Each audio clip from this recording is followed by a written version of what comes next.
Wuthering Heights by Emily Brontë, recording by Ruth Golding. Chapter 12. While Miss Linton moped about the park and garden, always silent and almost always in tears, and her brother shut himself up among books that he never opened, wearying, I guessed, with a continual vague expectation that Catherine, repenting her conduct, would come of her own accord to ask pardon and seek a reconciliation; and she fasted pertinaciously, under the idea, probably, that at every meal Edgar was ready to choke for her absence, and pride alone held him from running to cast himself at her feet. I went about my household duties, convinced that the Grange had but one sensible soul in its walls, and that lodged in my body. I wasted no condolences on Miss, nor any expostulations on my mistress; nor did I pay much attention to the sighs of my master, who yearned to hear his lady's name, since he might not hear her voice. I determined they should come about as they pleased for me; and though it was a tiresomely slow process, I began to rejoice at length in a faint dawn of its progress, as I thought at first. Mrs. Linton, on the third day, unbarred her door, and having finished the water in her pitcher and decanter, desired a renewed supply, and a basin of gruel, for she believed she was dying. That I set down as a speech meant for Edgar's ears. I believed no such thing, so I kept it to myself, and brought her some tea and dry toast. She ate and drank eagerly, and sank back on her pillow again, clenching her hands and groaning. "Oh, I will die!" she exclaimed, "since no one cares anything about me. I wish I had not taken that." Then, a good while after, I heard her murmur, "No, I'll not die. He'd be glad. He does not love me at all. He would never miss me." "Did you want anything, ma'am?" I inquired, still preserving my external composure, in spite of her ghastly countenance and strange, exaggerated manner. "What is that apathetic being doing?" she demanded, pushing the thick, entangled locks from her wasted face. "Has he fallen into a lethargy, or is he dead?" "Neither," replied I, "if you mean Mr. Linton. He's tolerably well, I think, though his studies occupy him rather more than they ought. He is continually among his books, since he has no other society." I should not have spoken so if I had known her true condition, but I could not get rid of the notion that she acted a part of her disorder. "Among his books!" she cried, confounded. "And I dying! I on the brink of the grave! My God, does he know how I'm altered?" continued she, staring at her reflection in a mirror hanging against the opposite wall. "Is that Catherine Linton? He imagines me in a pet, in play, perhaps. Cannot you inform him that it is frightful earnest? Nelly, if it be not too late. As soon as I learn how he feels, I'll choose between these two: either to starve at once, that would be no punishment unless he had a heart, or to recover and leave the country. Are you speaking the truth about him now? Take care. Is he actually so utterly indifferent for my life?" "Why, ma'am," I answered, "the master has no idea of your being deranged; and, of course, he does not fear that you will let yourself die of hunger." "You think not? Cannot you tell him I will?" she returned. "Persuade him! Speak of your own mind! Say you are certain I will!" "No, you forget, Mrs. Linton," I suggested, "that you have eaten some food with a relish this evening, and to-morrow you will perceive its good effects." "If I were only sure it would kill him," she interrupted, I'd kill myself directly. These 3 awful nights I've never closed my lids, and oh, I've been tormented. I've been haunted, Nelly. But I begin to fancy you don't like me. How strange! I thought, though everybody hated and despised each other, they could not avoid loving me. And they have all turned to enemies in a few hours. They have, I'm positive, the people here. How dreary to meet death, surrounded by their cold faces! Isabella, terrified and repelled, afraid to enter the room, it would be so dreadful to watch Catherine go. And Edgar standing solemnly by to see it over, then offering prayers of thanks to God for restoring peace to his house, and going back to his books. What in the name of all that feels has he to do with books when I am dying? She could not bear the notion which I had put into her head of Mr. Linton's philosophical resignation. Tossing about, she increased her feverish bewilderment to madness, and tore the pillow with her teeth; then, raising herself up, all burning, desired that I would open the window. We were in the middle of winter; the wind blew strong from the north–east, and I objected. Both the expressions flitting over her face and the changes of her moods began to alarm me terribly, and brought to my recollection her former illness, and the doctor's injunction that she should not be crossed. A minute previously she was violent; now, supported on one arm, and not noticing my refusal to obey her, she seemed to find childish diversion in pulling the feathers from the rents she had just made, and ranging them on the sheet according to their different species. Her mind had strayed to other associations. "That's a turkey's," she murmured to herself, "and this is a wild duck's, and this is a pigeon's. Ah, they put pigeons' feathers in the pillows: no wonder I couldn't die. Let me take care to throw it on the floor when I lie down. And here is a moorcock's, and this, I should know it among 1,000. It's a lapwing's. Bonny bird, wheeling over our heads in the middle of the moor. It wanted to get to its nest, for the clouds had touched the swells, and it felt rain coming. This feather was picked up from the heath. The bird was not shot.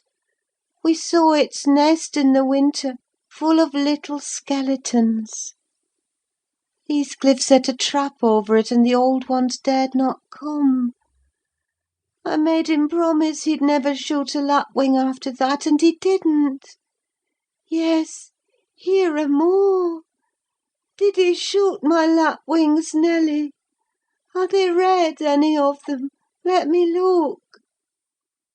"Give over with that baby work," I interrupted, dragging the pillow away, and turning the holes towards the mattress, for she was removing its contents by handfuls.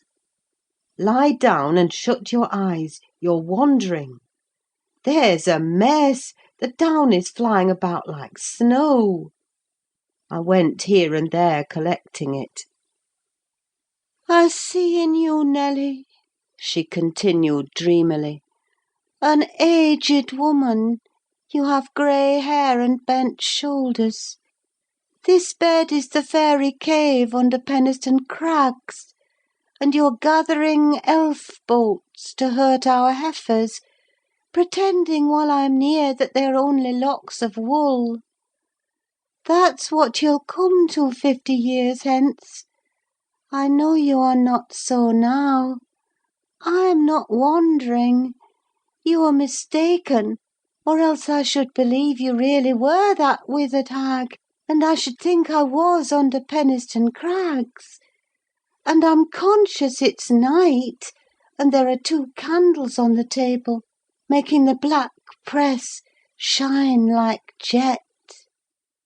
"The black press? "Where is that?" I asked.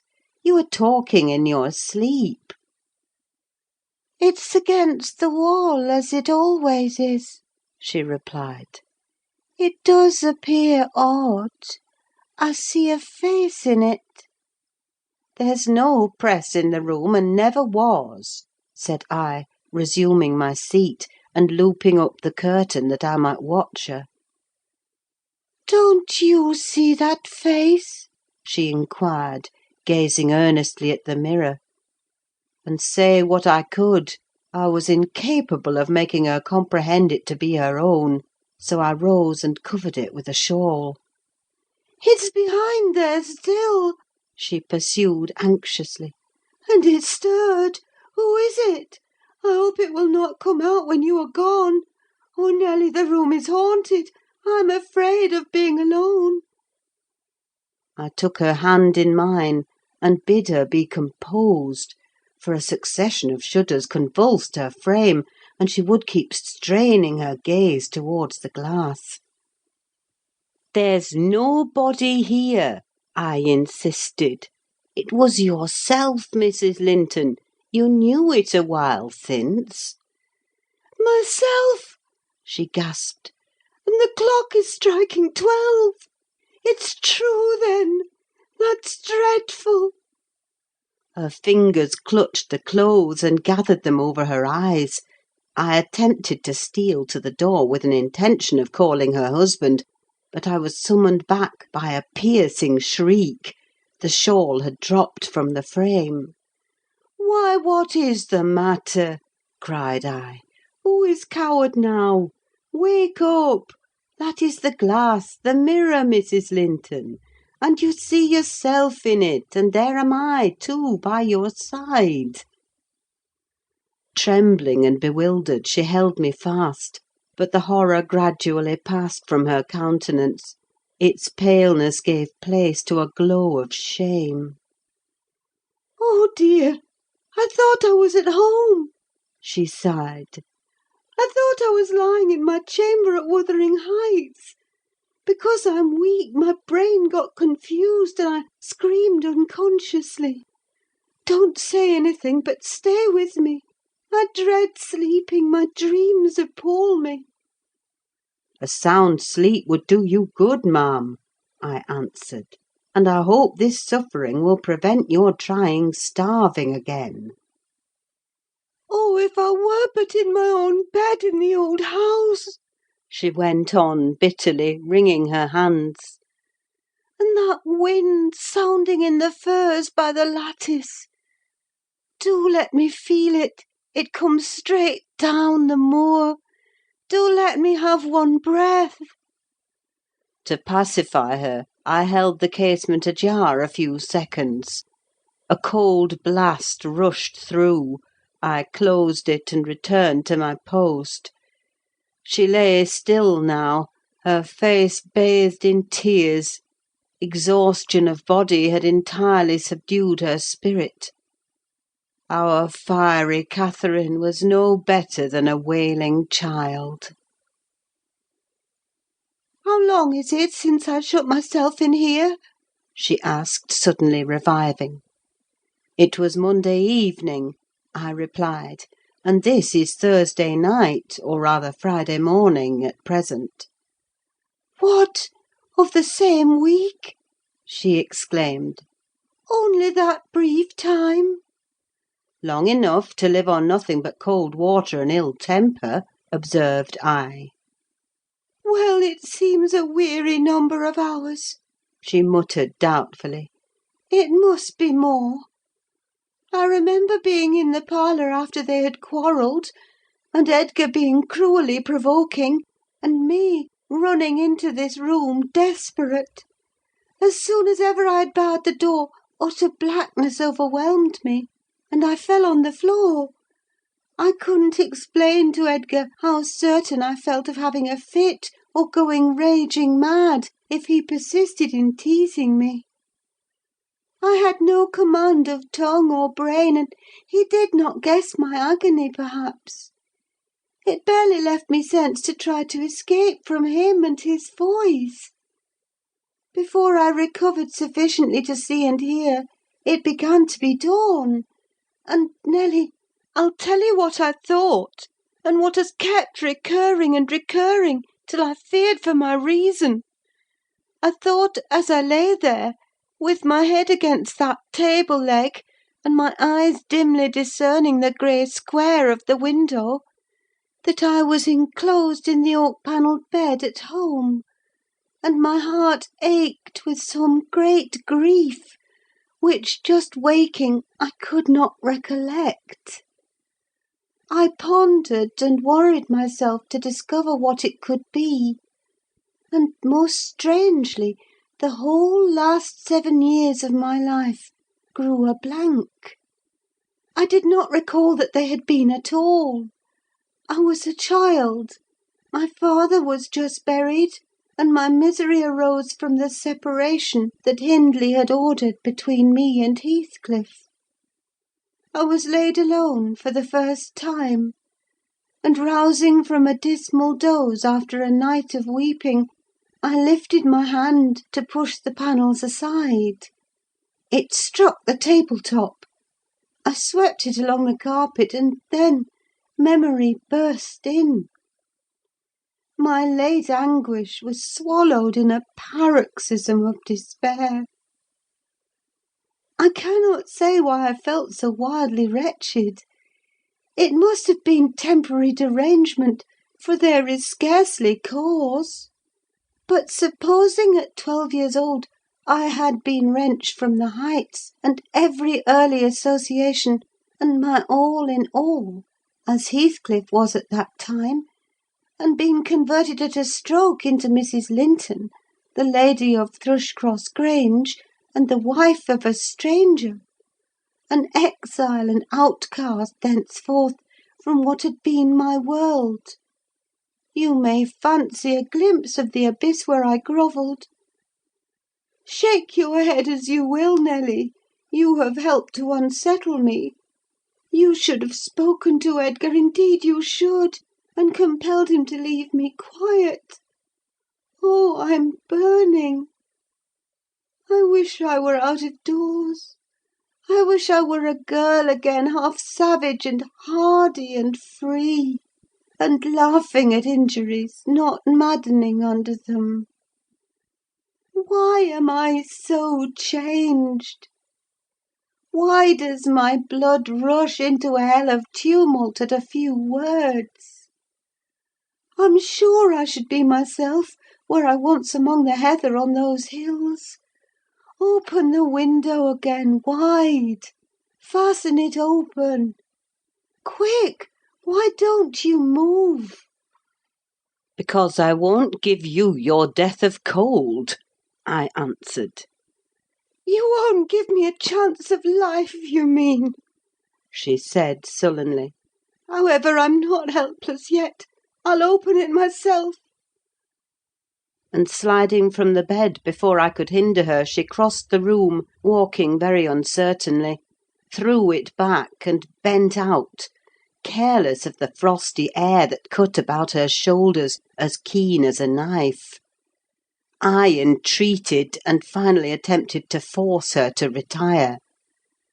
But I soon found her delirious strength much surpassed mine. She was delirious, and became convinced by her subsequent actions and ravings. There was no moon, and everything beneath lay in misty darkness. Not a light gleamed from any house; far or near, all had been extinguished long ago, and those at Wuthering Heights were never visible.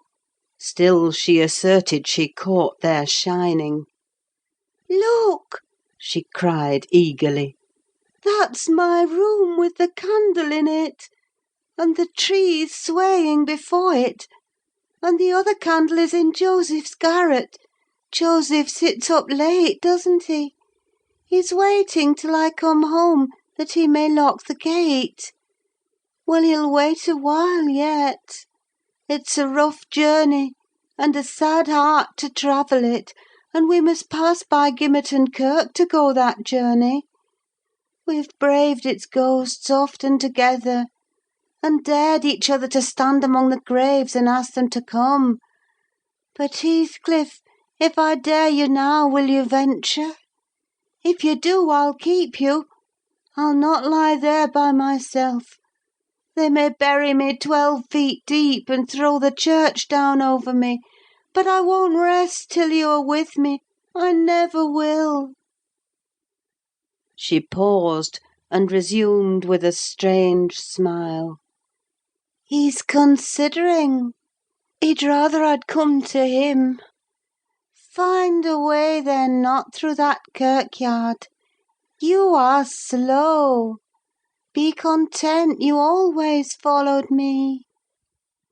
Perceiving it vain to argue against her insanity, I was planning how I could reach something to wrap about her without quitting my hold of herself, for I could not trust her alone by the gaping lattice, when, to my consternation, I heard the rattle of the door handle, and Mr. Linton entered.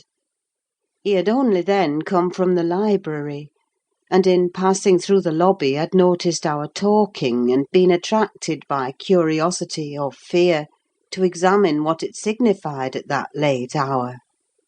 "Oh, sir!" I cried, checking the exclamation risen to his lips at the sight which met him, and the bleak atmosphere of the chamber.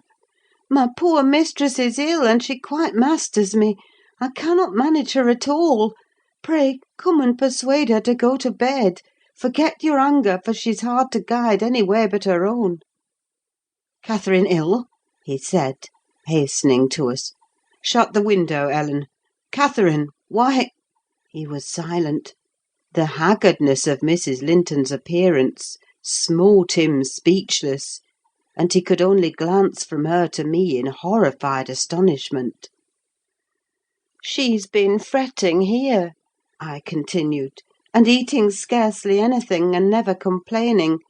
She would admit none of us till this evening, and so we couldn't inform you of her state, as we were not aware of it ourselves. But it is nothing." I felt I uttered my explanations awkwardly. The master frowned. "It is nothing, is it, Ellen Dean?" he said sternly. "You shall account more clearly for keeping me ignorant of this." And he took his wife in his arms, and looked at her with anguish. At first she gave him no glance of recognition: he was invisible to her abstracted gaze. The delirium was not fixed, however. Having weaned her eyes from contemplating the outer darkness, by degrees she centred her attention on him, and discovered who it was that held her. "Ah, you are come, are you, Edgar Linton?" she said, with angry animation.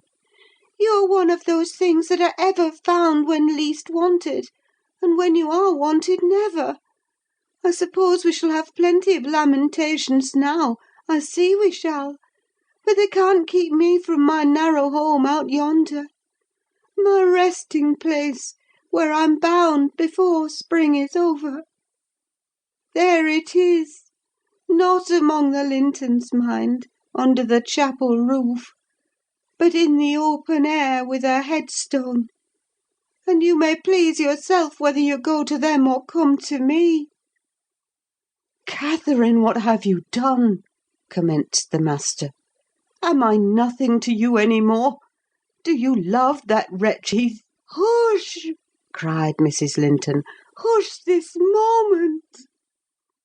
You mention that name, and I end the matter instantly by a spring from the window.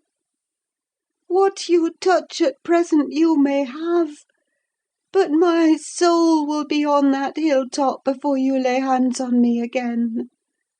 I don't want you, Edgar. I am past wanting you.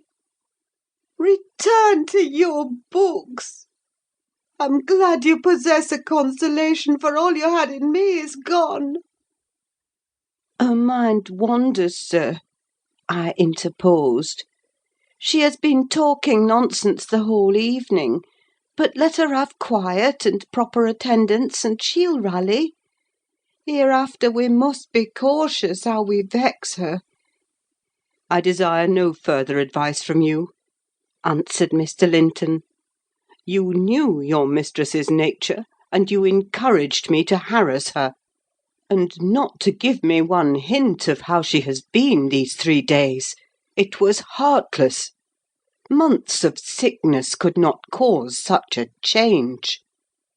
I began to defend myself, thinking it too bad to be blamed for another's wicked waywardness. "I knew Mrs. Linton's nature to be headstrong and domineering," cried I, "but I didn't know that you wished to foster her fierce temper. I didn't know that to humour her I should wink at Mr. Heathcliff. I performed the duty of a faithful servant in telling you, and I've got a faithful servant's wages. Well, it will teach me to be careful next time. Next time you may gather intelligence for yourself." "The next time you bring a tale to me, you shall quit my service, Ellen Dean," he replied. "You'd rather hear nothing about it, I suppose, then, Mr. Linton?" said I. "Heathcliff has your permission to come a-courting to Miss, and to drop in at every opportunity your absence offers, on purpose to poison the mistress against you?" Confused as Catherine was, her wits were alert at applying our conversation. "Ah! Nelly has played traitor!" she exclaimed passionately. "Nelly is my hidden enemy. You witch! So you do seek elf bolts to hurt us? Let me go, and I'll make her rue. I'll make her howl a recantation." A maniac's fury kindled under her brows. She struggled desperately to disengage herself from Linton's arms. I felt no inclination to tarry the event, and resolving to seek medical aid on my own responsibility, I quitted the chamber. In passing the garden to reach the road, at a place where a bridle hook is driven into the wall, I saw something white moved irregularly, evidently by another agent than the wind. Notwithstanding my hurry, I stayed to examine it, lest ever after I should have the conviction impressed on my imagination that it was a creature of the other world. My surprise and perplexity were great on discovering, by touch more than vision, Miss Isabella's springer, Fanny, suspended by a handkerchief, and nearly at its last gasp. I quickly released the animal and lifted it into the garden. I had seen it follow its mistress upstairs when she went to bed, and wondered much how it could have got out there, and what mischievous person had treated it so. While untying the knot round the hook, it seemed to me that I repeatedly caught the beat of horses' feet galloping at some distance. But there were such a number of things to occupy my reflections that I hardly gave the circumstance a thought, though it was a strange sound in that place at 2 o'clock in the morning. Mr. Kenneth was fortunately just issuing from his house to see a patient in the village as I came up the street, and my account of Catherine Linton's malady induced him to accompany me back immediately. He was a plain, rough man, and he made no scruple to speak his doubts of her surviving this second attack, unless she were more submissive to his directions than she had shown herself before.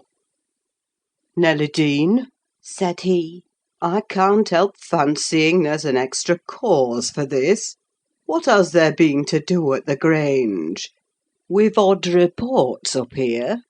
A stout-hearty lass like Catherine does not fall ill for a trifle, and that sort of people should not either. It's hard work bringing them through fevers and such things. How did it begin?"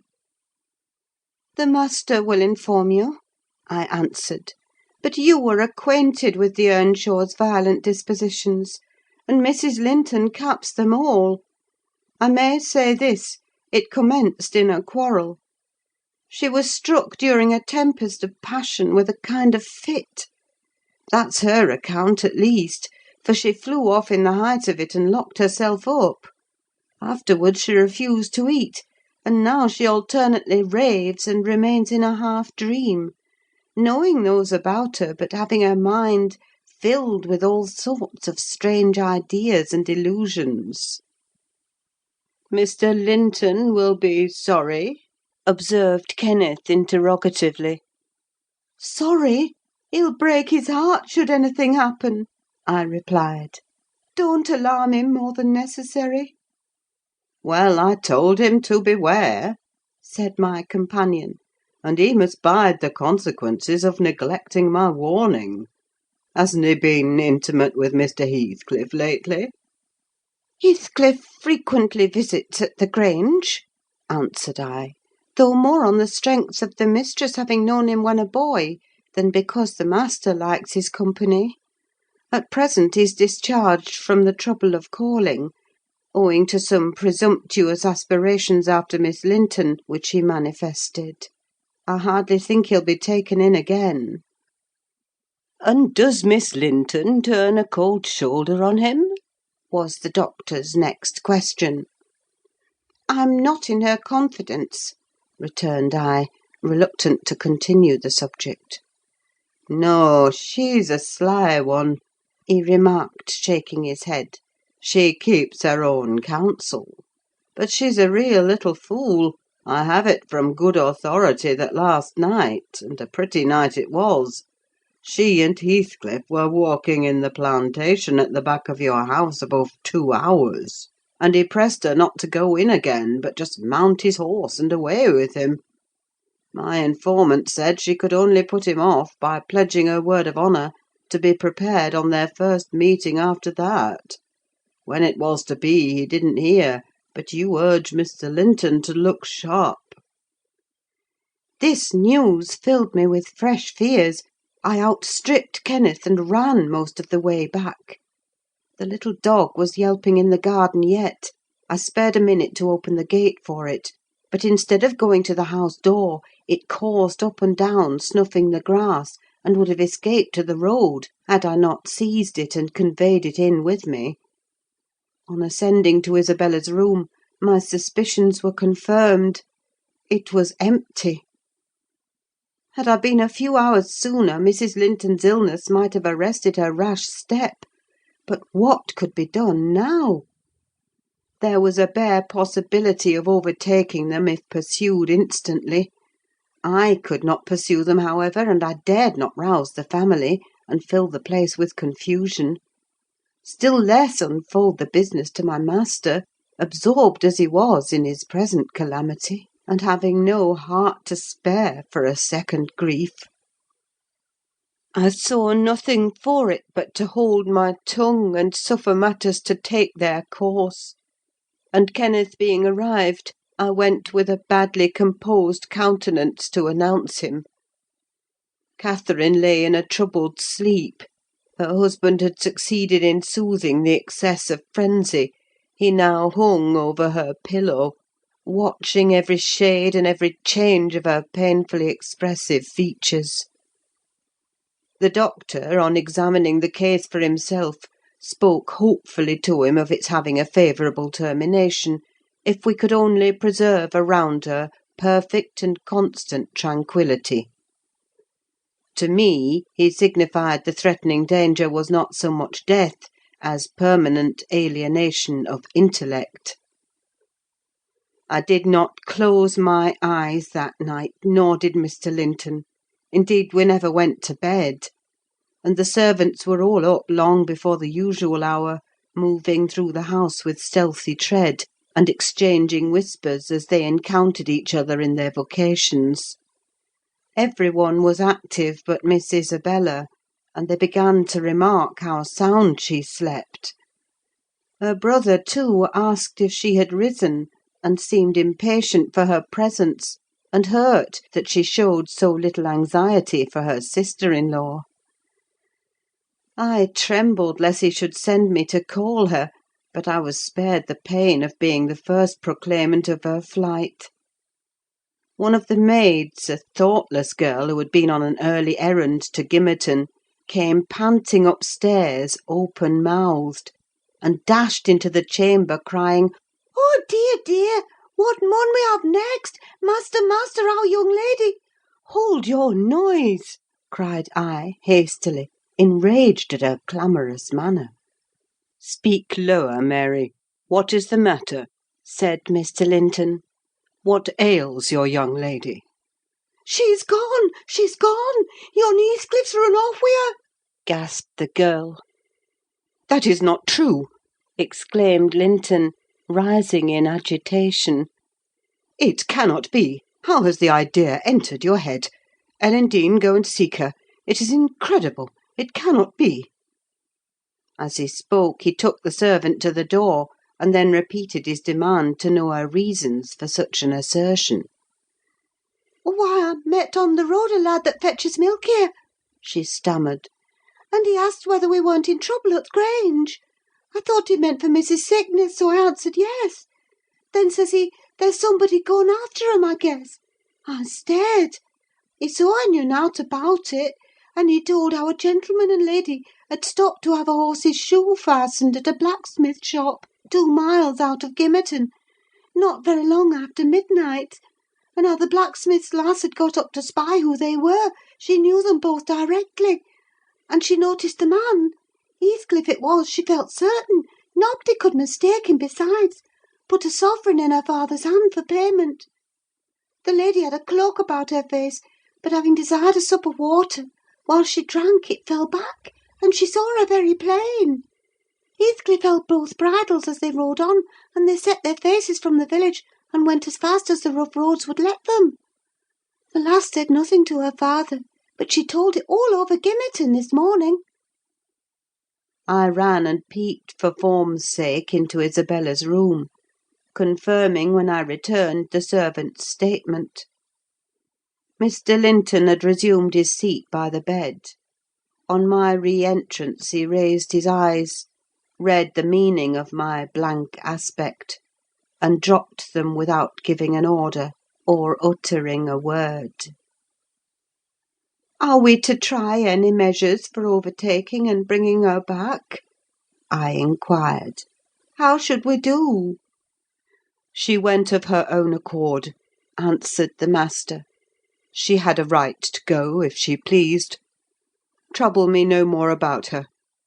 Hereafter she is only my sister in name, not because I disown her, but because she has disowned me." And that was all he said on the subject. He did not make single inquiry further, or mention her in any way, except directing me to send what property she had in the house to her fresh home, wherever it was, when I knew it. End of chapter 12.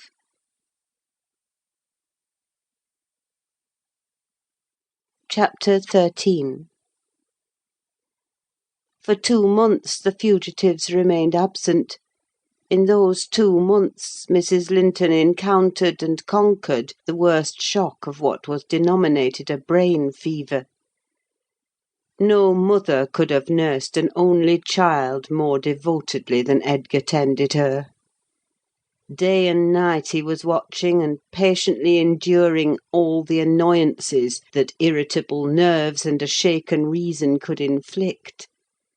And though Kenneth remarked that what he saved from the grave would only recompense his care by forming the source of constant future anxiety, in fact that his health and strength were being sacrificed to preserve a mere ruin of humanity, he knew no limits in gratitude and joy when Catherine's life was declared out of danger; and hour after hour he would sit beside her, tracing the gradual return to bodily health, and flattering his too sanguine hopes with the illusion that her mind would settle back to its right balance also, and she would soon be entirely her former self.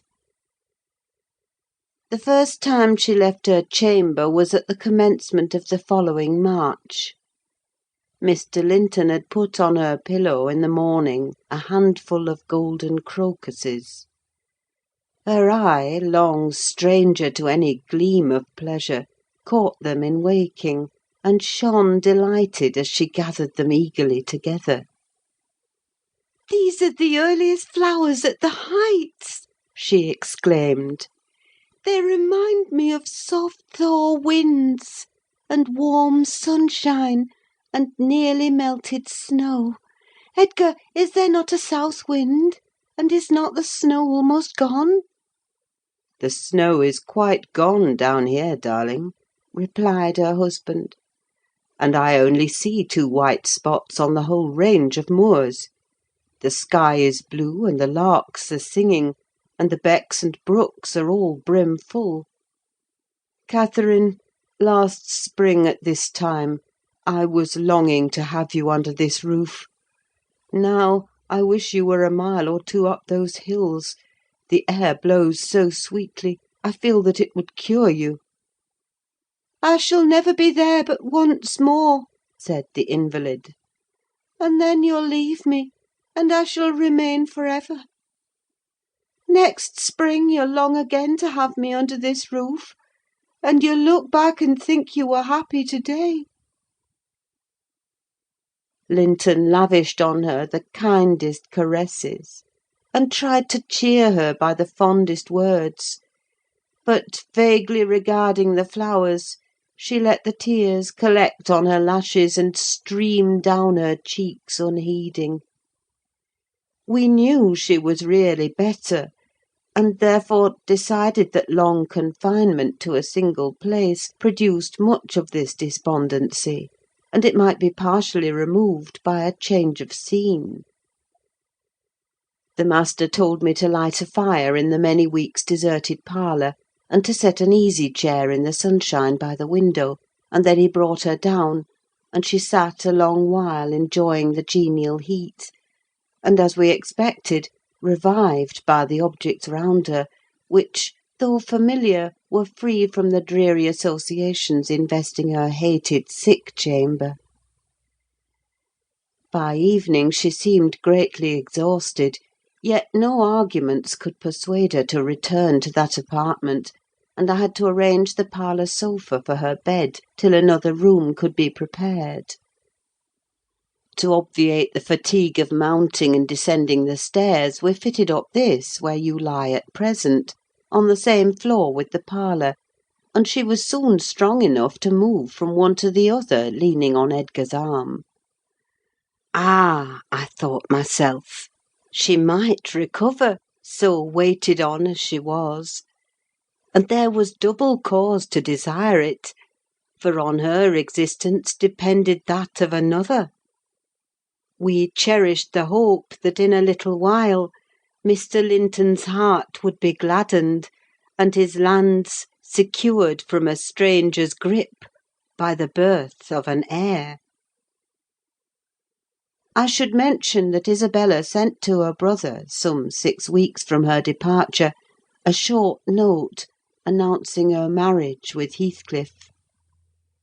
It appeared dry and cold, but at the bottom was dotted in with pencil an obscure apology, and an entreaty for kind remembrance and reconciliation, if her proceeding had offended him; asserting that she could not help it then, and, being done, she had now no power to repeal it. Linton did not reply to this, I believe; and in a fortnight more I got a long letter, which I considered odd, coming from the pen of a bride just out of the honeymoon.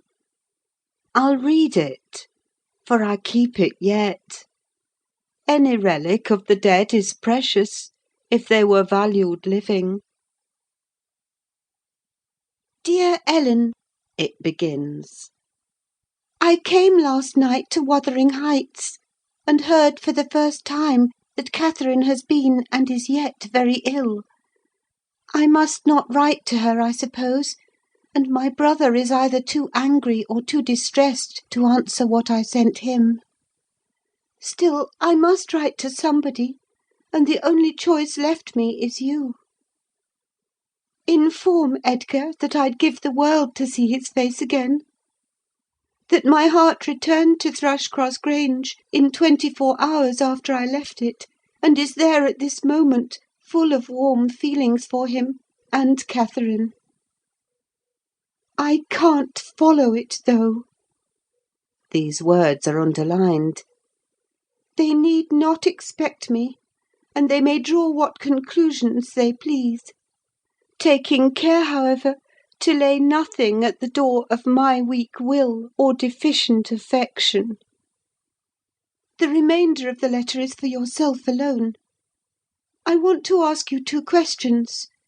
The first is, how did you contrive to preserve the common sympathies of human nature when you resided here? I cannot recognise any sentiment which those around share with me. The second question I have great interest in. It is this: is Mr. Heathcliff a man? If so, is he mad? And if not, is he a devil? I shan't tell you my reasons for making this inquiry, but I beseech you to explain, if you can, what I have married. That is, when you call to see me. And you must call, Ellen, very soon. Don't write, but come, and bring me something from Edgar. Now you shall hear how I have been received in my new home, as I am led to imagine the Heights will be. It is to amuse myself that I dwell on such subjects as the lack of external comforts. They never occupy my thoughts, except at the moment when I miss them. I should laugh and dance for joy if I found their absence was the total of my miseries, and the rest was an unnatural dream. The sun set behind the Grange as we turned on to the moors. By that I judged it to be 6 o'clock, and my companion halted half an hour to inspect the park and the gardens, and probably the place itself, as well as he could. So it was dark when we dismounted in the paved yard of the farmhouse, and your old fellow-servant, Joseph, issued out to receive us by the light of a dip candle. He did it with a courtesy that redounded to his credit. His first act was to elevate his torch to a level with my face, squint malignantly, project his underlip, and turn away.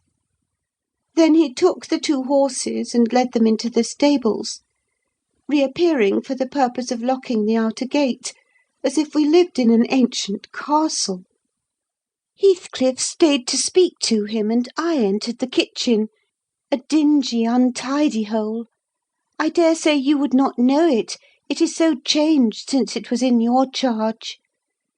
By the fire stood a ruffianly child, strong in limb and dirty in garb, with a look of Catherine in his eyes and about his mouth. This is Edgar's legal nephew, I reflected, mine in a manner. I must shake hands, and, yes, I must kiss him. It is right to establish a good understanding at the beginning. I approached, and attempting to take his chubby fist, said, "How do you do, my dear?" He replied in a jargon I did not comprehend. "Shall you and I be friends, Hareton?" was my next essay at conversation. An oath, and a threat to set throttle on me if I did not frame off, rewarded my perseverance. "Hey, Throttler, lad!" whispered the little wretch, rousing a half-bred bulldog from its lair in a corner. "Now wilt thou be ganging?" he asked authoritatively. Love for my life urged a compliance. I stepped over the threshold to wait till the others should enter. Mr. Heathcliff was nowhere visible, and Joseph, whom I followed to the stables and requested to accompany me in, after staring and muttering to himself, screwed up his nose and replied, "Mim, mim, mim, did ever Christian body hear out like it? Mincing and munching. How can I tell what you say?" "I say, I wish you to come with me into the house," I cried, thinking him deaf, yet highly disgusted at his rudeness. "None o' me. I gettin' somewhat else to do," he answered, and continued his work, moving his lantern jaws meanwhile, and surveying my dress and countenance, the former a great deal too fine, but the latter, I'm sure, as sad as he could desire, with sovereign contempt. I walked round the yard, and through a wicket to another door, at which I took the liberty of knocking, in hopes some more civil servant might show himself. After a short suspense, it was opened by a tall, gaunt man, without neckerchief, and otherwise extremely slovenly. His features were lost in masses of shaggy hair that hung on his shoulders, and his eyes, too, were like a ghostly Catherine's, with all their beauty annihilated. "What's your business here?" He demanded grimly. "Who are you?" My name was Isabella Linton, I replied. You've seen me before, sir. I'm lately married to Mr. Heathcliff, and he has brought me here, I suppose, by your permission. "Is he come back, then?" Asked the hermit, glaring like a hungry wolf. Yes, we came just now, I said, but he left me by the kitchen door, and when I would have gone in, your little boy played sentinel over the place, and frightened me off by the help of a bulldog.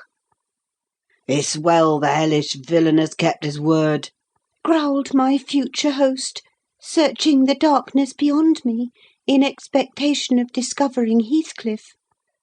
And then he indulged in a soliloquy of execrations and threats of what he would have done had the fiend deceived him. I repented having tried this second entrance, and was almost inclined to slip away before he finished cursing; but ere I could execute that intention, he ordered me in, and shut and refastened the door. There was a great fire, and that was all the light in the huge apartment, whose floor had grown a uniform grey, and the once brilliant pewter dishes, which used to attract my gaze when I was a girl, partook of a similar obscurity, created by tarnish and dust. I inquired whether I might call the maid, and be conducted to a bedroom. Mr. Earnshaw vouchsafed no answer. He walked up and down with his hands in his pockets, apparently quite forgetting my presence; and his abstraction was evidently so deep, and his whole aspect so misanthropical, that I shrank from disturbing him again. You'll not be surprised, Ellen, at my feeling particularly cheerless, seated in worse than solitude on that inhospitable hearth, and remembering that 4 miles distant lay my delightful home, containing the only people I loved on earth.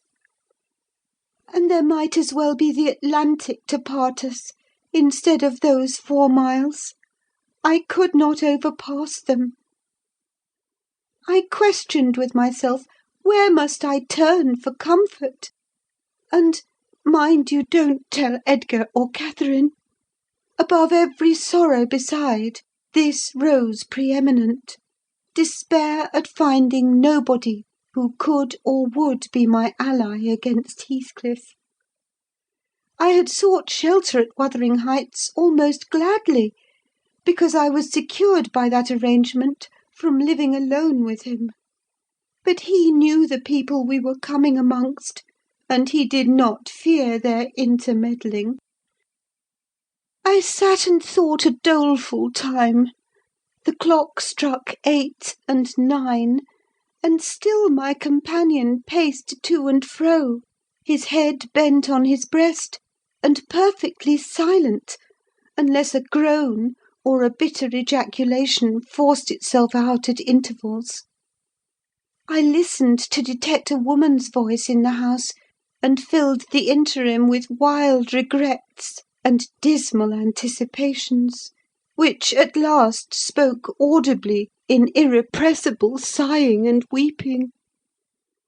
I was not aware how openly I grieved till Earnshaw halted opposite in his measured walk, and gave me a stare of newly awakened surprise.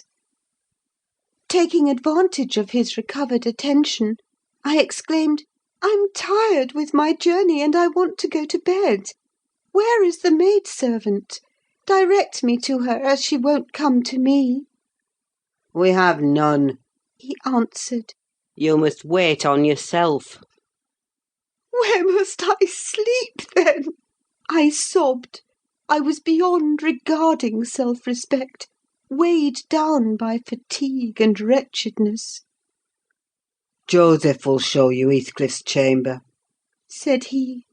"Open that door, he's in there." I was going to obey, but he suddenly arrested me, and added in the strangest tone, "Be so good as to turn your lock and draw your bolt. Don't omit it." "Well," I said, "but why, Mr. Earnshaw?" I did not relish the notion of deliberately fastening myself in with Heathcliff. "Look here," he replied, pulling from his waistcoat a curiously constructed pistol, having a double-edged spring knife attached to the barrel. "That's a great tempter to a desperate man, is it not? I cannot resist going up with this every night and trying his door. If once I find it open, he's done for. I do it invariably, even though the minute before I've been recalling 100 reasons that should make me refrain. It is some devil that urges me to thwart my own schemes by killing him. You fight against that devil for love as long as you may. When the time comes, not all the angels in heaven shall save him." I surveyed the weapon inquisitively. A hideous notion struck me. How powerful I should be, possessing such an instrument! I took it from his hand and touched the blade. He looked astonished at the expression my face assumed during a brief second. It was not horror, it was covetousness. He snatched the pistol back jealously, shut the knife, and returned it to its concealment. "I don't care if you tell him," said he. "Put him on his guard and watch for him. You know the terms we're on, I see. His danger does not shock you." "What has Heathcliff done to you?" I asked. "In what has he wronged you to warrant this appalling hatred? Wouldn't it be wiser to bid him quit the house?" No! thundered Earnshaw. Should he offer to leave me, he's a dead man. Persuade him to attempt it, and you are a murderess. Am I to lose all without a chance of retrieval? Is Hareton to be a beggar? Oh, damnation! I will have it back, and I'll have his gold too, and then his blood, and hell shall have his soul. It will be 10 times blacker with that guest than ever it was before." "You've acquainted me, Ellen, with your old master's habits. He is clearly on the verge of madness: he was so last night, at least." I shuddered to be near him, and thought on the servant's ill-bred moroseness as comparatively agreeable. He now recommenced his moody walk, and I raised the latch and escaped into the kitchen. Joseph was bending over the fire, peering into a large pan that swung above it, and a wooden bowl of oatmeal stood on the settle close by. The contents of the pan began to boil, and he turned to plunge his hand into the bowl. I conjectured that this preparation was probably for our supper, and, being hungry, I resolved it should be eatable; so, crying out sharply, "I'll make the porridge!" I removed the vessel out of his reach, and proceeded to take off my hat and riding habit.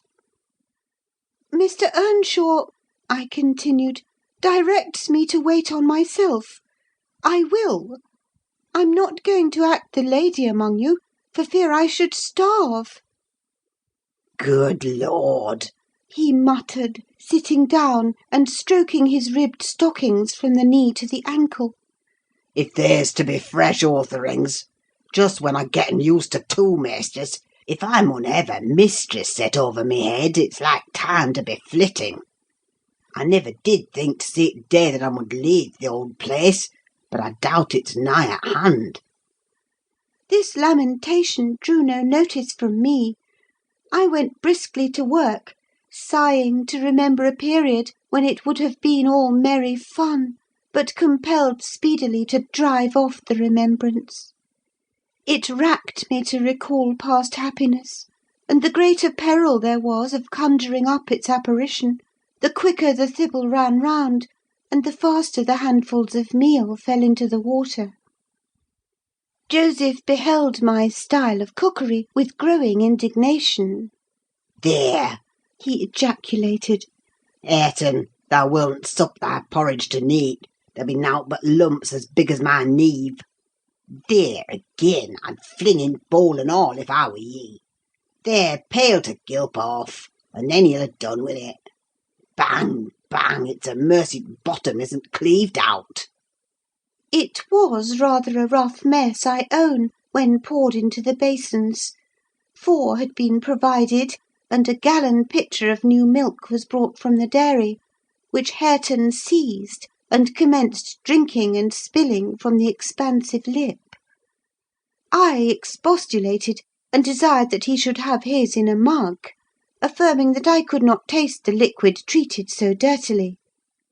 The old cynic chose to be vastly offended at this nicety, assuring me repeatedly that the bairn was every bit as good as I, and every bit as wholesome, and wondering how I could fashion to be so conceited. Meanwhile, the infant ruffian continued sucking, and glowered up at me defyingly as he slavered into the jug. "I shall have my supper in another room," I said. "Have you no place you call a parlour?" "Parlour!" he echoed sneeringly. "Parlour! Nay, we've no parlours. If you dunnot like we're company, there's maisters; and if you dunnot like maister, there's us." "Then I shall go upstairs," I answered. "Show me a chamber." I put my basin on a tray, and went myself to fetch some more milk. With great rumblings the fellow rose, and preceded me in my ascent. We mounted to the garrets. He opened a door now and then to look into the apartments we passed. "Here's a ram," he said at last, flinging back a cranky board on hinges. "It's weel enough to ate a few porridge in. There's a pack o' corn in t' corner there, meeterly clane. If you're feared of muckying your grand silk clothes, spread your handkerchief on top on't." The "rahm" was a kind of lumber hole, smelling strong of malt and grain, various sacks of which articles were piled around, leaving a wide bare space in the middle.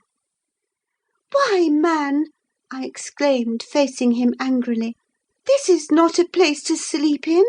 I wish to see my bedroom." "Bedroom!" he repeated in a tone of mockery. "Yah see o't bedrooms there is. Yon's mine." He pointed into the second garret, only differing from the first in being more naked about the walls, and having a large, low, curtainless bed, with an indigo-coloured quilt, at one end. "What do I want with yours?" I retorted. "I suppose Mr. Heathcliff does not lodge at the top of the house, does he?" "Oh, it's Mr. Heathcliff's you're wanting," cried he, as if making a new discovery. "Couldn't ye ha' said so at onst? And then I mud ha' telled ye, about all this wark, that that's just one ye cannot see. He allus keeps it locked, and nob'dy ever mells on't but hisseln." "You've a nice house, Joseph," I could not refrain from observing, "and pleasant inmates; and I think the concentrated essence of all the madness in the world took up its abode in my brain the day I linked my fate with theirs. However, that is not to the present purpose. There are other rooms. For heaven's sake, be quick, and let me settle somewhere."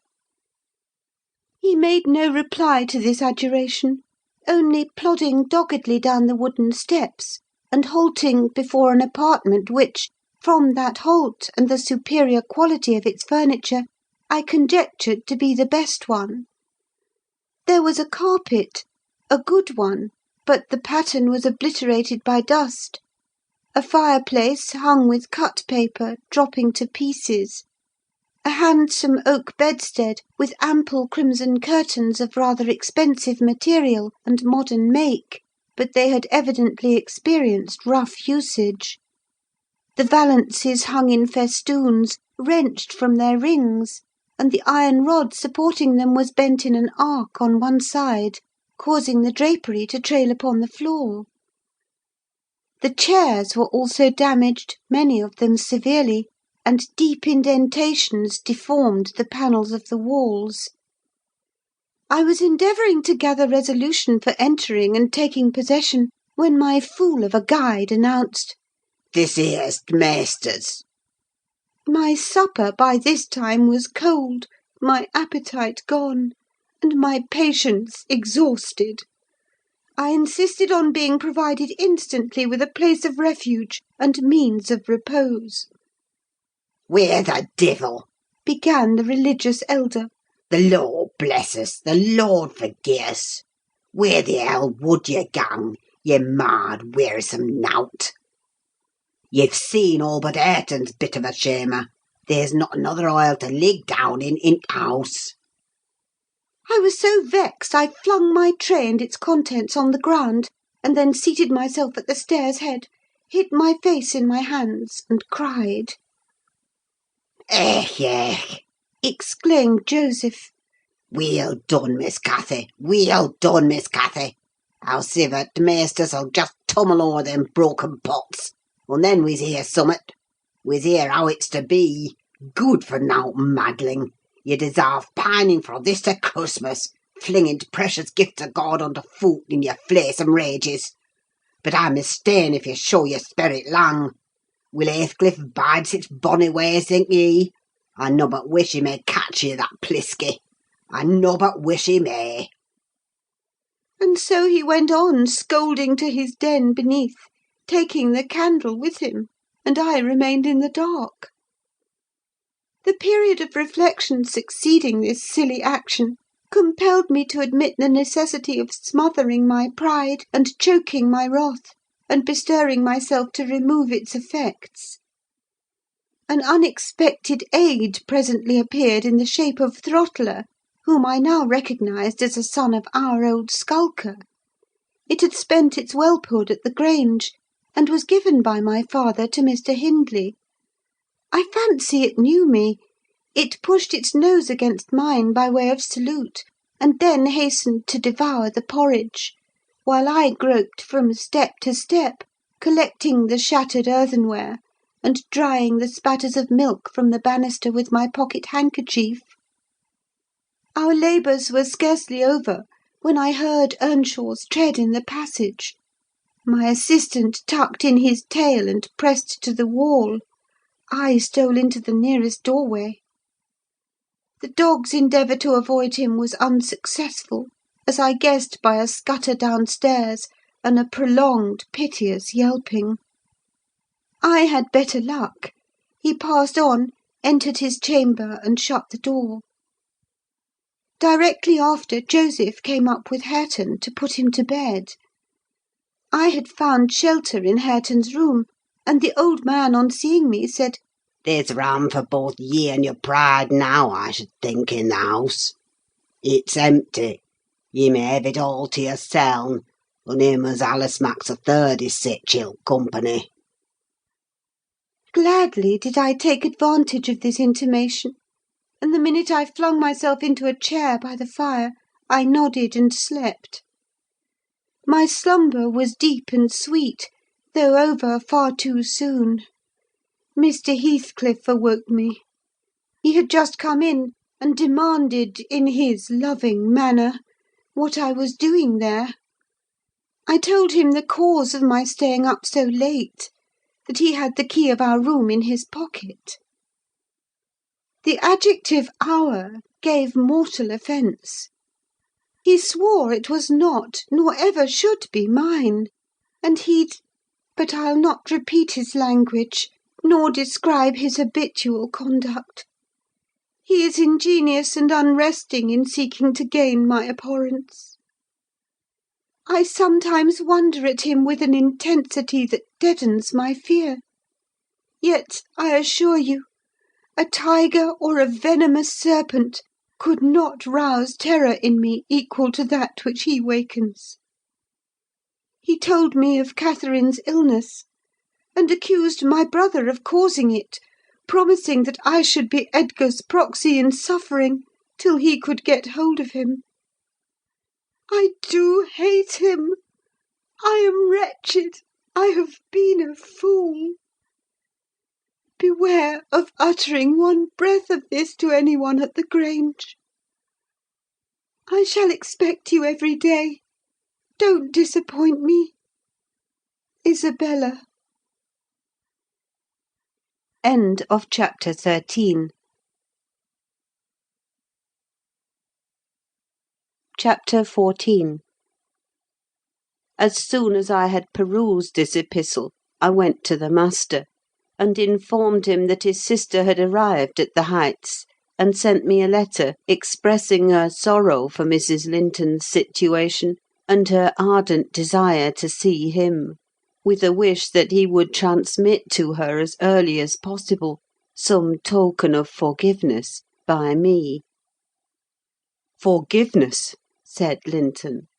"I have nothing to forgive her, Ellen. You may call at Wuthering Heights this afternoon if you like, and say that I am not angry, but I'm sorry to have lost her. Especially as I can never think she'll be happy. It is out of the question my going to see her, however. We are eternally divided. And should she really wish to oblige me, let her persuade the villain she has married to leave the country." "And you won't write her a little note, sir?" I asked imploringly. "No," he answered. "It is needless. My communication with Heathcliff's family shall be as sparing as his with mine. It shall not exist." Mr. Edgar's coldness depressed me exceedingly, and all the way from the Grange I puzzled my brains how to put more heart into what he said when I repeated it, and how to soften his refusal of even a few lines to console Isabella. I daresay she'd been on the watch for me since morning. I saw her looking through the lattice as I came up the garden causeway, and I nodded to her, but she drew back as if afraid of being observed. I entered without knocking. There never was such a dreary, dismal scene as the formerly cheerful house presented. I must confess that if I had been in the young lady's place, I would at least have swept the hearth and wiped the tables with a duster. But she already partook of the pervading spirit of neglect which encompassed her. Her pretty face was wan and listless, her hair uncurled, some locks hanging lankly down, and some carelessly twisted round her head. Probably she had not touched her dress since yester evening. Hindley was not there. Mr. Heathcliff sat at a table, turning over some papers in his pocket-book; but he rose when I appeared, asked me how I did, quite friendly, and offered me a chair. He was the only thing there that seemed decent, and I thought he never looked better. So much had circumstances altered their positions that he would certainly have struck a stranger as a born and bred gentleman, and his wife as a thorough little slattern. She came forward eagerly to greet me, and held out one hand to take the expected letter. I shook my head. She wouldn't understand the hint, but followed me to a sideboard where I went to lay my bonnet, and importuned me in a whisper to give her directly what I had brought. Heathcliff guessed the meaning of her manoeuvres, and said, "If you have got anything for Isabella, as no doubt you have, Nelly, give it to her. You needn't make a secret of it. We have no secrets between us." "Oh, I have nothing," I replied, thinking it best to speak the truth at once. "My master bid me tell his sister that she must not expect either a letter or a visit from him at present. He sends his love, ma'am, and his wishes for your happiness, and his pardon for the grief you have occasioned; but he thinks that after this time his household and the household here should drop into communication, as nothing could come of keeping it up." Mrs. Heathcliff's lip quivered slightly, and she returned to her seat in the window. Her husband took his stand on the hearthstone near me, and began to put questions concerning Catherine. I told him as much as I thought proper of her illness, and he extorted from me, by cross-examination, most of the facts connected with its origin. I blamed her, as she deserved, for bringing it all on herself, and ended by hoping that he would follow Mr. Linton's example, and avoid future interference with his family, for good or evil. "Mrs. Linton is now just recovering," I said. "She'll never be like she was, but her life is spared; and if you really have a regard for her, you'll shun crossing her way again. Nay, you'll move out of this country entirely; and that you may not regret it, I'll inform you Catherine Linton is as different now from your old friend Catherine Earnshaw as that young lady is different from me. Her appearance is changed greatly, her character much more so; and the person who is compelled of necessity to be her companion will only sustain his affection hereafter by the remembrance of what she once was, by common humanity and a sense of duty." "That is quite possible," remarked Heathcliff, forcing himself to seem calm. "Quite possible that your master should have nothing but common humanity and a sense of duty to fall back upon. But do you imagine that I shall leave Catherine to his duty and humanity? And can you compare my feelings respecting Catherine to his? Before you leave this house, I must exact a promise from you that you'll get me an interview with her.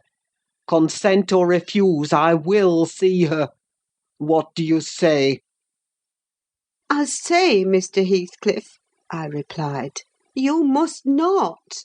You never shall, through my means. Another encounter between you and the master would kill her altogether." "With your aid that may be avoided," he continued. "And should there be danger of such an event, should he be the cause of adding a single trouble more to her existence, why, I think I shall be justified in going to extremes. I wish you had sincerity enough to tell me whether Catherine would suffer greatly from his loss. The fear that she would restrains me. And there you see the distinction between our feelings. Had he been in my place and I in his, though I hated him with a hatred that turned my life to gall, I never would have raised a hand against him. You may look incredulous if you please. I never would have banished him from her society as long as she desired his. The moment her regard ceased, I would have torn his heart out and drunk his blood; but till then, if you don't believe me, you don't know me, till then I would have died by inches before I touched a single hair of his head." "And yet," I interrupted, "you have no scruples in completely ruining all hopes of her perfect restoration by thrusting yourself into a remembrance now, when she has nearly forgotten you, and involving her in a new tumult of discord and distress." You suppose she has nearly forgotten me? he said. Oh, Nelly, you know she has not. You know as well as I do that for every thought she spends on Linton, she spends 1,000 on me. At a most miserable period of my life, I had a notion of the kind. It haunted me on my return to the neighbourhood last summer. But only her own assurance could make me admit the horrible idea again. And then Linton would be nothing, nor Hindley, nor all the dreams that ever I dreamt. 2 words would comprehend my future: death and hell. Existence after losing her would be hell. Yet I was a fool to fancy for a moment that she valued Edgar Linton's attachment more than mine. If he loved with all the powers of his puny being, he couldn't love as much in 80 years as I could in a day. And Catherine has a heart as deep as I have. The sea could be as readily contained in that horse trough as her whole affection be monopolised by him. To her she is scarcely a degree dearer to her than a dog or a horse. It is not in him to be loved like me. How can she love in him what he has not? Catherine and Edgar are as fond of each other as any 2 people can be," cried Isabella, with sudden vivacity. "No one has a right to talk in that manner, and I won't hear my brother depreciated in silence." Your brother is wondrous fond of you, too, isn't he? observed Heathcliff scornfully. He turns you adrift on the world with surprising alacrity. "He is not aware of what I suffer," she replied. "I didn't tell him that." You have been telling him something, then? You have written, have you? "To say that I was married, I did write. You saw the note." And nothing since? "No." My young lady's looking sadly the worse for her change of condition, I remarked. Somebody's love comes short in her case, obviously. Whose, I may guess, but perhaps I shouldn't say. I should guess it was her own, said Heathcliff. She degenerates into a mere slut. She is tired of trying to please me uncommonly early. You'd hardly credit it, but the very morrow of our wedding she was weeping to go home. However, she'll suit this house so much the better for not being over nice, and I'll take care she does not disgrace me by rambling abroad. "Well, sir," returned I hope you'll consider that Mrs. Heathcliff is accustomed to be looked after and waited on, and that she's been brought up like an only daughter, whom every one was ready to serve. You must let her have a maid to keep things tidy about her, and you must treat her kindly.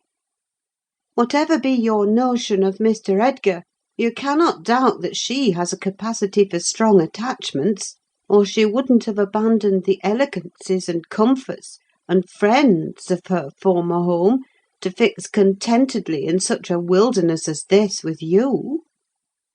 She abandoned them under a delusion, he answered, picturing in me a hero of romance, and expecting unlimited indulgences from my chivalrous devotion. I can hardly regard her in the light of a rational creature, so obstinately has she persisted in forming a fabulous notion of my character, and acting on the false impressions she cherished. But at last I think she begins to know me. I don't perceive the silly smiles and grimaces that provoked me at first, and the senseless incapability of discerning that I was in earnest when I gave her my opinion of her infatuation and herself.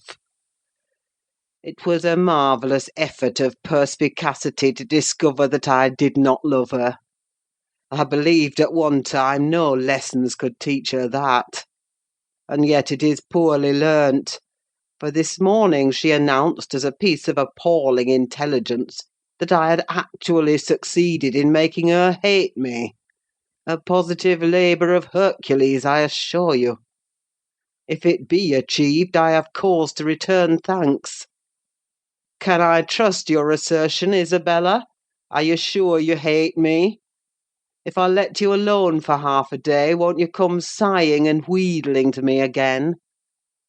I dare say she would rather I had seemed all tenderness before you. It wounds her vanity to have the truth exposed. But I don't care who knows that the passion was wholly on one side, and I never told her a lie about it. She cannot accuse me of showing one bit of deceitful softness. The first thing she saw me do on coming out of the Grange was to hang up her little dog; and when she pleaded for it, the first words I uttered were a wish that I had the hanging of every being belonging to her except one. Possibly she took that exception for herself. But no brutality disgusted her. I suppose she has an innate admiration of it, if only her precious person were secure from injury.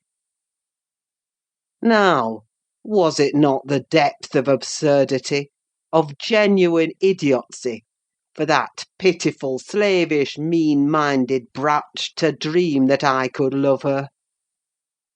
Tell your master, Nelly, that I never in all my life met with such an abject thing as she is. She even disgraces the name of Linton. And I've sometimes relented from pure lack of invention in my experiments on what she could endure, and still creep shamefully cringing back. But tell him also to set his fraternal and magisterial heart at ease, that I keep strictly within the limits of the law. I have avoided up to this period giving her the slightest right to claim a separation, and what's more, she'd thank nobody for dividing us. If she desired to go, she might. The nuisance of her presence outweighs the gratification to be derived from tormenting her. "Mr. Heathcliff," said I, "this is the talk of a madman. Your wife most likely is convinced you are mad, and for that reason she has borne with you hitherto. But now that you say she may go, she'll doubtless avail herself of the permission. You are not so bewitched, ma'am, are you, as to remain with him of your own accord?" "Take care, Ellen," answered Isabella, her eyes sparkling irefully. There was no misdoubting by their expression the full success of her partner's endeavours to make himself detested. "Don't put faith in a single word he speaks. He's a lying fiend, a monster, and not a human being. I've been told I might leave him before, and I've made the attempt, but I dare not repeat it. Only, Ellen, promise you'll not mention a syllable of his infamous conversation to my brother or Catherine. Whatever he may pretend, he wishes to provoke Edgar to desperation. He says he has married me on purpose to obtain power over him, and he shan't obtain it. I'll die first. I just hope, I pray, that he may forget his diabolical prudence and kill me. The single pleasure I can imagine is to die, or to see him dead." There, that will do for the present, said Heathcliff. If you are called upon in a court of law, you'll remember her language, Nelly. And take a good look at that countenance. She's near the point which would suit me. No, you're not fit to be your own guardian, Isabella, now; and I, being your legal protector, must retain you in my custody, however distasteful the obligation may be. Go upstairs. I have something to say to Ellen Dean in private. That's not the way. Upstairs, I tell you. Why, this is the road upstairs, child." He seized and thrust her from the room, and returned muttering, "I have no pity. I have no pity. The more the worms writhe, the more I yearn to crush out their entrails. It is a moral teething, and I grind with greater energy in proportion to the increase of pain. "Do you understand what the word pity means?" I said, hastening to resume my bonnet. "Did you ever feel a touch of it in your life?" Put that down, he interrupted, perceiving my intention to depart.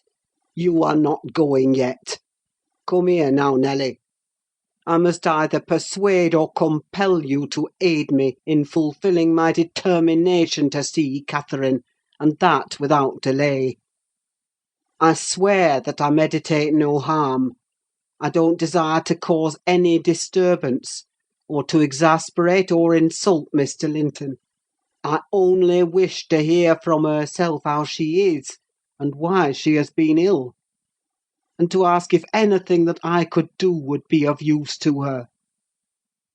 Last night I was in the Grange garden 6 hours, and I'll return there to-night, and every night I'll haunt the place, and every day, till I find an opportunity of entering.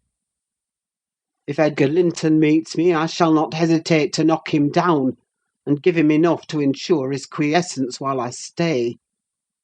If his servants oppose me, I shall threaten them off with these pistols.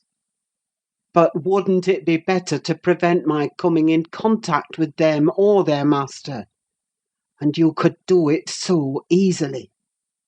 I'd warn you when I came, and then you might let me in unobserved as soon as she was alone, and watch till I departed, your conscience quite calm. You would be hindering mischief."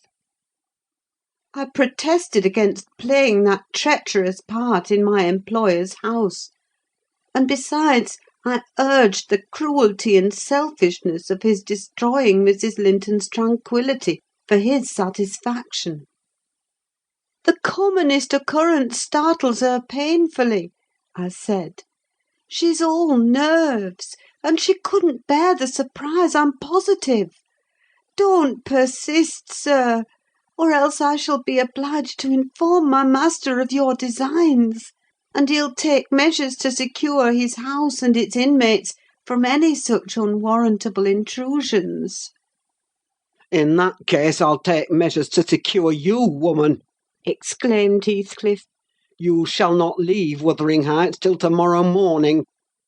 It is a foolish story to assert that Catherine could not bear to see me; and as to surprising her, I don't desire it. You must prepare her. Ask her if I may come. You say she never mentions my name, and that I'm never mentioned to her. To whom should she mention me, if I'm a forbidden topic in the house? She thinks you are all spies for her husband. Oh, I've no doubt she's in hell among you. I guess by her silence as much as anything what she feels.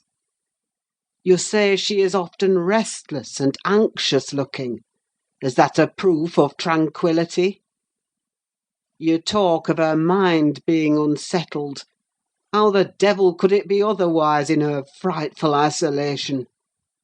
And that insipid, paltry creature attending her from duty and humanity, from pity and charity! He might as well plant an oak in a flower-pot and expect it to thrive, as imagine he can restore her to vigour in the soil of his shallow cares. Let us settle it at once. Will you stay here, and am I to fight my way to Catherine over Linton and his footman? Or will you be my friend, as you have been hitherto, and do what I request? Decide, because there is no reason for my lingering another minute, if you persist in your stubborn ill nature." Well, Mr. Lockwood, I argued and complained, and flatly refused him 50 times; but in the long run he forced me to an agreement. I engaged to carry a letter from him to my mistress, and should she consent, I promised to let him have intelligence of Linton's next absence from home, when he might come and get in as he was able. I wouldn't be there, and my fellow servants should be equally out of the way. Was it right or wrong? I fear it was wrong, though expedient. I thought I prevented another explosion by my compliance. And I thought, too, it might create a favourable crisis in Catherine's mental illness. And then I remembered Mr. Edgar's stern rebuke of my carrying tales, and I tried to smooth away all disquietude on the subject by affirming with frequent iteration that betrayal of trust, if it merited so harsh an appellation, should be the last. Notwithstanding, my journey homeward was sadder than my journey thither, and many misgivings I had ere I could prevail on myself to put the missive into Mrs. Linton's hand. But here is Kenneth.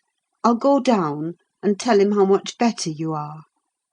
My history is dree, as we say, and will serve to while away another morning. Dree and dreary, I reflected, as the good woman descended to receive the doctor, and not exactly of the kind which I should have chosen to amuse me. But never mind, I'll extract wholesome medicines from Mrs. Dean's bitter herbs. And firstly, let me beware of the fascination that lurks in Catherine Heathcliff's brilliant eyes. I should be in a curious taking if I surrendered my heart to that young person, and the daughter turned out a second edition of the mother. End of chapter 14. Chapter 15. Another week over, and I am so many days nearer health and spring. I have now heard all my neighbours' history at different sittings, as the housekeeper could spare time from more important occupations. I'll continue it in her own words, only a little condensed. She is, on the whole, a very fair narrator, and I don't think I could improve her style. In the evening, she said, the evening of my visit to the Heights, I knew, as well as if I saw him, that Mr. Heathcliff was about the place, and I shunned going out because I still carried his letter in my pocket, and didn't want to be threatened or teased any more. I had made up my mind not to give it till my master went out somewhere, as I could not guess how its receipt would affect Catherine. The consequence was that it did not reach her before the lapse of 3 days. The 4th was Sunday, and I brought it into her room after the family were gone to church.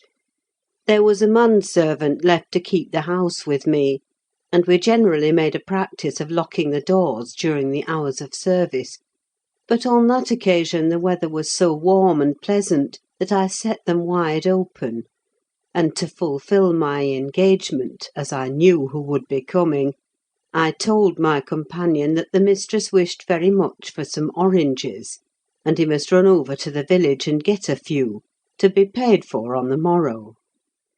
He departed, and I went upstairs. Mrs. Linton sat in a loose white dress, with a light shawl over her shoulders, in the recess of the open window, as usual.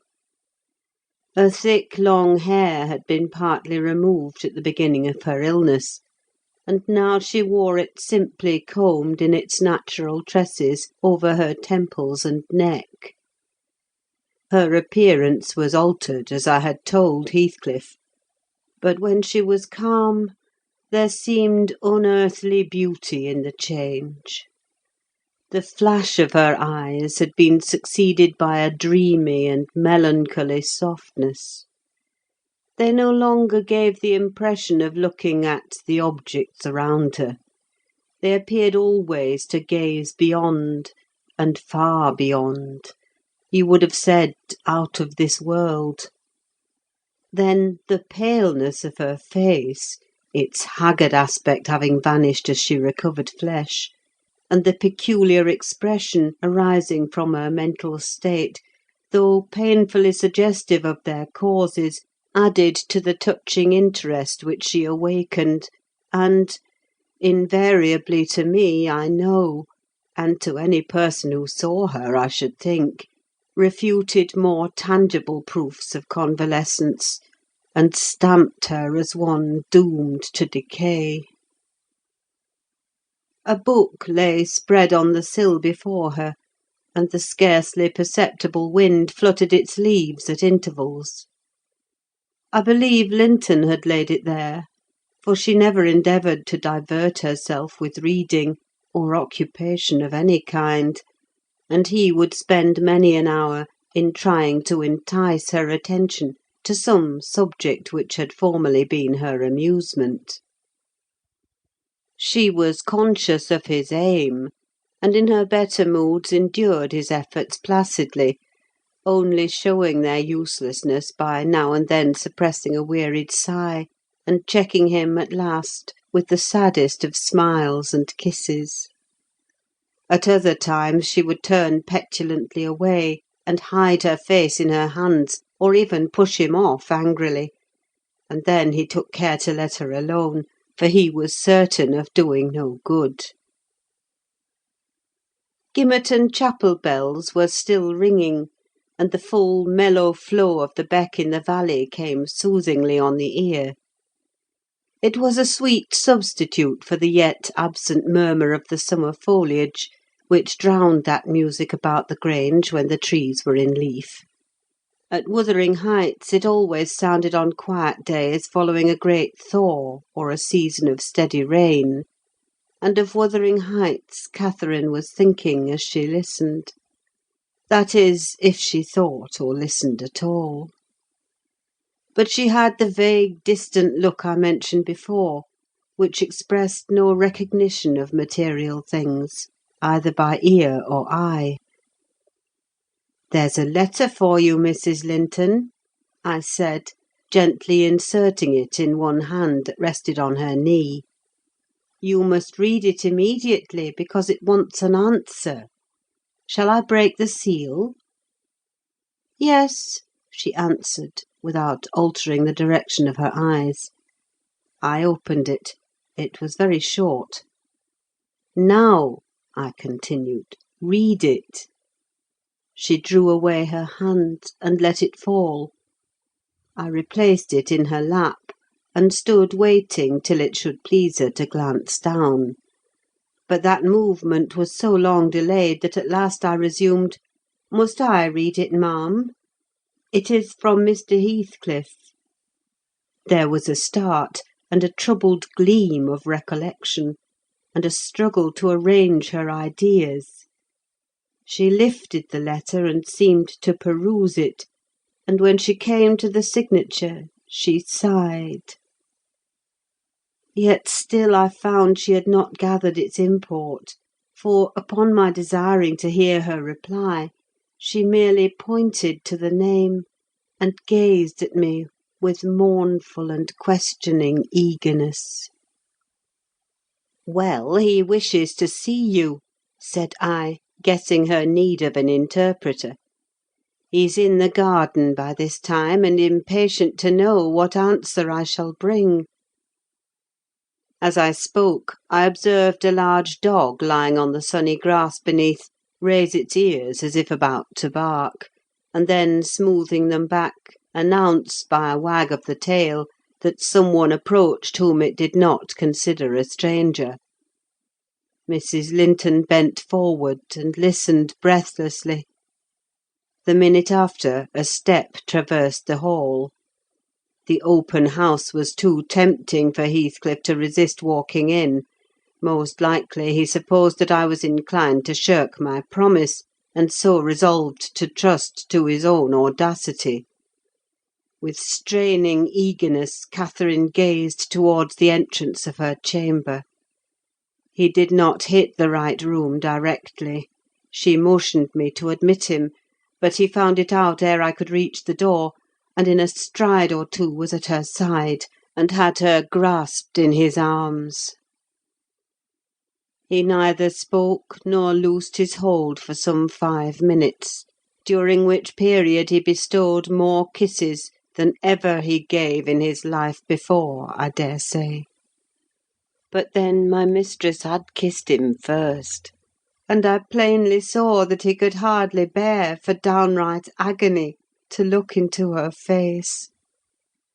The same conviction had stricken him as me from the instant he beheld her, that there was no prospect of ultimate recovery there. She was fated, sure to die. "Oh, Cathy! Oh, my life! How can I bear it?"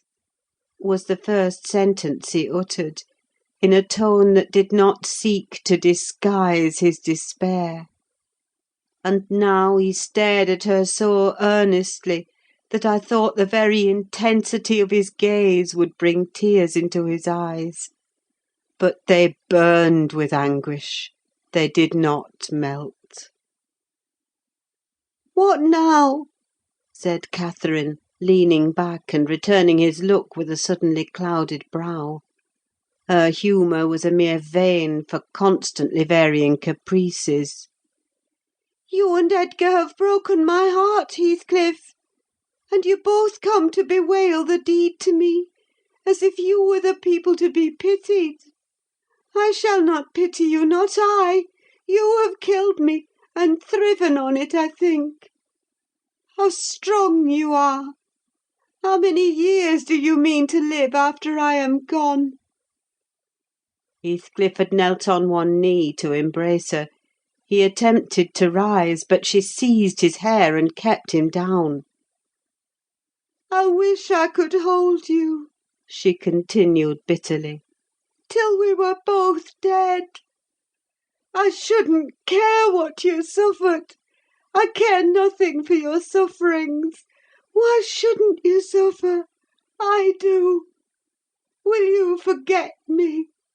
Will you be happy when I'm in the earth? Will you say 20 years hence, 'That's the grave of Catherine Earnshaw. I loved her long ago, and was wretched to lose her; but it is past. I've loved many others since.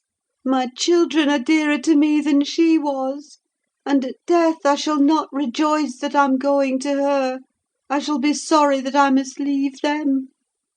Will you say so, Heathcliff?" "Don't torture me till I'm as mad as yourself!" cried he, wrenching his head free and grinding his teeth. The two, to a cool spectator, made a strange and fearful picture. Well might Catherine deem that heaven would be a land of exile to her, unless with her mortal body she cast away her moral character also. Her present countenance had a wild vindictiveness in its white cheek, and a bloodless lip and scintillating eye, and she retained in her closed fingers a portion of the locks she had been grasping. As to her companion, while raising himself with one hand, he had taken her arm with the other, and so inadequate was his stock of gentleness to the requirements of her condition, that on his letting go I saw 4 distinct impressions left blue in the colourless skin. "Are you possessed with a devil?" He pursued savagely. "To talk in that manner to me when you are dying? Do you reflect that all those words will be branded in my memory, and eating deeper eternally after you have left me? You know you lie to say I have killed you; and, Catherine, you know that I could as soon forget you as my existence. Is it not sufficient for your infernal selfishness that while you are at peace I shall writhe in the torments of hell?" "I shall not be at peace," moaned Catherine, recalled to a sense of physical weakness by the violent, unequal throbbing of her heart, which beat visibly and audibly under this excess of agitation. She said nothing further till the paroxysm was over. Then she continued, more kindly, "I'm not wishing you greater torment than I have, Heathcliff. I only wish us never to be parted. And should a word of mine distress you hereafter, think I feel the same distress underground, and for my own sake forgive me. Come here and kneel down again. You never harmed me in your life. Nay, if you nurse anger, that will be worse to remember than my harsh words. Won't you come here again? Do!" Heathcliff went to the back of her chair and leant over, but not so far as to let her see his face, which was livid with emotion. She bent round to look at him: he would not permit it. Turning abruptly, he walked to the fireplace, where he stood, silent, with his back towards us. Mrs. Linton's glance followed him suspiciously; every movement woke a new sentiment in her. After a pause and a prolonged gaze, she resumed, addressing me in accents of indignant disappointment. "Oh, you see, Nelly, he would not relent a moment to keep me out of the grave. That is how I'm loved. Well, never mind. That is not my Heathcliff. I shall love mine yet, and take him with me. He's in my soul. And," added she musingly, "the thing that irks me most is this shattered prison, after all. I'm tired of being enclosed here. I'm wearying to escape into that glorious world, and to be always there; not seeing it dimly through tears, and yearning for it through the walls of an aching heart, but really with it and in it. Nelly, you think you are better and more fortunate than I. In full health and strength, you are sorry for me. Very soon that will be altered. I shall be sorry for you. I shall be incomparably beyond and above you all. I wonder he won't be near me," she went on to herself. "I thought he wished it. Heathcliff, dear, you should not be sullen now. Do come to me, Heathcliff." In her eagerness, she rose and supported herself on the arm of the chair. At that earnest appeal he turned to her, looking absolutely desperate. His eyes, wide and wet, at last flashed fiercely on her. His breast heaved convulsively. An instant they held asunder, and then, how they met I hardly saw; but Catherine made a spring, and he caught her, and they were locked in an embrace from which I thought my mistress would never be released alive. In fact, to my eyes, she seemed directly insensible. He flung himself into the nearest seat, and on my approaching hurriedly to ascertain if she had fainted, he gnashed at me and foamed like a mad dog, and gathered her to him with greedy jealousy. I did not feel as if I were in the company of a creature of my own species. It appeared that he would not understand though I spoke to him, so I stood off and held my tongue in great perplexity. A movement of Catherine's relieved me a little presently. She put up her hand to clasp his neck, and bring her cheek to his as he held her, while he, in return, covering her with frantic caresses, said wildly— You teach me now how cruel you've been, cruel and false. Why did you despise me? Why did you betray your own heart, Cathy? I have not one word of comfort. You deserve this. You have killed yourself. Yes, you may kiss me and cry, and wring out my kisses and tears. They'll blight you. They'll damn you. You loved me. then what right had you to leave me? What right? Answer me, for the poor fancy you felt for Linton. Because misery and degradation and death and nothing that God or Satan could inflict would have parted us, you, of your own will, did it. I have not broken your heart. You have broken it, and in breaking it you have broken mine. So much the worse for me that I am strong. Do I want to live? What kind of living will it be when you... Oh, God! Would you like to live with your soul in the grave? Let me alone, let me alone, sobbed Catherine. If I've done wrong, I'm dying for it. It is enough. You left me too, but I won't upbraid you. I forgive you. Forgive me. It is hard to forgive, and to look at those eyes and feel those wasted hands, He answered. Kiss me again, and don't let me see your eyes. I forgive what you have done to me. I love my murderer, but yours, how can I? They were silent, their faces hid against each other and washed by each other's tears. At least, I suppose the weeping was on both sides, as it seemed Heathcliff could weep on a great occasion like this. I grew very uncomfortable meanwhile, for the afternoon wore fast away.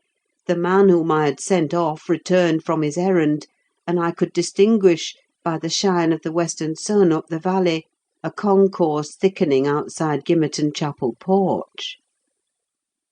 "Service is over," I announced. "My master will be here in half an hour." Heathcliff groaned a curse and strained Catherine closer. She never moved. Ere long I perceived a group of the servants passing up the road towards the kitchen wing. Mr. Linton was not far behind. He opened the gate himself and sauntered slowly up, probably enjoying the lovely afternoon that breathed as soft as summer. "Now he is here!" I exclaimed. "For heaven's sake, hurry down! You'll not meet any one on the front stairs. Do be quick, and stay among the trees till he is fairly in." I must go, Cathy, said Heathcliff, seeking to extricate himself from his companion's arms. but if I live, I'll see you again before you are asleep. I won't stray 5 yards from your window. "You must not go," she answered, holding him as firmly as her strength allowed.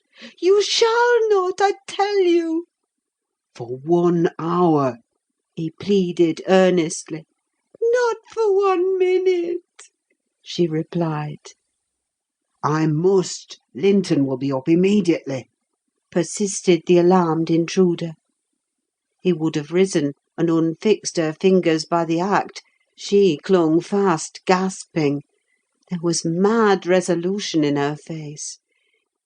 "No!" she shrieked. "Oh, don't go!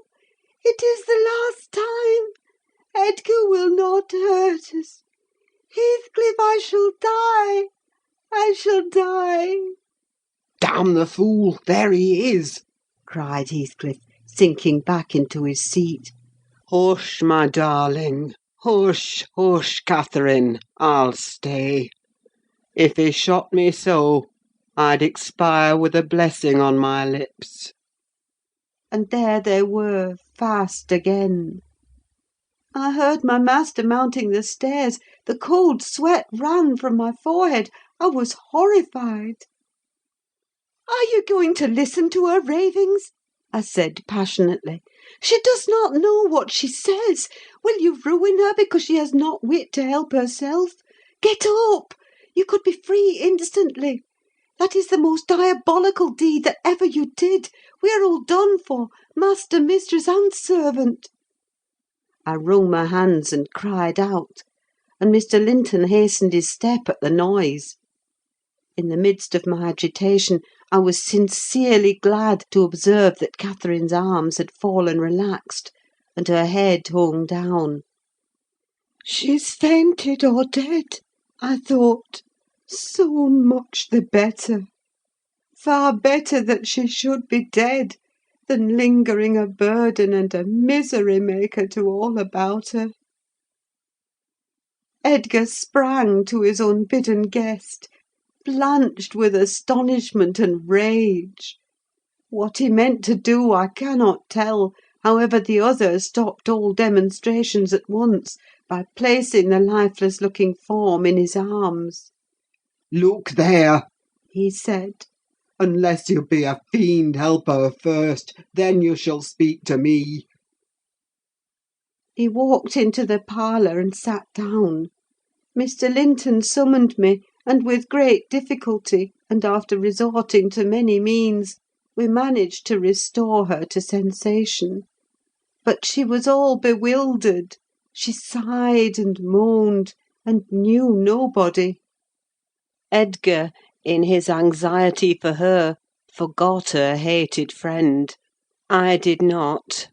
I went at the earliest opportunity and besought him to depart, affirming that Catherine was better, and he should hear from me in the morning how she passed the night. "I shall not refuse to go out of doors," he answered. "but I shall stay in the garden. And, Nelly, mind you keep your word to-morrow. I shall be under those larch trees. Mind, or I pay another visit, whether Linton be in or not." He sent a rapid glance through the half-open door of the chamber, and ascertaining that what I stated was apparently true, delivered the house of his luckless presence.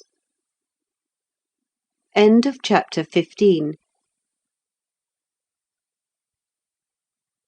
Chapter 16. About 12 o'clock that night was born the Catherine you saw at Wuthering Heights. A puny 7 months' child, and 2 hours after the mother died, having never recovered sufficient consciousness to miss Heathcliff or to know Edgar. The latter's distraction at his bereavement is a subject too painful to be dwelt on. Its after-effects showed how deep the sorrow sunk. A great addition, in my eyes, was his being left without an heir. I bemoaned that as I gazed on the feeble orphan, and I mentally abused old Linton for, what was only natural partiality, the securing his estate to his own daughter instead of his son's. An unwelcomed infant it was, poor thing! It might have wailed out of life, and nobody cared a morsel during those first hours of existence. We redeemed the neglect afterwards, but its beginning was as friendless as its end is likely to be. Next morning, bright and cheerful out of doors, stole, softened, in through the blinds of the silent room, and suffused the couch and its occupant with a mellow, tender glow. Edgar Linton had his head laid on the pillow, and his eyes shut. His young and fair features were almost as death-like as those of the form beside him, and almost as fixed. But his was the hush of exhausted anguish, and hers of perfect peace. Her brow smooth, her lids closed, her lips wearing the expression of a smile. No angel in heaven could be more beautiful than she appeared, and I partook of the infinite calm in which she lay. My mind was never in a holier frame than while I gazed on that untroubled image of divine rest. I instinctively echoed the words she had uttered a few hours before. incomparably beyond and above us all. Whether still on earth or now in heaven, her spirit is at home with God. I don't know if it be a peculiarity in me, but I am seldom otherwise than happy while watching in the chamber of death, should no frenzied or despairing mourner share the duty with me. I see a repose that neither earth nor hell can break, and I feel an assurance of the endless and shadowless hereafter, the eternity they have entered, where life is boundless in its duration, and love in its sympathy, and joy in its fullness. I noticed on that occasion how much selfishness there is even in a love like Mr. Linton's, when he so regretted Catherine's blessed release. To be sure, one might have doubted, after the wayward and impatient existence she had led, whether she merited a haven of peace at last. One might doubt in seasons of cold reflection, but not then, in the presence of her corpse. It asserted its own tranquillity, which seemed a pledge of equal quiet to its former inhabitant. Do you believe such people are happy in the other world, sir? I'd give a great deal to know. I declined answering Mrs. Dean's question, which struck me as something heterodox. She proceeded: "Retracing the course of Catherine Linton, I fear we have no right to think she is, but we'll leave her with her Maker. The master looked asleep, and I ventured soon after sunrise to quit the room and steal out to the pure, refreshing air.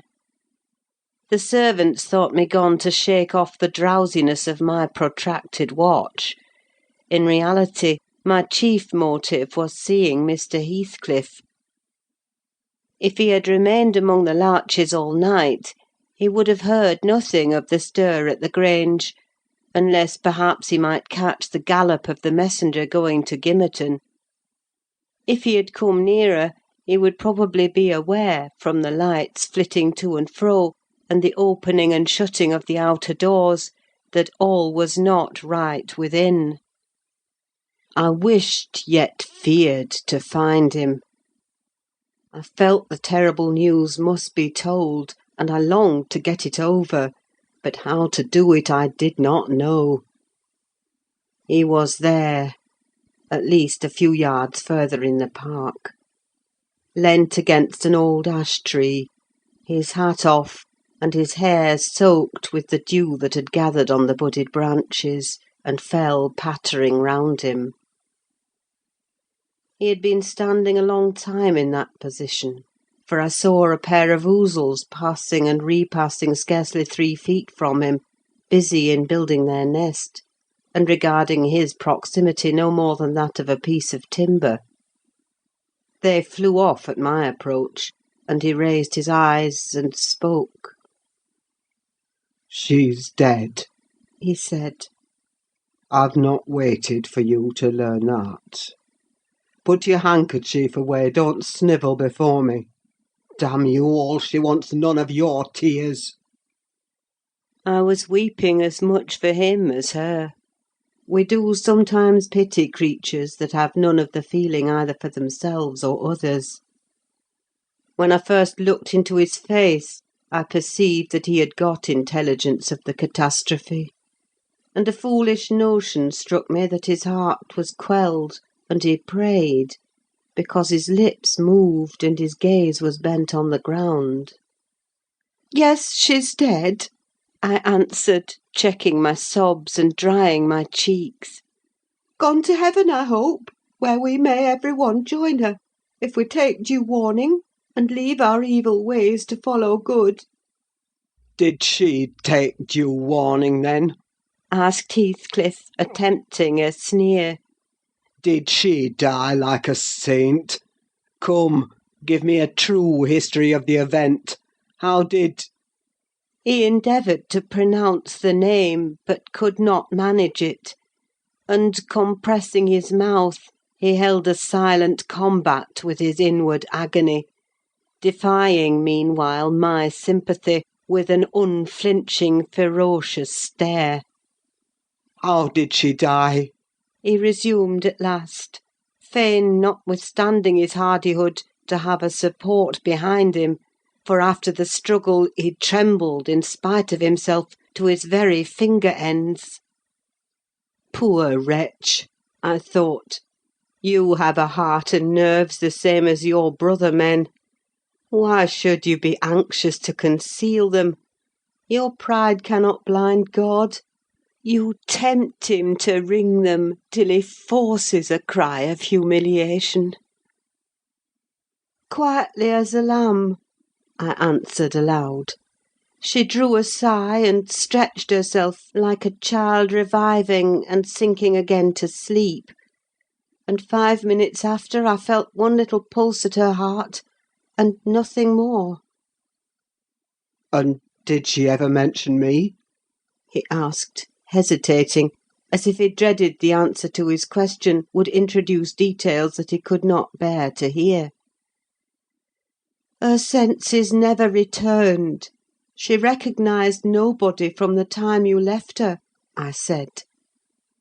She lies with a sweet smile on her face, and her latest ideas wandered back to pleasant early days. Her life closed in a gentle dream. May she wake as kindly in the other world. May she awake in torment! He cried with frightful vehemence, stamping his foot and groaning in a sudden paroxysm of ungovernable passion. Why, she's a liar to the end! Where is she? Not there! Not in heaven! Not perished! Where? Oh, you said you cared nothing for my sufferings, and I pray one prayer. I repeat it till my tongue stiffens. Catherine Earnshaw, may you not rest as long as I am living. You said I killed you. Haunt me, then. The murdered do haunt their murderers, I believe. I know that ghosts have wandered on earth. Be with me always. Take any form. Drive me mad. Only do not leave me in this abyss where I cannot find you. Oh, God, it is unutterable. I cannot live without my life. I cannot live without my soul. He dashed his head against the knotted trunk, and lifting up his eyes, howled, not like a man, but like a savage beast, being goaded to death with knives and spears. I observed several splashes of blood about the bark of the tree, and his hand and forehead were both stained. Probably the scene I witnessed was a repetition of others acted during the night. It hardly moved my compassion. It appalled me. Still, I felt reluctant to quit him so.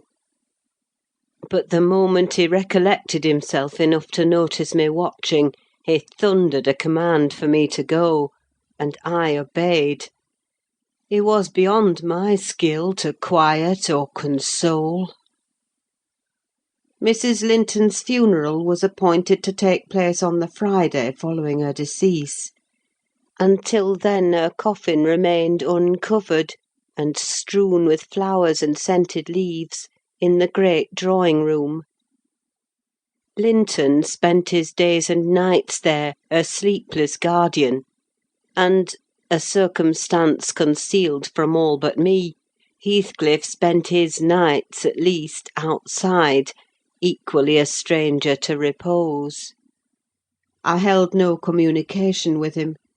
Still I was conscious of his design to enter if he could, and on the Tuesday, a little after dark, when my master, from sheer fatigue, had been compelled to retire a couple of hours, I went and opened one of the windows, moved by his perseverance to give him a chance of bestowing on the faded image of his idol one final adieu. He did not omit to avail himself of the opportunity, cautiously and briefly; too cautiously to betray his presence by the slightest noise. Indeed, I shouldn't have discovered that he had been there, except for the disarrangement of the drapery about the corpse's face, and for observing on the floor a curl of light hair, fastened with a silver thread, which, on examination, I ascertained to have been taken from a locket hung round Catherine's neck. Heathcliff had opened the trinket and cast out its contents, replacing them by a black lock of his own. I twisted the two, and enclosed them together. Mr. Earnshaw was, of course, invited to attend the remains of his sister to the grave. He sent no excuse, but he never came; so that, besides her husband, the mourners were wholly composed of tenants and servants. Isabella was not asked. The place of Catherine's interment, to the surprise of the villagers, was neither in the chapel under the carved monument of the Lintons, nor yet by the tombs of her own relations outside. It was dug on a green slope in a corner of the kirkyard, where the wall is so low that heath and bilberry plants have climbed over it from the moor, and peat mould almost buries it. Her husband lies in the same spot now, and they have each a simple headstone above, and a plain grey block at their feet, to mark the graves. End of chapter 16. Chapter 17. That Friday made the last of our fine days for a month. In the evening the weather broke. The wind shifted from south to north-east, and brought rain first, and then sleet and snow. On the morrow one could hardly imagine that there had been 3 weeks of summer. The primroses and crocuses were hidden under wintry drifts. The larks were silent, the young leaves of the early trees smitten and blackened; and dreary and chill and dismal that morrow did creep over. My master kept his room. I took possession of the lonely parlour, converting it into a nursery; and there I was, sitting with the moaning doll of a child laid on my knee, rocking it to and fro, and watching meanwhile the still driving flakes build up the uncurtained window, when the door opened, and some person entered out of breath and laughing. My anger was greater than my astonishment for a minute.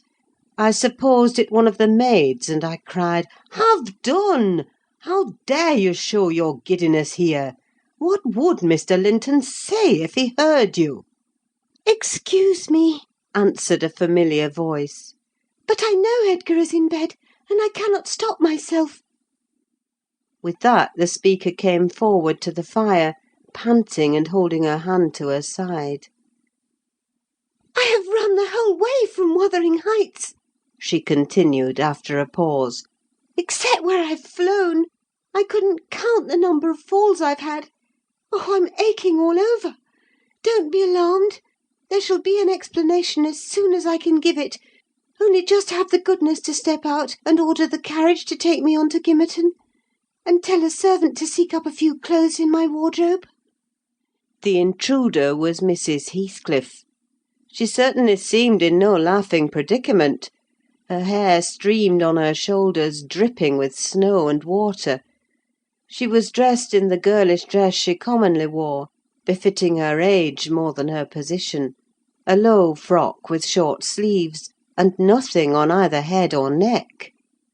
The frock was of light silk, and clung to her with wet, and her feet were protected merely by thin slippers.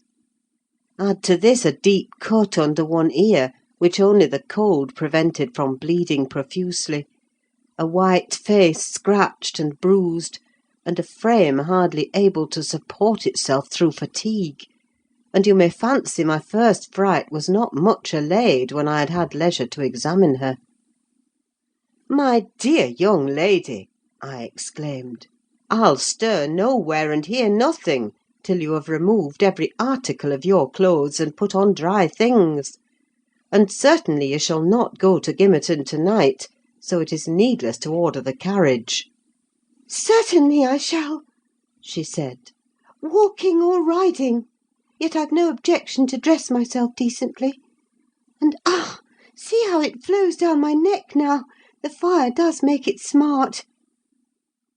She insisted on my fulfilling her directions before she would let me touch her, and not till after the coachman had been instructed to get ready, and a maid set to pack up some necessary attire, did I obtain her consent for binding the wound and helping to change her garments. "Now, Ellen," she said, when my task was finished, and she was seated in an easy chair on the hearth, with a cup of tea before her, "you sit down opposite me and put poor Catherine's baby away. I don't like to see it. You mustn't think I care little for Catherine, because I behaved so foolishly on entering. I've cried too, bitterly. Yes, more than any one else has reason to cry. We parted unreconciled, you remember, and I shan't forgive myself. But for all that, I was not going to sympathise with him, the brute beast. Oh, give me the poker! This is the last thing of his I have about me." She slipped the gold ring from her third finger and threw it on the floor. "I'll smash it," she continued, striking it with childish spite, "and then I'll burn it." And she took and dropped the misused article among the coals. "There! He shall buy another if he gets me back again. He'd be capable of coming to seek me, to tease Edgar. I dare not stay, lest that notion should possess his wicked head. And besides, Edgar has not been kind, has he? And I won't come suing for his assistance, nor will I bring him into more trouble. Necessity compelled me to seek shelter here; though, if I had not learned he was out of the way, I'd have halted at the kitchen, washed my face, warmed myself, got you to bring what I wanted, and departed again to anywhere out of the reach of my of that incarnate goblin. Ah! He was in such a fury! If he had caught me! It's a pity Earnshaw is not his match in strength. I wouldn't have run till I'd seen him all but demolished, had Hindley been able to do it." "Well, don't talk so fast, miss," I interrupted. "You'll disorder the handkerchief I've tied round your face, and make the cut bleed again. Drink your tea, and take breath, and give over laughing. Laughter is sadly out of place under this roof, and in your condition." "An undeniable truth," she replied. "Listen to that child! It maintains a constant wail. Send it out of my hearing for an hour. I shan't stay any longer." I rang the bell, and committed it to a servant's care; and then I inquired what had urged her to escape from Wuthering Heights in such an unlikely plight, and where she meant to go, as she refused remaining with us. "I ought, and I wished to remain," answered she, "to cheer Edgar and take care of the baby, for two things, and because the Grange is my right home. But I tell you he wouldn't let me. Do you think he could bear to see me grow fat and merry? Could bear to think that we were tranquil, and not resolve on poisoning our comfort? Now I have the satisfaction of being sure that he detests me, to the point of its annoying him seriously to have me within earshot or eyesight. I notice, when I enter his presence, the muscles of his countenance are involuntarily distorted into an expression of hatred, partly arising from his knowledge of the good causes I have to feel that sentiment for him, and partly from original aversion. It is strong enough to make me feel pretty certain that he would not chase me over England, supposing I contrive to clear escape, and therefore I must get quite away. I've recovered from my first desire to be killed by him. I'd rather he killed himself. He has extinguished my love effectually, and so I'm at my ease. I can recollect yet how I loved him, and can dimly imagine that I could still be loving him if... No, no! Even if he had doted on me, the devilish nature would have revealed its existence somehow. Catherine had an awfully perverted taste to esteem him so dearly, knowing him so well. Monster! Would that he could be blotted out of creation and out of my memory. "Hush, hush! He's a human being," I said. "Be more charitable. There are worse men than he is yet." "He's not a human being," she retorted, "and he has no claim on my charity. I gave him my heart, and he took and pinched it to death and flung it back to me. People feel with their hearts, Ellen, and since he has destroyed mine, I have not power to feel for him, and I would not, though he groaned from this to his dying day, and wept tears of blood for Catherine. No, indeed, indeed, I wouldn't." And here Isabella began to cry, but immediately dashing the water from her lashes, she recommenced. "You asked what has driven me to flight at last. I was compelled to attempt it, because I had succeeded in rousing his rage a pitch above his malignity. Pulling out the nerves with red-hot pincers requires more coolness than knocking on the head. He was worked up to forget the fiendish prudence he boasted of, and proceeded to murderous violence. I experienced pleasure in being able to exasperate him. The sense of pleasure woke my instinct of self-preservation, so I fairly broke free. And if ever I come into his hands again, he is welcome to a signal revenge.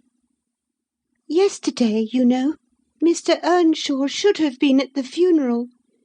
He kept himself sober for the purpose, tolerably sober, not going to bed mad at 6 o'clock, and getting up drunk at 12.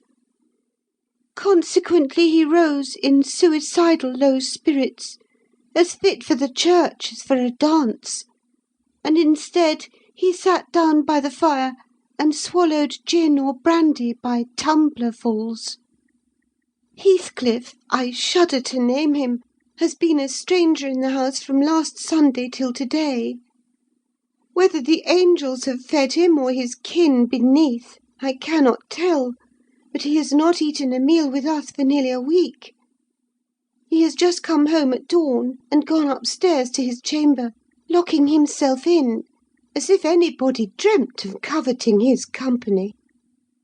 There he has continued, praying like a Methodist, only the deity he implored is senseless dust and ashes, and God, when addressed, was curiously confounded with his own black father. After concluding these precious orisons, and they lasted generally till he grew hoarse, and his voice was strangled in his throat, he would be off again, always straight down to the Grange. I wonder Edgar did not send for a constable and give him into custody. For me, grieved as I was about Catherine, it was impossible to avoid regarding this season of deliverance from degrading oppression as a holiday. I recovered spirits sufficient to bear Joseph's eternal lectures without weeping, and to move up and down the house less with the foot of a frightened thief than formerly. You wouldn't think that I should cry at anything Joseph could say, but he and Hareton are detestable companions. I'd rather sit with Hindley and hear his awful talk than with t' little Maister and his staunch supporter, that odious old man. When Heathcliff is in, I'm often obliged to seek the kitchen and their society, or starve among the damp uninhabited chambers. When he is not, as was the case this week, I establish a table and chair at one corner of the house fire, and never mind how Mr. Earnshaw may occupy himself, and he does not interfere with my arrangements. He is quieter now than he used to be, if no one provokes him; more sullen and depressed, and less furious. Joseph affirms he's sure he's an altered man, that the Lord has touched his heart, and he is saved so as by fire. I'm puzzled to detect signs of the favourable change, but it is not my business. Yester evening I sat in my nook reading some old books till late on towards 12. It seemed so dismal to go upstairs, with the wild snow blowing outside, and my thoughts continually reverting to the kirkyard and the new-made grave. I dared hardly lift my eyes from the page before me, that melancholy scene so instantly usurped its place. Hindley sat opposite, his head leant on his hand, perhaps meditating on the same subject. He had ceased drinking at a point below irrationality, and had neither stirred nor spoken during 2 or 3 hours. There was no sound through the house but the moaning wind, which shook the windows every now and then, the faint crackling of the coals, and the click of my snuffers as I removed at intervals the long wick of the candle. Hareton and Joseph were probably fast asleep in bed. It was very, very sad; and while I read I sighed, for it seemed as if all joy had vanished from the world, never to be restored. The doleful silence was broken at length by the sound of the kitchen latch. Heathcliff had returned from his watch earlier than usual, owing, I suppose, to the sudden storm. That entrance was fastened, and we heard him coming round to get in by the other. I rose, with an irrepressible expression of what I felt on my lips, which induced my companion, who had been staring towards the door, to turn and look at me. "I'll keep him out 5 minutes," he exclaimed. "You won't object?" "No, you may keep him out the whole night for me," I answered. "Do put the key in the lock, and draw the bolts." Earnshaw accomplished this ere his guest reached the front. He then came and brought his chair to the other side of my table, leaning over it, and searching in my eyes for a sympathy with the burning hate that gleamed from his. As he both looked and felt like an assassin, he couldn't exactly find that; but he discovered enough to encourage him to speak. "You and I," he said, "have each a great debt to settle with the man out yonder. If we were neither of us cowards, we might combine to discharge it. Are you as soft as your brother? Are you willing to endure to the last, and not once attempt a repayment?" "I'm weary of enduring now," I replied, "and I'd be glad of a retaliation that wouldn't recoil on myself. But treachery and violence are spears pointed at both ends. They wound those who resort to them worse than their enemies." "Treachery and violence are a just return for treachery and violence," cried Hindley. "Mrs. Heathcliff, I'll ask you to do nothing, but sit still and be dumb. Tell me now, can you? I'm sure you would have as much pleasure as I in witnessing the conclusion of the fiend's existence. He'll be your death unless you overreach him, and he'll be my ruin. Damn the hellish villain! He knocks at the door as if he were master here already. Promise to hold your tongue, and before that clock strikes, it wants 3 minutes of 1, you're a free woman." He took the implements which I described to you in my letter from his breast, and would have turned down the candle. I snatched it away, however, and seized his arm. "I'll not hold my tongue," I said. "You mustn't touch him. Let the door remain shut, and be quiet." "No, I've formed my resolution, and by God I'll execute it!" cried the desperate being. "I'll do you a kindness in spite of yourself, and Hareton justice; and you needn't trouble your head to screen me. Catherine is gone. Nobody alive would regret me, or be ashamed, though I cut my throat this minute, and it's time to make an end." I might as well have struggled with a bear, or reasoned with a lunatic. The only resource left me was to run to a lattice and warn his intended victim of the fate which awaited him. "You'd better seek shelter somewhere else to-night," I exclaimed, in rather a triumphant tone. "Mr. Earnshaw has a mind to shoot you if you persist in endeavouring to enter."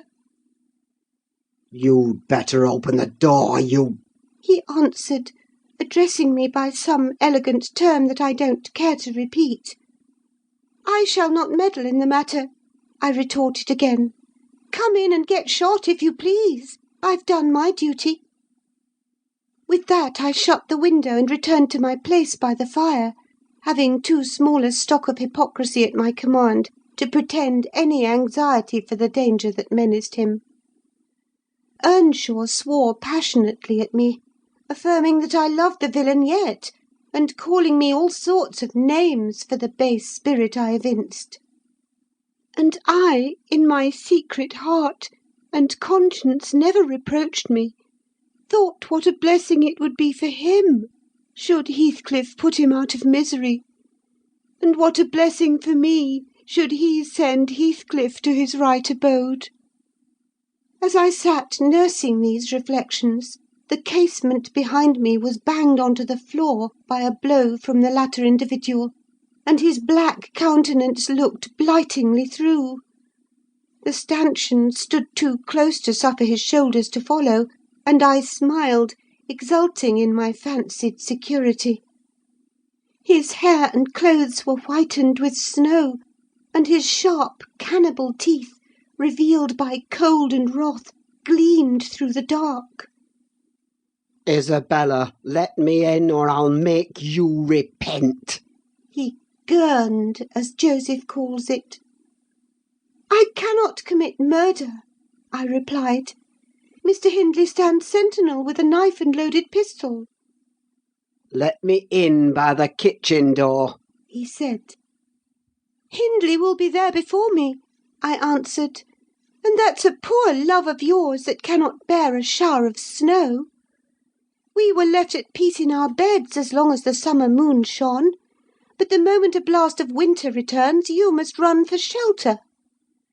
Heathcliff, if I were you, I'd go stretch myself over her grave, and die like a faithful dog. The world is surely not worth living in now, is it? You had distinctly impressed on me the idea that Catherine was the whole joy of your life. I can't imagine how you think of surviving her loss." "He's there, is he?" exclaimed my companion, rushing to the gap. "If I can get my arm out, I can hit him." "I'm afraid, Ellen, you'll set me down as really wicked, but you don't know all, so don't judge. I wouldn't have aided or abetted an attempt on even his life for anything. Wish that he were dead, I must, and therefore I was fearfully disappointed and unnerved by terror for the consequences of my taunting speech, when he flung himself on Earnshaw's weapon and wrenched it from his grasp. The charge exploded, and the knife, in springing back, closed into its owner's wrist. Heathcliff pulled it away by main force, slitting up the flesh as it passed on, and thrust it, dripping, into his pocket.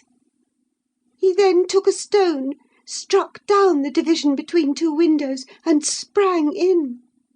His adversary had fallen senseless with excessive pain, and the flow of blood that gushed from an artery or a large vein. The ruffian kicked and trampled on him, and dashed his head repeatedly against the flags, holding me with one hand meantime to prevent me summoning Joseph. He exerted preterhuman self-denial in abstaining from finishing him completely, but getting out of breath he finally desisted, and dragged the apparently inanimate body on to the settle. There he tore off the sleeve of Earnshaw's coat, and bound up the wound with brutal roughness, spitting and cursing during the operation, as energetically as he had kicked before. Being at liberty, I lost no time in seeking the old servant, who, having gathered by degrees the purport of my hasty tale, hurried below, gasping as he descended the steps two at once. "What is there to do now? What is there to do now?" "There's this to do," thundered Heathcliff. "that your master's mad, and should he last another month, I'll have him to an asylum. And how the devil did you come to fasten me out, you toothless hound? Don't stand muttering and mumbling there. Come, I'm not going to nurse him. Wash that stuff away, and mind the sparks of your candle, it's more than half brandy." "And so you've been murthering on him!" exclaimed Joseph, lifting his hands and eyes in horror. "If ever I seed a sight like this, may the Lord—" Heathcliff gave him a push on to his knees in the middle of the blood, and flung a towel to him; but instead of proceeding to dry it up, he joined his hands and began a prayer, which excited my laughter from its odd phraseology. I was in the condition of mind to be shocked at nothing. In fact, I was as reckless as some malefactors show themselves at the foot of the gallows. "Oh, I forgot you," said the tyrant. "You shall do that. Down with you! And you conspire with him against me, do you, viper? There, that is work fit for you." He shook me till my teeth rattled, and pitched me beside Joseph, who steadily concluded his supplications, and then rose, vowing he would set off for the Grange directly. Mr. Linton was a magistrate, and though he had 50 wives dead, he should inquire into this.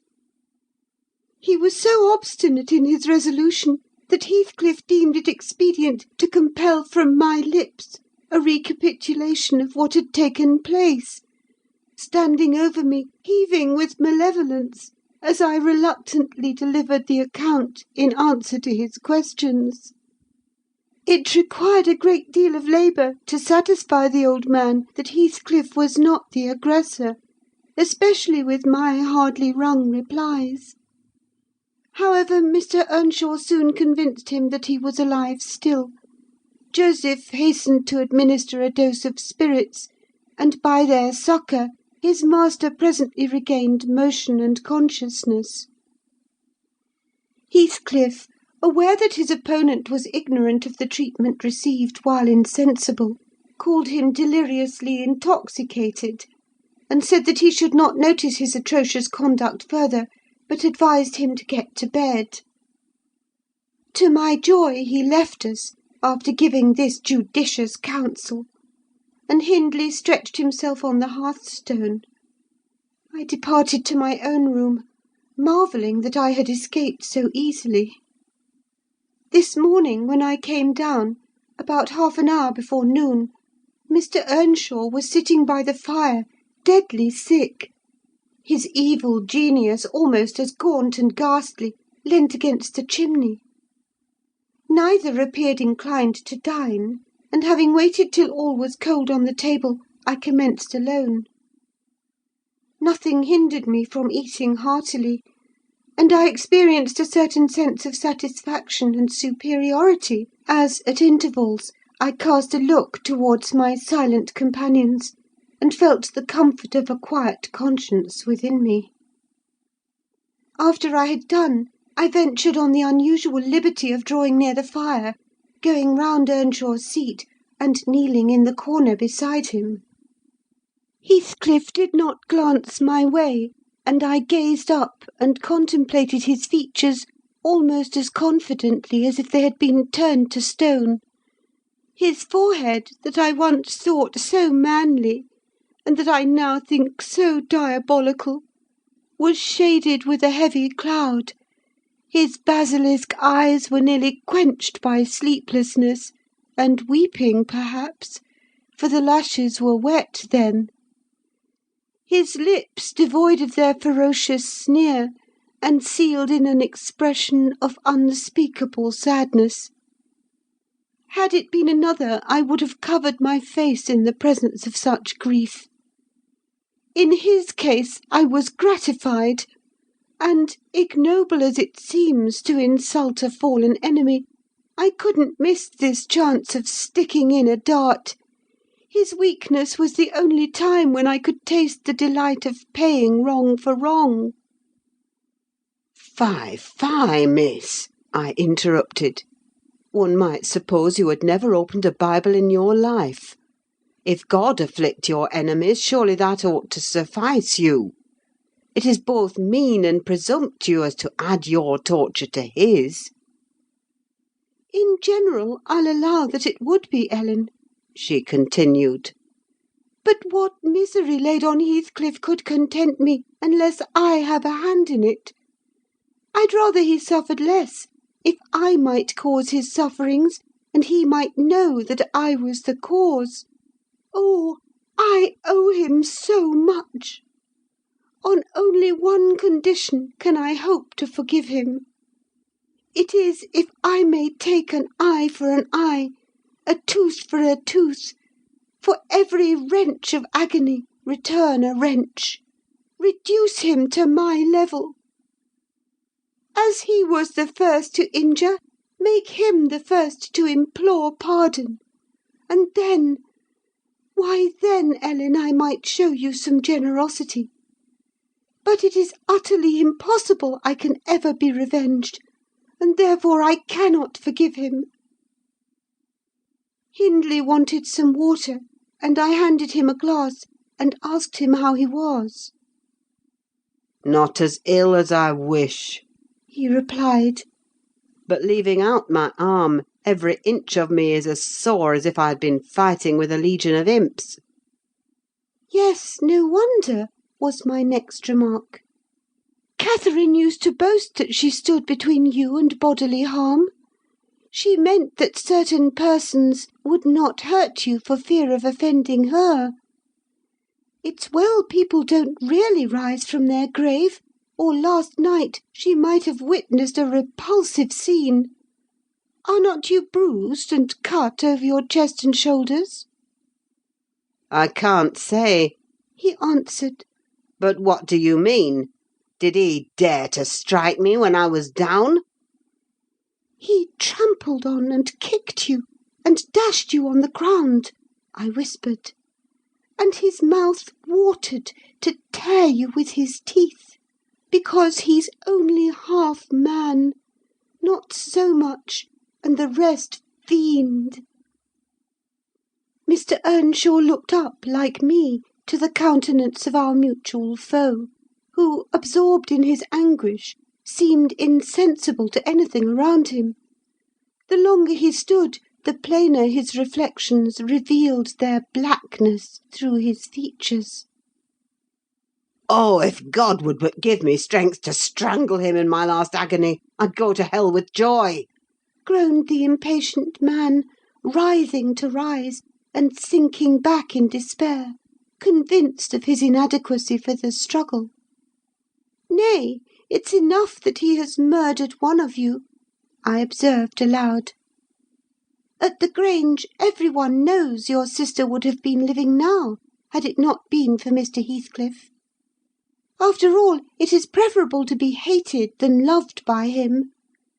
When I recollect how happy we were, how happy Catherine was before he came, I'm fit to curse the day." Most likely Heathcliff noticed more the truth of what was said than the spirit of the person who said it. His attention was roused, I saw, for his eyes rained down tears among the ashes, and he drew his breath in suffocating sighs. I stared full at him, and laughed scornfully. The clouded windows of hell flashed a moment towards me. The fiend which usually looked out, however, was so dimmed and drowned that I did not fear to hazard another sound of derision. "Get up and be gone out of my sight," said the mourner. I guessed he uttered those words at least, though his voice was hardly intelligible. "I beg your pardon," I replied, "but I loved Catherine too, and her brother requires attendance, which for her sake I shall supply. Now that she's dead, I see her in Hindley. Hindley has exactly her eyes, if you had not tried to gouge them out, and made them black and red, and her—" "Get up, wretched idiot, before I stamp you to death!" he cried, making a movement that caused me to make one also. "But then," I continued, holding myself ready to flee, "if poor Catherine had trusted you, and assumed the ridiculous, contemptible, degrading title of Mrs. Heathcliff, she would soon have presented a similar picture. She wouldn't have borne your abominable behaviour quietly. Her detestation and disgust must have found voice. The back of the settle and Earnshaw's person interposed between me and him; so instead of endeavouring to reach me, he snatched a dinner knife from the table and flung it at my head. It struck beneath my ear, and stopped the sentence I was uttering; but pulling it out, I sprang to the door and delivered another, which I hope went a little deeper than his missile. The last glimpse I caught of him was a furious rush on his part, checked by the embrace of his host, and both fell locked together on the hearth. In my flight through the kitchen, I bid Joseph speed to his master. I knocked over Hareton, who was hanging a litter of puppies from a chair-back in the doorway, and, blessed as a soul escaped from purgatory, I bounded, leaped, and flew down the steep road; then, quitting its windings, shot direct across the moor, rolling over banks and wading through marshes, precipitating myself, in fact, towards the beacon light of the Grange. And far rather would I be condemned to a perpetual dwelling in the infernal regions than, even for one night, abide beneath the roof of Wuthering Heights again." Isabella ceased speaking, and took a drink of tea. Then she rose, and bidding me put on her bonnet and a great shawl I had brought, and turning a deaf ear to my entreaties for her to remain another hour, she stepped on to a chair, kissed Edgar's and Catherine's portraits, bestowed a similar salute on me, and descended to the carriage, accompanied by Fanny, who yelped wild with joy at recovering her mistress.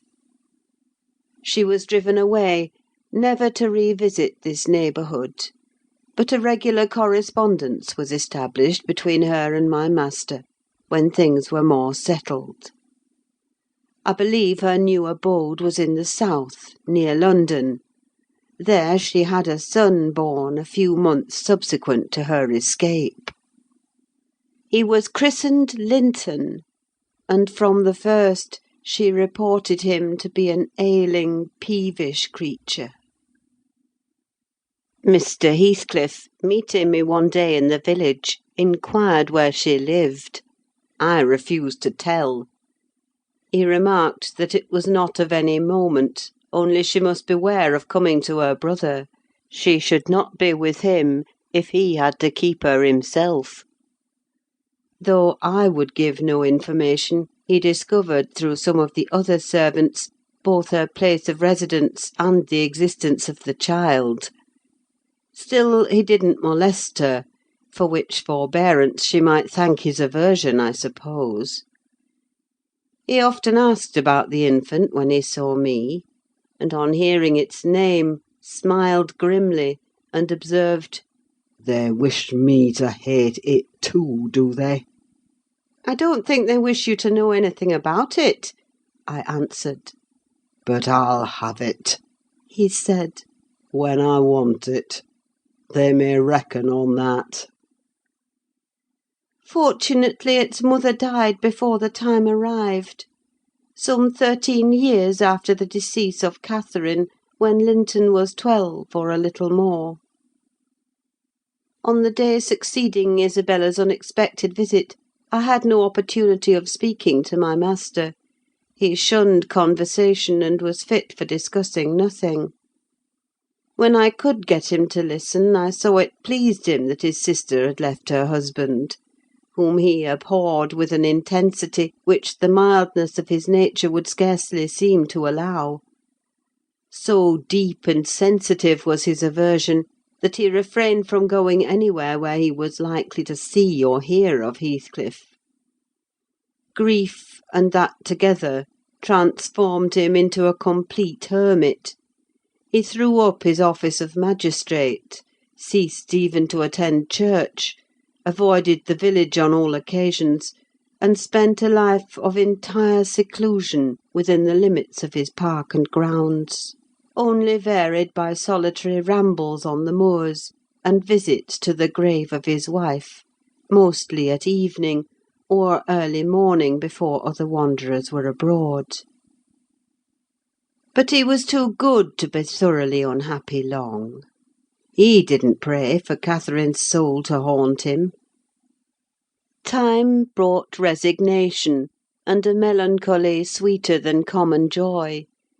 He recalled her memory with ardent, tender love, and hopeful aspiring to the better world, where he doubted not she was gone. And he had earthly consolation and affections also. For a few days, I said, he seemed regardless of the puny successor to the departed. That coldness melted as fast as snow in April, and ere the tiny thing could stammer a word or totter a step, it wielded a despot's sceptre in his heart. It was named Catherine, but he never called it the name in full, as he had never called the first Catherine short, probably because Heathcliff had a habit of doing so. The little one was always Cathy. It formed to him a distinction from the mother, and yet a connection with her, and his attachment sprang from its relation to her far more than from its being his own. I used to draw a comparison between him and Hindley Earnshaw, and perplex myself to explain satisfactorily why their conduct was so opposite in similar circumstances. They had both been fond husbands, and were both attached to their children, and I could not see how they shouldn't both have taken the same road, for good or evil. But I thought in my mind, Hindley, with apparently the stronger head, has shown himself sadly the worse and the weaker man. When his ship struck, the captain abandoned his post, and the crew, instead of trying to save her, rushed into riot and confusion, leaving no hope for their luckless vessel. Linton, on the contrary, displayed the true courage of a loyal and faithful soul.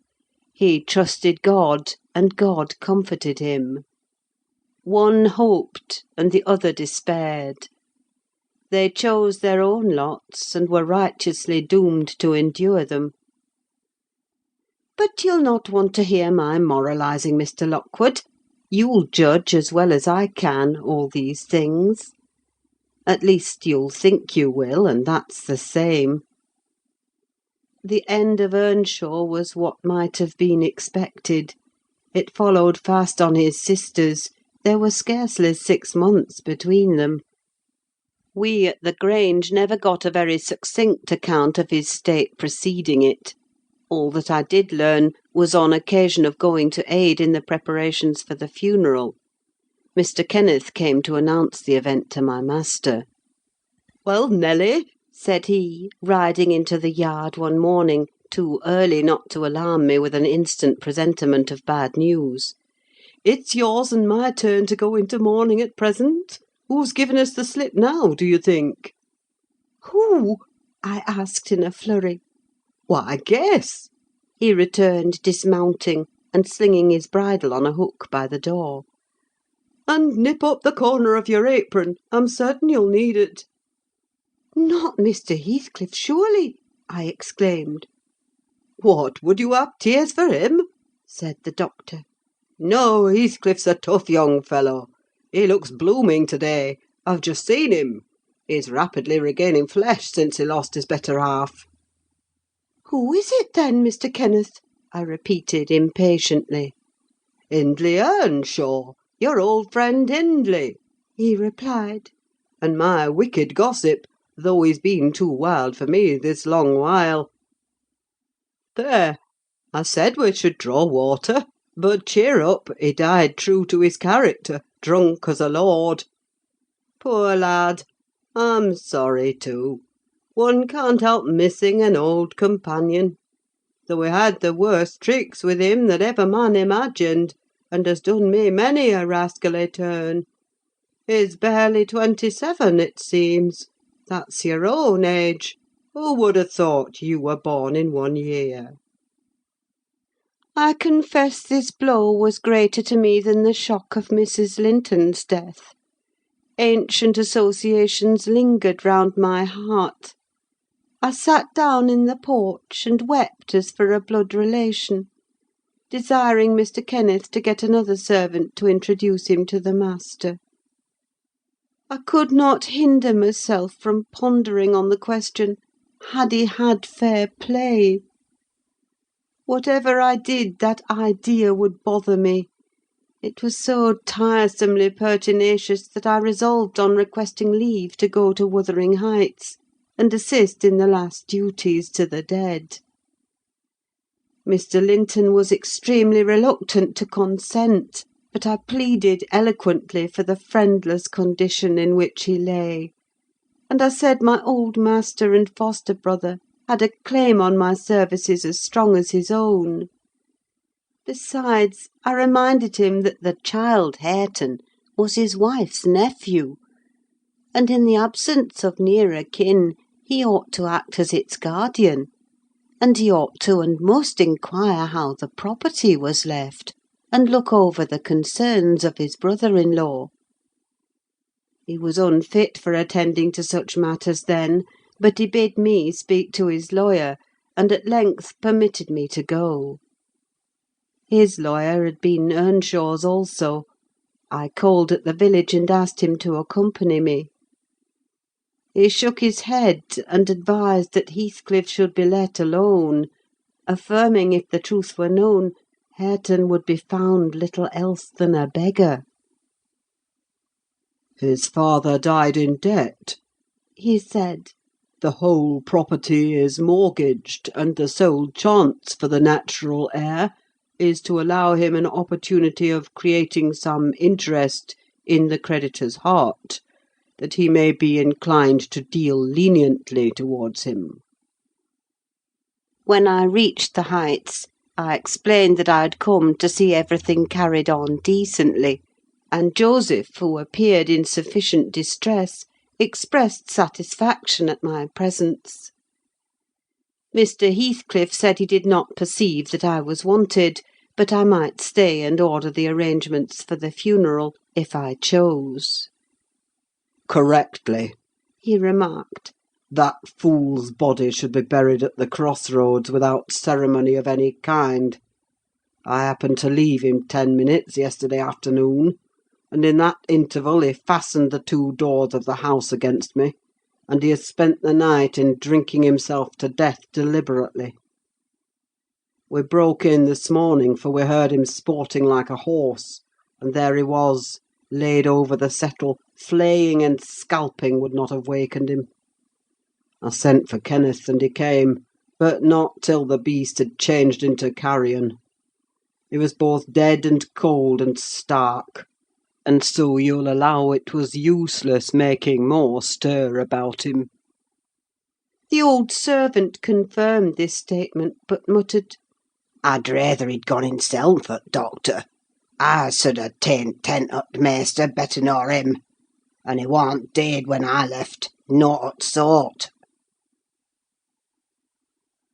I insisted on the funeral being respectable. Mr. Heathcliff said I might have my own way there too, only he desired me to remember that the money for the whole affair came out of his pocket. He maintained a hard, careless deportment, indicative of neither joy nor sorrow.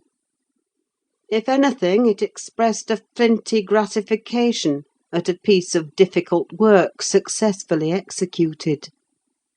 I observed once, indeed, something like exultation in his aspect. It was just when the people were bearing the coffin from the house. He had the hypocrisy to represent a mourner, and previous to following with Hareton, he lifted the unfortunate child onto the table, and muttered with peculiar gusto, "Now, my bonny lad, you are mine, and we'll see if one tree won't grow as crooked as another, with the same wind to twist it." The unsuspecting thing was pleased at this speech. He played with Heathcliff's whiskers and stroked his cheek; but I divined its meaning, and observed tartly, "That boy must go back with me to Thrushcross Grange, sir. There is nothing in the world less yours than he is." "Does Linton say so?" he demanded. "Of course; he has ordered me to take him," I replied. "Well," said the scoundrel, "we'll not argue the subject now; but I have a fancy to try my hand at rearing a young one: so intimate to your master that I must supply the place of this with my own, if he attempt to remove it. I don't engage to let Hareton go undisputed, but I'll be pretty sure to make the other come. Remember to tell him." This hint was enough to bind our hands. I repeated its substance on my return, and Edgar Linton, little interested at the commencement, spoke no more of interfering. I'm not aware that he could have done it to any purpose, had he been ever so willing. The guest was now the master of Wuthering Heights. He held firm possession, and proved to the attorney, who in his turn proved it to Mr. Linton, that Earnshaw had mortgaged every yard of land he owned for cash to supply his mania for gaming, and he, Heathcliff, was the mortgagee. In that manner, Hareton, who should now be the first gentleman in the neighbourhood, was reduced to a state of complete dependence on his father's inveterate enemy, and lives in his own house as a servant, deprived of the advantage of wages, quite unable to right himself because of his friendlessness and his ignorance that he has been wronged. End of chapter 17.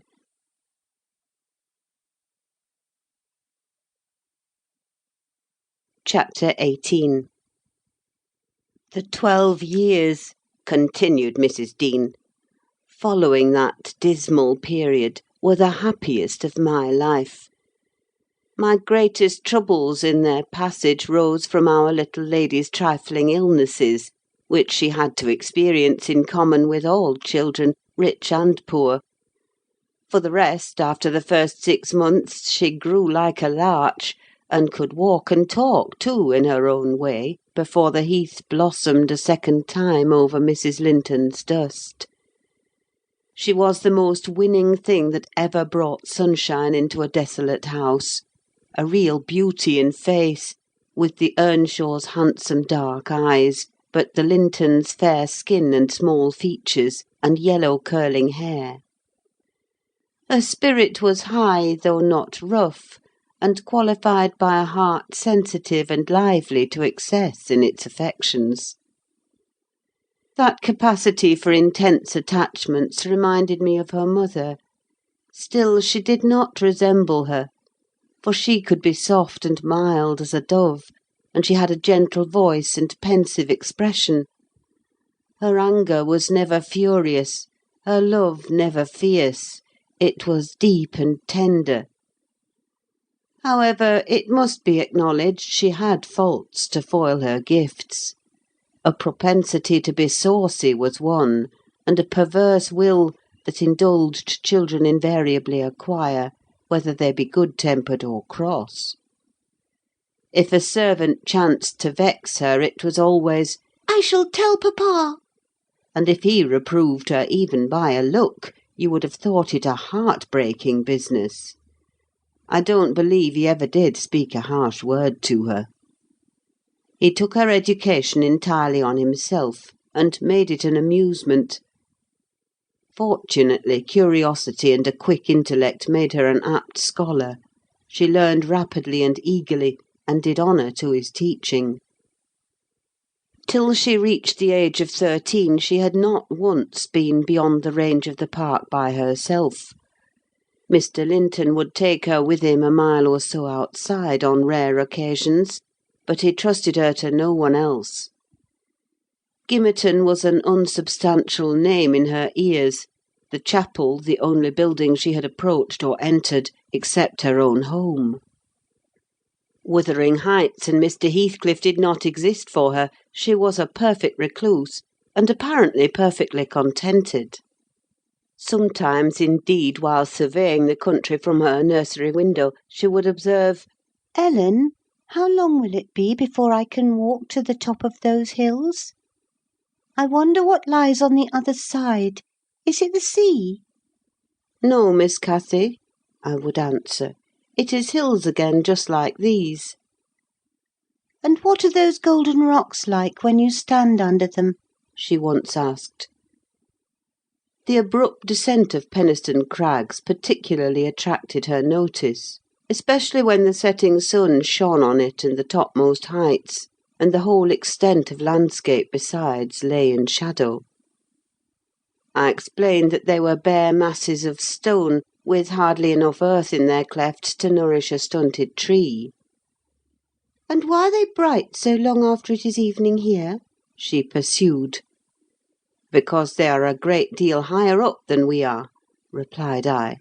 "You could not climb them; they're too high and steep. In winter the frost is always there before it comes to us, and deep into summer I have found snow under that black hollow on the north-east side." "Oh, you have been on them!" she cried gleefully. "Then I can go too when I am a woman. Has papa been, Ellen?" "Papa would tell you, miss," I answered hastily, "that they are not worth the trouble of visiting. The moors where you ramble with him are much nicer, and Thrushcross Park is the finest place in the world." "But I know the park, and I don't know those," she murmured to herself. "And I should delight to look round me from the brow of that tallest point. My little pony Minnie shall take me some time." One of the maids, mentioning the fairy cave, quite turned her head with a desire to fulfil this project. She teased Mr. Linton about it, and he promised she should have the journey when she got older. But Miss Catherine measured her age by months, and "Now am I old enough to go to Penistone Crags?" was the constant question in her mouth. The road thither wound close by Wuthering Heights. Edgar had not the heart to pass it, so she received as constantly the answer, "Not yet, love, not yet." I said Mrs. Heathcliff lived above a dozen years after quitting her husband. Her family were of a delicate constitution. She and Edgar both lacked the ruddy health that you will generally meet in these parts. What her last illness was, I am not certain. I conjecture they died of the same thing, a kind of fever, slow at its commencement, but incurable, and rapidly consuming life towards the close. She wrote to inform her brother of the probable conclusion of a 4 months' indisposition under which she had suffered, and entreated him to come to her if possible, for she had much to settle, and she wished to bid him adieu, and deliver Linton safely into his hands. Her hope was that Linton might be left with him as he had been with her. His father, she would fain convince herself, had no desire to assume the burden of his maintenance or education. My master hesitated not a moment in complying with her request. Reluctant as he was to leave home at ordinary calls, he flew to answer this, commanding Catherine to my peculiar vigilance in his absence, with reiterated orders that she must not wander out of the park, even under my escort. He did not calculate on her going unaccompanied. He was away 3 weeks. The first day or two my charge sat in a corner of the library, too sad for either reading or playing. In that quiet state she caused me little trouble, but it was succeeded by an interval of impatient, fretful weariness; and being too busy, and too old then, to run up and down amusing her, I hit on a method by which she might entertain herself.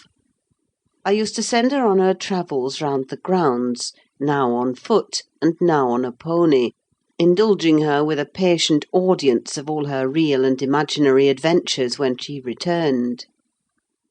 The summer shone in full prime, and she took such a taste for this solitary rambling that she often contrived to remain out from breakfast till tea, and then the evenings were spent in recounting her fanciful tales. I did not fear her breaking bounds, because the gates were generally locked, and I thought she would scarcely venture forth alone if they had stood wide open. Unluckily, my confidence proved misplaced. Catherine came to me one morning at 8 o'clock, and said she was that day an Arabian merchant, going to cross the desert with his caravan, and I must give her plenty of provision for herself and beasts: a horse and 3 camels, personated by a large hound and a couple of pointers. I got together good store of dainties, and slung them in a basket on one side of the saddle, and she sprang up as gay as a fairy, sheltered by a wide-brimmed hat and gauze veil from the July sun, and trotted off with a merry laugh, mocking my cautious counsel to avoid galloping, and come back early. The naughty thing never made her appearance at tea. One traveller, the hound, being an old dog and fond of its ease, returned; but neither Cathy nor the pony nor the 2 pointers were visible in any direction. I dispatched emissaries down this path and that path, and at last went wandering in search of her myself.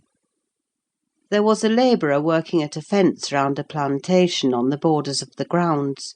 I inquired of him if he had seen our young lady. "I saw her at morn," he replied. "She would have me to cut her a hazel switch, and then she leapt her galloway over the hedge yonder, where it is lowest, and galloped out of sight." You may guess how I felt at hearing this news. It struck me directly she must have started for Penistone Crags. "What will become of her?" I ejaculated, pushing through a gap which the man was repairing, and making straight to the high road. I walked as if for a wager, mile after mile, till a turn brought me in view of the Heights; but no Catherine could I detect, far or near. The Crags lie about 1.5 miles beyond Mr. Heathcliff's place, and that is 4 from the Grange, so I began to fear night would fall ere I could reach them. And what if she should have slipped in clambering among them, I reflected, and been killed, or broken some of her bones? My suspense was truly painful, and at first it gave me delightful relief to observe, in hurrying by the farmhouse, Charlie, the fiercest of the pointers, lying under a window, with swelled head and bleeding ear. I opened the wicket and ran to the door, knocking vehemently for admittance. A woman whom I knew, and who formerly lived at Gimmerton, answered. She had been servant there since the death of Mr. Earnshaw. "Ah!" said she, "you're coming a-seeking your little mistress. Don't be frightened, she's here safe, but I'm glad it isn't the master." "He's not at home, then, is he?" I panted, quite breathless with quick walking and alarm. "No, no," she replied. "Both he and Joseph are off, and I think they won't return this hour or more. Step in and rest you a bit." I entered, and beheld my stray lamb seated on the hearth, rocking herself in a little chair that had been her mother's when a child. Her hat was hung against the wall, and she seemed perfectly at home, laughing and chattering, in the best spirits imaginable, to Hareton, now a great strong lad of 18, who stared at her with considerable curiosity and astonishment, comprehending precious little of the fluent succession of remarks and questions which her tongue never ceased pouring forth.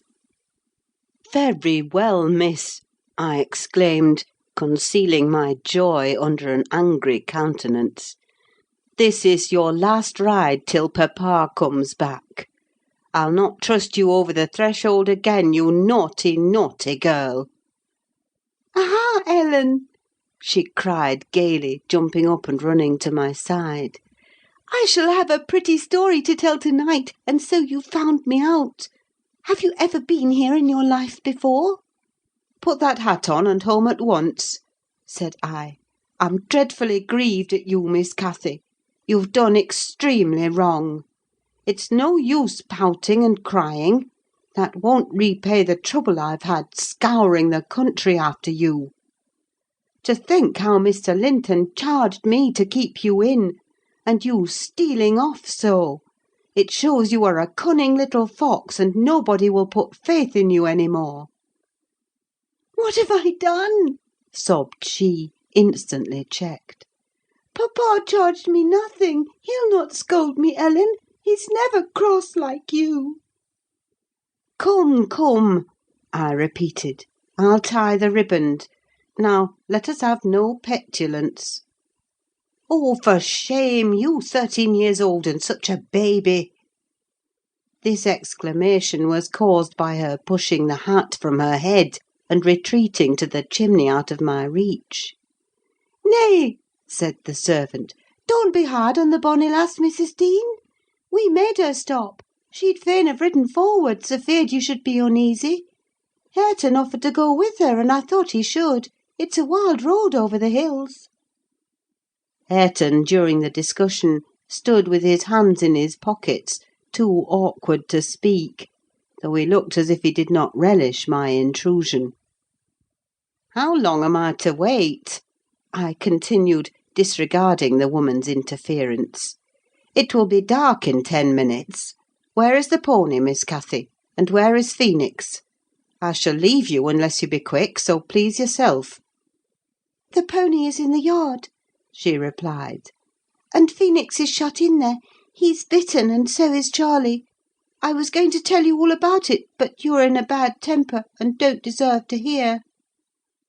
I picked up her hat, and approached to reinstate it; but, perceiving that the people of the house took her part, she commenced capering round the room, and, on my giving chase, ran like a mouse over and under and behind the furniture, rendering it ridiculous for me to pursue. Hareton and the woman laughed, and she joined them, and waxed more impertinent still, till I cried, in great irritation, "Well, Miss Cathy, if you were aware whose house this is, you'd be glad enough to get out." "It's your father's, isn't it?" said she, turning to Hareton. "Nay," he replied, looking down and blushing bashfully. He could not stand a steady gaze from her eyes, though they were just his own. "Whose, then? Your master's?" she asked. He coloured deeper, with a different feeling, muttered an oath, and turned away. "Who is his master?" continued the tiresome girl, appealing to me. "He talked about our house and our folk. I thought he had been the owner's son; and he never said miss. He should have done, shouldn't he, if he's a servant?" Hareton grew black as a thundercloud at this childish speech. I silently shook my questioner, and at last succeeded in equipping her for departure.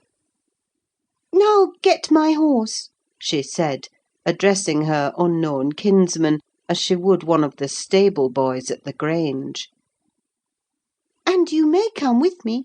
I want to see where the goblin hunter rises in the marsh, and to hear about the fairishes, as you call them. But make haste. What's the matter? Get my horse, I say." "I'll see thee damned before I be thy servant," growled the lad. "You'll see me what?" asked Catherine in surprise. "Damned, thou saucy witch!" he replied. "There, Miss Cathy, you see you have got into pretty company," I interposed. "Nice words to be used to a young lady. Pray don't begin to dispute with him. Come, let us seek for Minnie ourselves, and be gone." "But, Ellen," cried she, staring fixed in astonishment, "how dare he speak so to me? Mustn't he be made to do as I ask him? You wicked creature, I shall tell papa what you said. Now then!" Hareton did not appear to feel this threat, so the tears sprang into her eyes with indignation. "You bring the pony," she exclaimed, turning to the woman, "and let my dog free this moment." "Softly, miss," answered she addressed. "You'll lose nothing by being civil. Though Mr. Hareton there be not the master's son, he's your cousin, and I was never hired to serve you." "He my cousin!" cried Cathy, with a scornful laugh. "Yes, indeed," responded her reprover. "Oh, Ellen, don't let them say such things!" she pursued in great trouble. "Papa is gone to fetch my cousin from London. My cousin is a gentleman's son. That my—" She stopped and wept outright, upset at the bare notion of relationship with such a clown. "Hush, hush!" I whispered. "People can have many cousins, and of all sorts, Miss Cathy, without being any the worse for it. Only they needn't keep their company if they be disagreeable and bad." He's not my cousin, Ellen," she went on, gathering fresh grief from reflection, and flinging herself into my arms for refuge from the idea. I was much vexed at her and the servant for their mutual revelations, having no doubt of Linton's approaching arrival, communicated by the former, being reported to Mr. Heathcliff, and feeling as confident that Catherine's first thought on her father's return would be to seek an explanation of the latter's assertion concerning her rude-bred kindred. Hareton, recovering from his disgust at being taken for a servant, seemed moved by her distress, and having fetched the pony round to the door, he took, to propitiate her, a fine crooked-legged terrier whelp from the kennel, and putting it into her hand, bid her whist, for he meant naught. Pausing in her lamentations, she surveyed him with a glance of awe and horror, then burst forth anew. I could scarcely refrain from smiling at this antipathy to the poor fellow, who was a well-made, athletic youth, good-looking in features, and stout and healthy, but attired in garments befitting his daily occupations of working on the farm, and lounging among the moors after rabbits and game. Still, I thought I could detect in his physiognomy a mind owning better qualities than his father ever possessed. Good things lost amid a wilderness of weeds, to be sure, whose rankness far overtopped their neglected growth; yet, notwithstanding, evidence of a wealthy soil that might yield luxuriant crops under other and favourable circumstances. Mr. Heathcliff, I believe, had not treated him physically ill, thanks to his fearless nature, which offered no temptation to that course of oppression.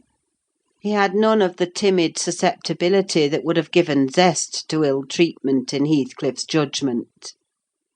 He appeared to have bent his malevolence on making him a brute.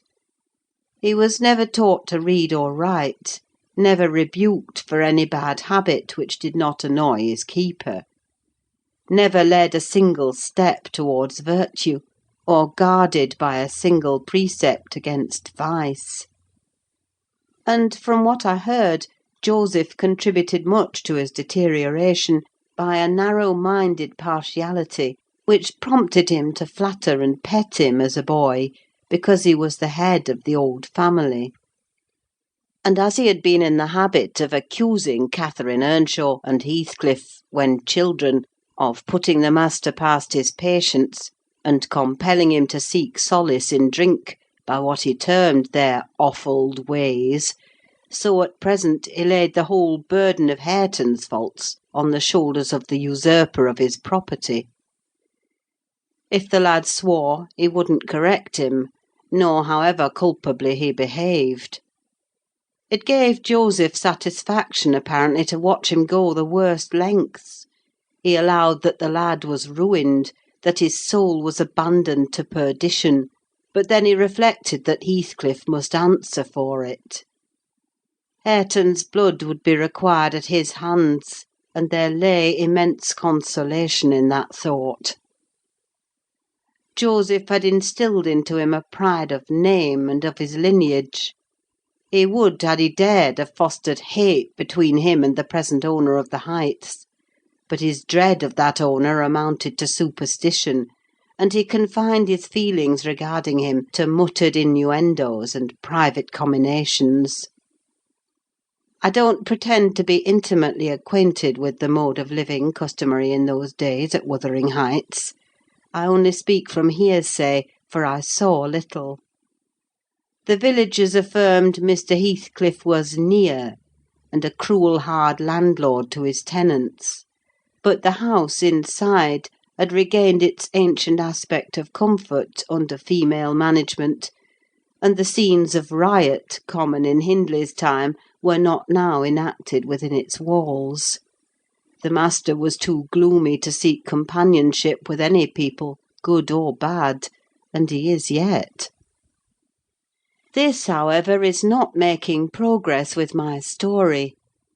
Miss Cathy rejected the peace offering of the terrier, and demanded her own dogs, Charlie and Phoenix. They came limping and hanging their heads, and we set out for home, sadly out of sorts, every one of us.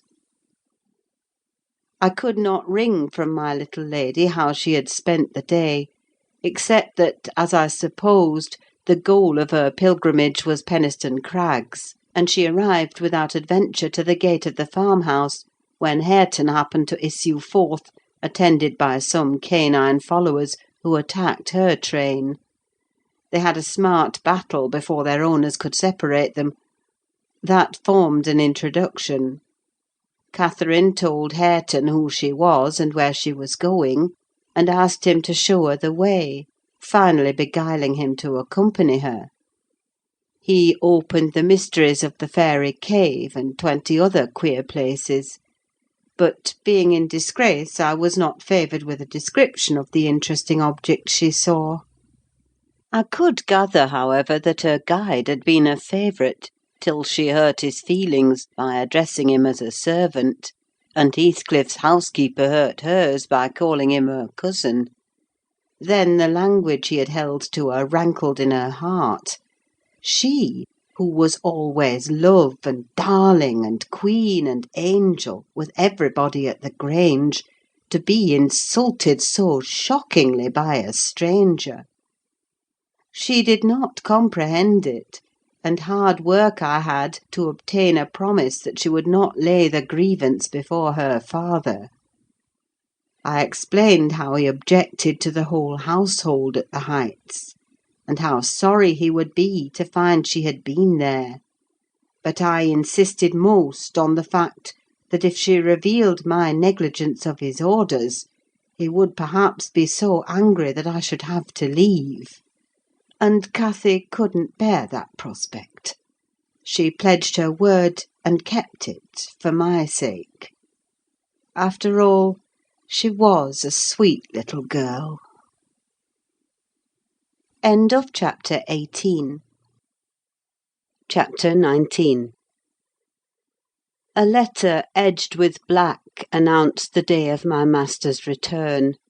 Isabella was dead, and he wrote to bid me get mourning for his daughter, and arrange a room and other accommodations for his youthful nephew. Catherine ran wild with joy at the idea of welcoming her father back, and indulged most sanguine anticipations of the innumerable excellencies of her real cousin. The evening of their expected arrival came. Since early morning she had been busy ordering her own small affairs, and now attired in her new black frock. Poor thing! Her aunt's death impressed her with no definite sorrow. She obliged me, by constant worrying, to walk with her down through the grounds to meet them. "Linton is just 6 months younger than I am," she chattered, as we strolled leisurely over the swells and hollows of mossy turf, under shadow of the trees. "How delightful it will be to have him for a playfellow! Aunt Isabella sent papa a beautiful lock of his hair. It was lighter than mine, more flaxen and quite as fine. I have it carefully preserved in a little glass box, and I've often thought what a pleasure it would be to see its owner. Oh, I am happy! And papa, dear, dear papa! Come, Ellen, let us run! Come, run!" She ran, and returned and ran again, many times before my sober footsteps reached the gate; and then she seated herself on the grassy bank beside the path, and tried to wait patiently. But that was impossible. She couldn't be still a minute. "How long they are!" she exclaimed. "Ah, I see some dust on the road. They're coming. No. When will they be here? May we not go a little way, half a mile, Ellen, only just half a mile? Do say yes, to that clump of birches at the turn." I refused staunchly. At length her suspense was ended. The travelling carriage rolled in sight. Miss Cathy shrieked and stretched out her arms as soon as she caught her father's face looking from the window. He descended, nearly as eager as herself, and a considerable interval elapsed ere they had a thought to spare for any but themselves. While they exchanged caresses, I took a peep in to see after Linton. He was asleep in a corner, wrapped in a warm fur-lined cloak, as if it had been winter: a pale, delicate, effeminate boy, who might have been taken for my master's younger brother, so strong was the resemblance. But there was a sickly peevishness in his aspect that Edgar Linton never had. The latter saw me looking, and having shaken hands, advised me to close the door, and leave him undisturbed, for the journey had fatigued him. Cathy would fain have taken one glance, but her father told her to come, and they walked together up the park, while I hastened before to prepare the servants. "Now, darling," said Mr. Linton, addressing his daughter, as they halted at the bottom of the front steps, "your cousin is not so strong or so merry as you are; and he has lost his mother, remember, a very short time since. Therefore don't expect him to play and run about with you directly. And don't harass him much by talking. Let him be quiet this evening at least, will you?" "Yes, yes, papa," answered Catherine. "But I do want to see him, and he hasn't once looked out." The carriage stopped, and the sleeper, being roused, was lifted to the ground by his uncle.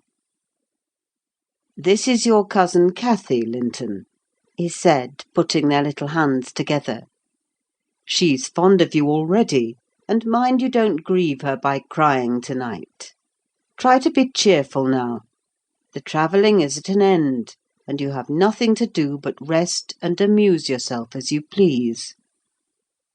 "Let me go to bed, then," answered the boy, shrinking from Catherine's salute, and he put his fingers to remove incipient tears. "Come, come, there's a good child," I whispered, leading him in. "You'll make her weep too: see how sorry she is for you." I do not know whether it was sorrow for him, but his cousin put on as sad a countenance as himself, and returned to her father. All three entered and mounted to the library, where tea was laid ready. I proceeded to remove Linton's cap and mantle, and placed him on a chair by the table. But he was no sooner seated than he began to cry afresh. My master inquired what was the matter. "I can't sit on a chair," sobbed the boy. "Go to the sofa, then, and Ellen shall bring you some tea," answered his uncle patiently. He had been greatly tried during the journey, I felt convinced, by his fretful, ailing charge. Linton slowly trailed himself off and lay down. Cathy carried a footstool and her cup to his side. At first she sat silent, but that could not last. She had resolved to make a pet of her little cousin, as she would have him to be, and she commenced stroking his curls and kissing his cheek, and offering him tea in her saucer like a baby. This pleased him, for he was not much better. He dried his eyes and lightened into a faint smile. "Oh, he'll do very well," said the master to me after watching them a minute. "Very well, if we can keep him, Ellen. The company of a child of his own age will instil new spirit into him soon, and by wishing for strength he'll gain it." "Aye, if we can keep him," I mused to myself, and sore misgivings came over me that there was slight hope of that. And then I thought, however will that weakling live at Wuthering Heights? Between his father and Hareton, what playmates and instructors they'll be! Our doubts were presently decided, even earlier than I expected. I had just taken the children upstairs, after tea was finished, and seen Linton asleep. He would not suffer me to leave him till that was the case. I had come down, and was standing by the table in the hall, lighting a bedroom candle for Mr. Edgar, when a maid stepped out of the kitchen, and informed me that Mr. Heathcliff's servant, Joseph, was at the door, and wished to speak with the master. "I shall ask him what he wants first," I said, in considerable trepidation. "A very unlikely hour to be troubling people, and the instant they have returned from a long journey. I don't think the master can see him." Joseph had advanced through the kitchen as I uttered these words, and now presented himself in the hall.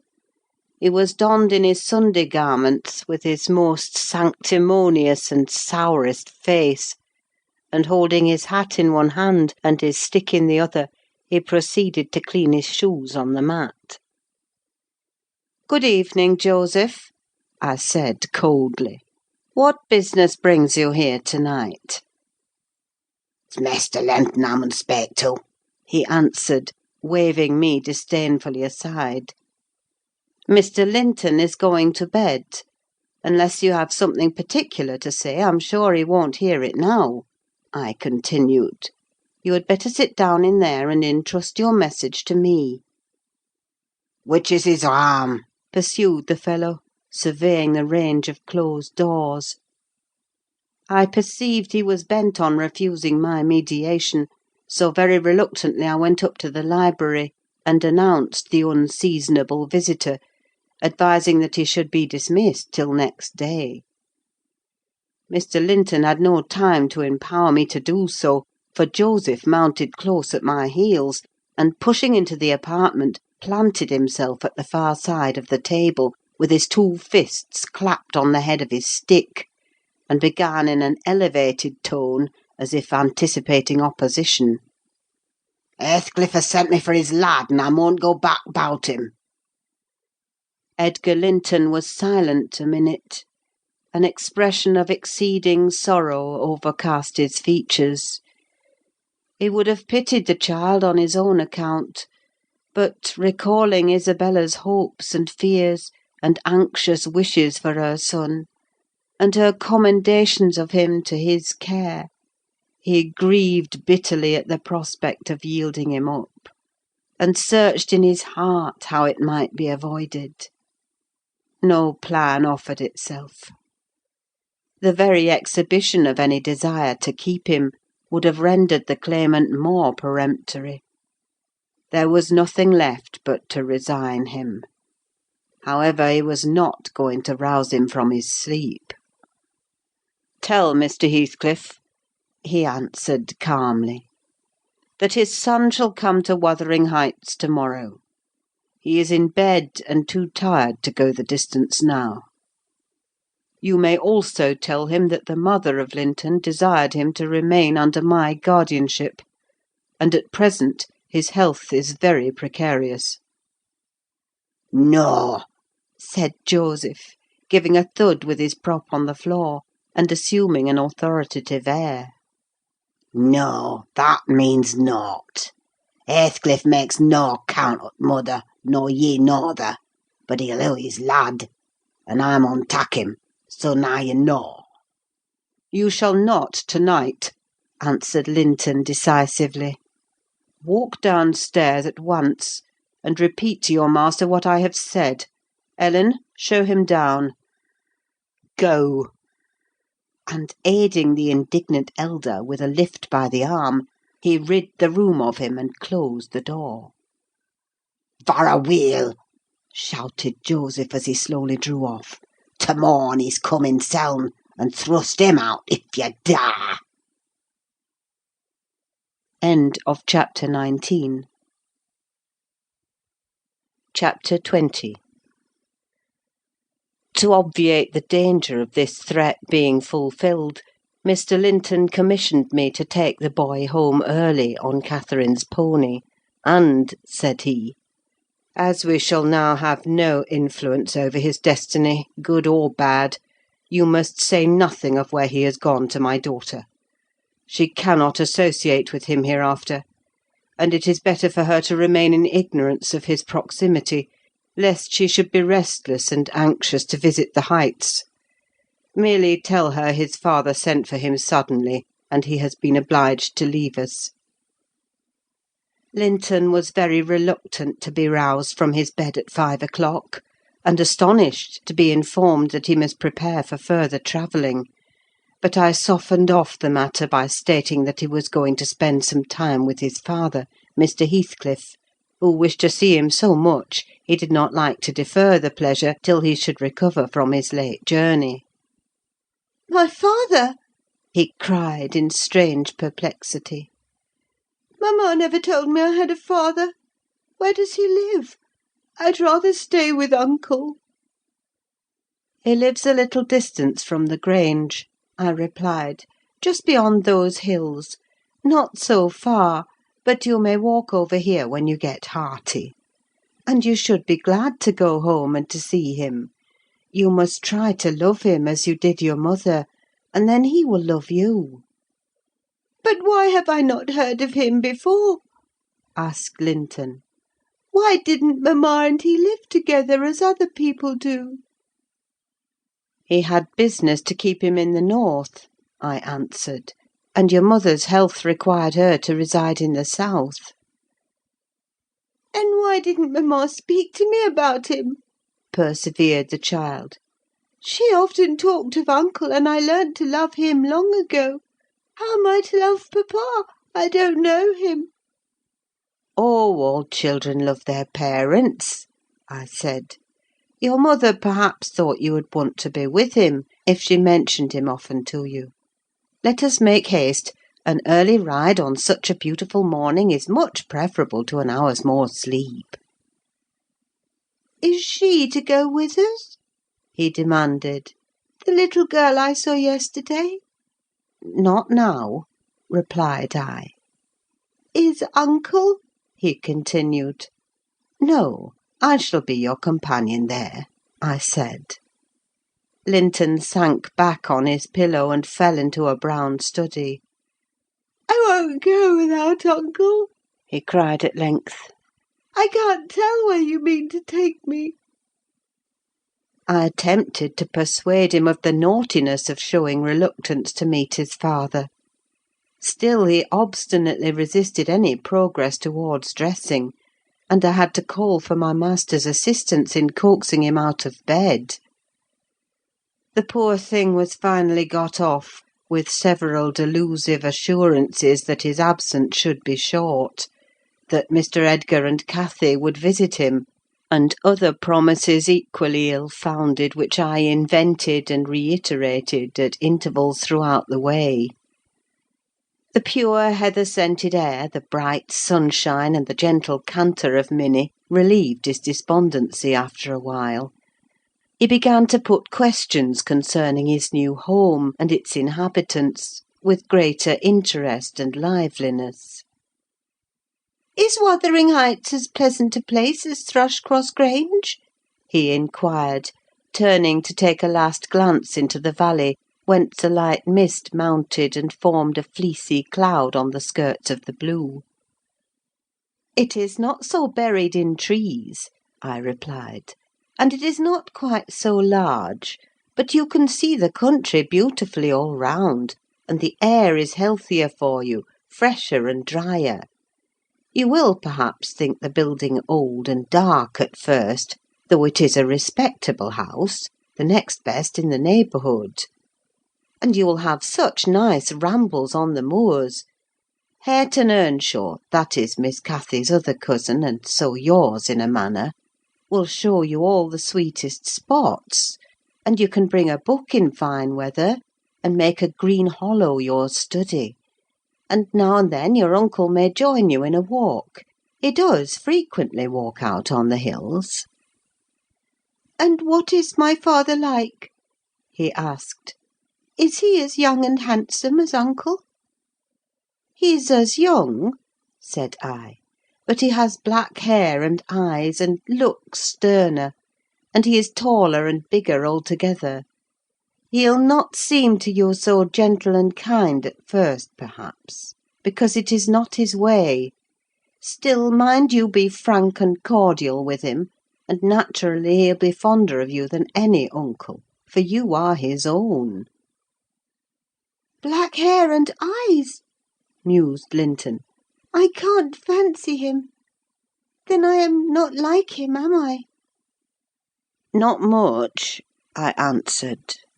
Not a morsel, I thought, surveying with regret the white complexion and slim frame of my companion, and his large, languid eyes, his mother's eyes, save that, unless a morbid touchiness kindled them a moment, they had not a vestige of her sparkling spirit. "How strange that he should never come to see mamma and me!" he murmured.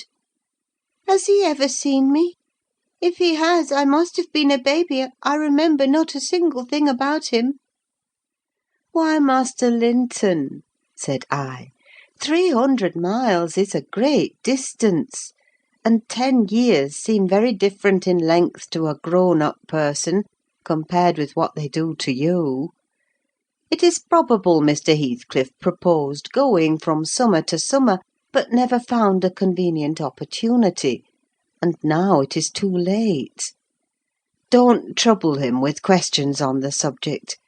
It will disturb him for no good."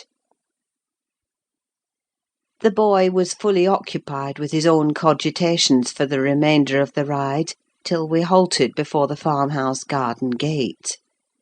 I watched to catch his impressions in his countenance. He surveyed the carved front and low-browed lattices, the straggling gooseberry bushes and crooked firs, with solemn intentness, and then shook his head. His private feelings entirely disapproved of the exterior of his new abode. But he had sense to postpone complaining: there might be compensation within. Before he dismounted, I went and opened the door. It was 6:30. The family had just finished breakfast. The servant was clearing and wiping down the table. Joseph stood by his master's chair, telling some tale concerning a lame horse, and Hareton was preparing for the hayfield. "Hello, Nelly," said Mr. Heathcliff when he saw me. "I feared I should have to come down and fetch my property myself. You've brought it, have you? Let us see what we can make of it." He got up and strode to the door. Hareton and Joseph followed in gaping curiosity. Poor Linton ran a frightened eye over the faces of the three. "Surely," said Joseph, after a grave inspection, "he's swapped with ye maister, and yon's his lass." Heathcliff, having stared his son into an ague of confusion, uttered a scornful laugh. "God, what a beauty!" What a lovely, charming thing! he exclaimed. Haven't they reared it on snails and sour milk, Nelly? Oh, damn my soul, but that's worse than I expected, and the devil knows I was not sanguine. I bid the trembling and bewildered child get down and enter. He did not thoroughly comprehend the meaning of his father's speech, or whether it were intended for him. Indeed, he was not yet certain that the grim, sneering stranger was his father. But he clung to me with growing trepidation, and on Mr. Heathcliff's taking a seat and bidding him come hither, he hid his face on my shoulder and wept. "Tut, tut!" said Heathcliff, stretching out a hand and dragging him roughly between his knees, and then holding up his head by the chin. "None of that nonsense. We're not going to hurt thee, Linton. Isn't that thy name? Thou art thy mother's child entirely. Where's my share in thee, puling chicken?" He took off the boy's cap and pushed back his thick flaxen curls, felt his slender arms and his small fingers; during which examination Linton ceased crying, and lifted his great blue eyes to inspect the inspector. "Do you know me?" asked Heathcliff, having satisfied himself that the limbs were all equally frail and feeble. "No," said Linton, with a gaze of vacant fear. "You've heard of me, I daresay?" "No," he replied again. "No? What a shame of your mother, never to waken your filial regard for me! You are my son, then, I'll tell you. And your mother was a wicked slut to leave you in ignorance of the sort of father you possessed. Now don't wince and colour up, though it is something to see you have not white blood. Be a good lad, and I'll do for you. Nelly, if you be tired, you may sit down; if not, get home again. I guess you'll report what you hear and see to the cipher at the Grange, and this thing won't be settled while you linger about it." "Well," replied I hope you'll be kind to the boy, Mr. Heathcliff, or you'll not keep him long. And he's all you have akin in the wide world that you will ever know, remember." "I'll be very kind to him, you needn't fear," he said, laughing. "Only nobody else must be kind to him. I'm jealous of monopolising his affection. And to begin my kindness, Joseph, bring the lad some breakfast. Hareton, you infernal calf, begone to your work. Yes, Nell," he added, when they had departed, "my son is prospective owner of your place, and I should not wish him to die till I was certain of being his successor. Besides, he's mine, and I want the triumph of seeing my descendant fairly lord of their estates. My child hiring their children to till their father's lands for wages. That is the sole consideration which can make me endure the whelp. I despise him for himself, and hate him for the memories he revives; but that consideration is sufficient. He's as safe with me, and shall be tended as carefully as your master tends his own. I have a room upstairs furnished for him in handsome style. I've engaged a tutor, also, to come 3 times a week, from 20 miles distance, to teach him what he pleases to learn. I've ordered Hareton to obey him; and, in fact, I've arranged everything with a view to preserve the superior and the gentleman in him above his associates. I do regret, however, that he so little deserves the trouble. If I wished any blessing in the world, it was to find him a worthy object of pride; and I'm bitterly disappointed with the way-faced, whining wretch." While he was speaking, Joseph returned bearing a basin of milk porridge, and placed it before Linton, who stirred round the homely mess with a look of aversion, and affirmed he could not eat it. I saw the old manservant shared largely in his master's scorn of the child, though he was compelled to retain the sentiment in his heart, because Heathcliff plainly meant his underlings to hold him in honour. "Cannot ate it?" repeated he, peering in Linton's face, and subduing his voice to a whisper, for fear of being overheard. "But Maister Hareton niver ate nought else when he were a little un, and what were good enough for him's good enough for ye, I's rayther think." "I shan't eat it," answered Linton, snappishly. "Take it away." Joseph snatched up the food indignantly and brought it to us. "Is there aught ails the victuals?" he asked, thrusting the tray under Heathcliff's nose. What should ail them? He said. "Why," answered Joseph, "yon dainty chap says he cannot ate them, but I guess it's right. His mother were just so. We were almost too muckit soaked corn for macking her bread." Don't mention his mother to me, said the master angrily. Get him something he can eat, that's all. What is his usual food, Nelly? I suggested boiled milk or tea, and the housekeeper received instructions to prepare some. Come, I reflected, his father's selfishness may contribute to his comfort. He perceives his delicate constitution and the necessity of treating him tolerably. I'll console Mr. Edgar by acquainting him with the turn Heathcliff's humour has taken. Having no excuse for lingering longer, I slipped out, while Linton was engaged in timidly rebuffing the advances of a friendly sheep-dog. But he was too much on the alert to be cheated. As I closed the door, I heard a cry, and a frantic repetition of the words, "Don't leave me! I'll not stay here!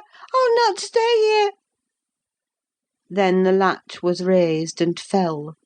They did not suffer him to come forth. I mounted Minnie, and urged her to a trot. And so my brief guardianship ended. End of chapter 20.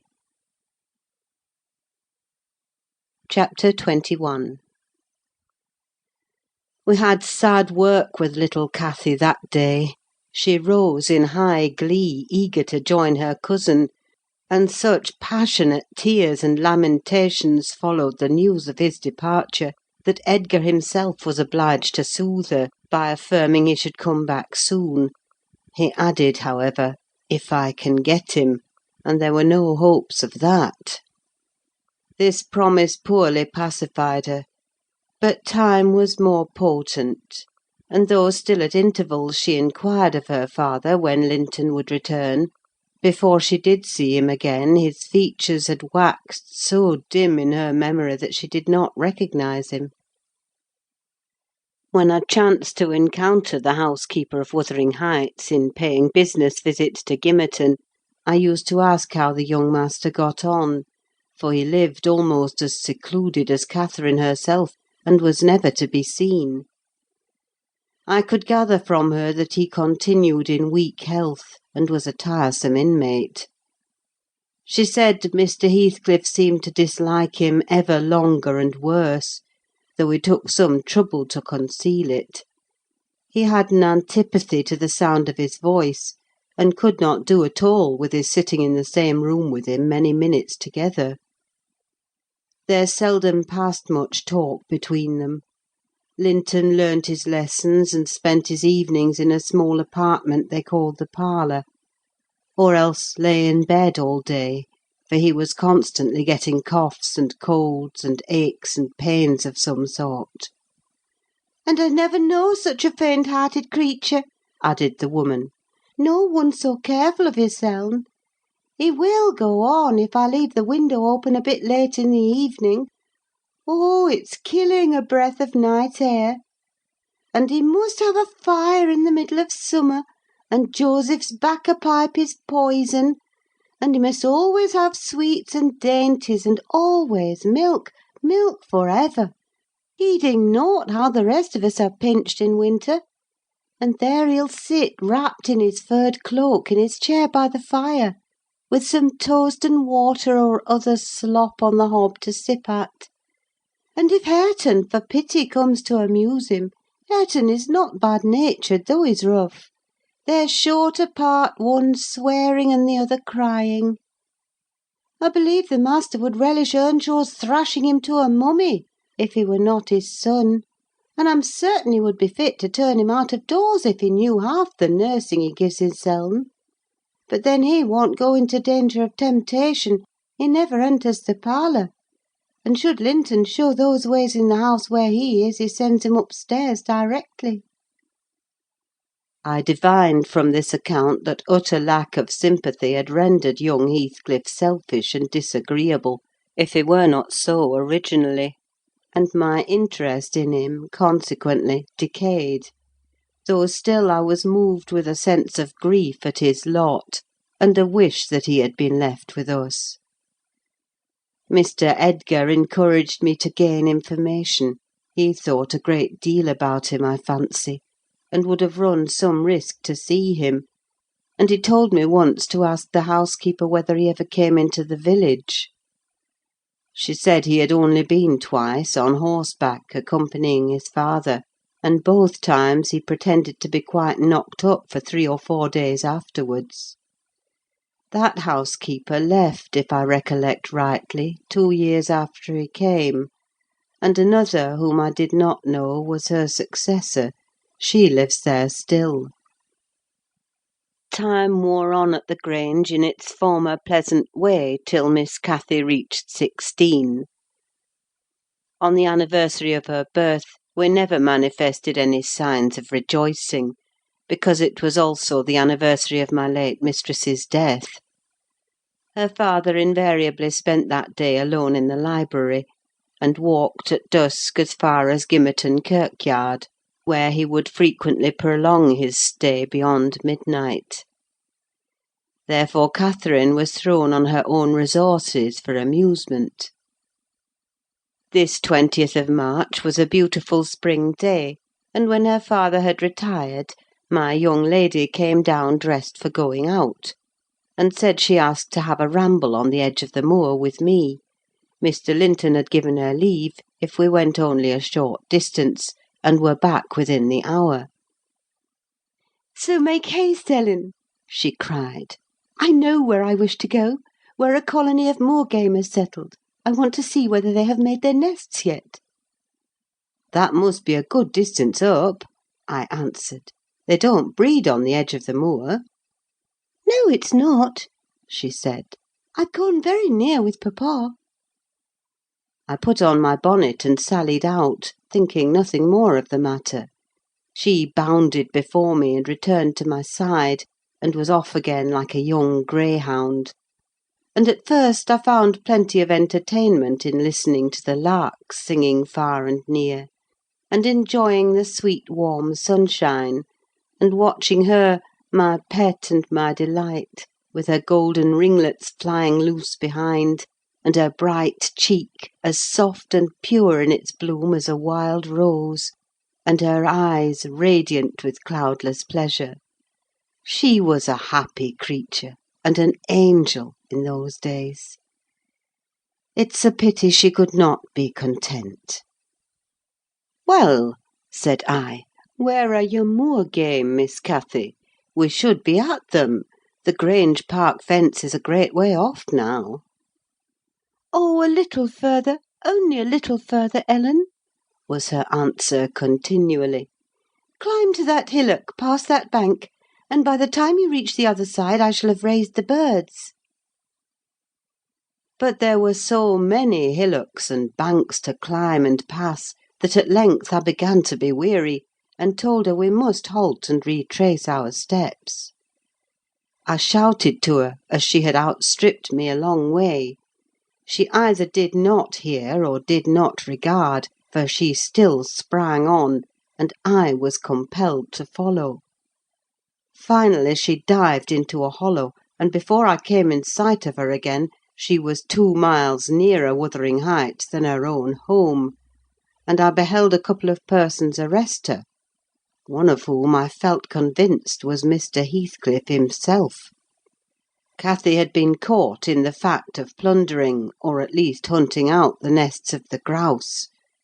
The Heights were Heathcliff's land, and he was reproving the poacher. I've neither taken any nor found any," she said, as I toiled to them, expanding her hands in corroboration of the statement. "I didn't mean to take them, but papa told me there were quantities up here, and I wished to see the eggs." Heathcliff glanced at me with an ill-meaning smile, expressing his acquaintance with the party, and consequently his malevolence towards it, and demanded who papa was. "Mr. Linton of Thrushcross Grange," she replied. "I thought you did not know me, or you wouldn't have spoken in that way." You suppose papa is highly esteemed and respected, then?" he said sarcastically. "And what are you?" inquired Catherine, gazing curiously on the speaker. "That man I've seen before? Is he your son?"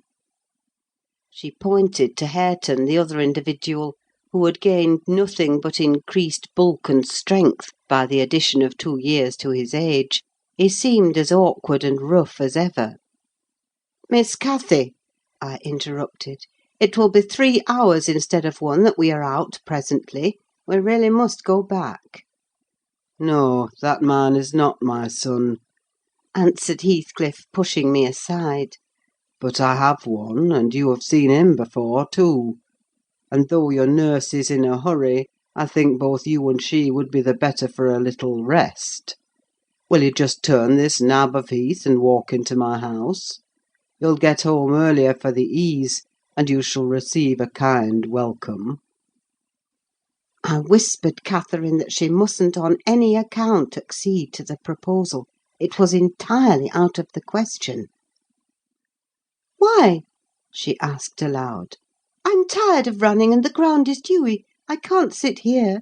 Let us go, Ellen. Besides, he says I have seen his son. He's mistaken, I think, but I guess where he lives, at the farmhouse I visited in coming from Penistone Crags. Don't you?" "I do. Come, Nelly, hold your tongue. It will be a treat for her to look in on us. Hareton, get forwards with the lass. You shall walk with me, Nelly." "No, she's not going to any such place!" I cried, struggling to release my arm, which he had seized. But she was almost at the door-stones already, scampering round the brow at full speed. Her appointed companion did not pretend to escort her. He shied off by the roadside and vanished.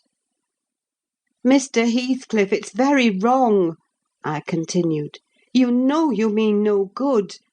And there she'll see Linton, and all will be told as soon as ever we return, and I shall have the blame." "I want her to see Linton," he answered. "He's looking better these few days. It's not often he's fit to be seen. And we'll soon persuade her to keep the visit secret. Where is the harm of it?" "The harm of it is that her father would hate me if he found I suffered her to enter your house; and I am convinced you have a bad design in encouraging her to do so," I replied. "My design is as honest as possible. I'll inform you of its whole scope," he said. "That the 2 cousins may fall in love and get married. I'm acting generously to your master. His young chit has no expectations; and should she second my wishes, she'll be provided for at once as joint successor with Linton." "If Linton died," I answered, "and his life is quite uncertain, Catherine would be the heir." "No, she would not," he said. "There is no clause in the will to secure it so. His property would go to me. But to prevent disputes, I desire their union, and am resolved to bring it about." "And I'm resolved she shall never approach your house with me again," I returned, as we reached the gate where Miss Cathy waited our coming. Heathcliff bade me be quiet, and, preceding us up the path, hastened to open the door. My young lady gave him several looks, as if she could not exactly make up her mind what to think of him; but now he smiled when he met her eye, and softened his voice in addressing her, and I was foolish enough to imagine the memory of her mother might disarm him from desiring her injury. Linton stood on the hearth. He had been out walking in the fields, for his cap was on, and he was calling to Joseph to bring him dry shoes. He had grown tall of his age, still wanting some months of 16. His features were pretty yet, and his eye and complexion brighter than I remembered them, though with merely temporary lustre borrowed from the salubrious air and genial sun. Now, who is that? Asked Mr. Heathcliff, turning to Cathy. Can you tell? "Your son?" she said, having doubtfully surveyed first one and then the other. Yes, yes, answered he. But is this the only time you have beheld him? Think. Ah, you have a short memory. Linton, don't you recall your cousin that you used to tease us so with wishing to see? "What, Linton?" cried Cathy, kindling into joyful surprise at the name. "Is that little Linton? He's taller than I am. Are you Linton?" The youth stepped forward and acknowledged himself. She kissed him fervently, and they gazed with wonder at the change time had wrought in the appearance of each. Catherine had reached her full height; her figure was both plump and slender, elastic as steel, and her whole aspect sparkling with health and spirits.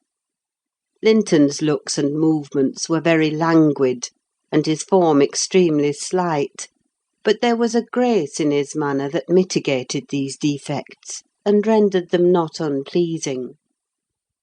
After exchanging numerous marks of fondness with him, his cousin went to Mr. Heathcliff, who lingered by the door, dividing his attention between the objects inside and those that lay without; pretending, that is, to observe the latter, and really noting the former alone.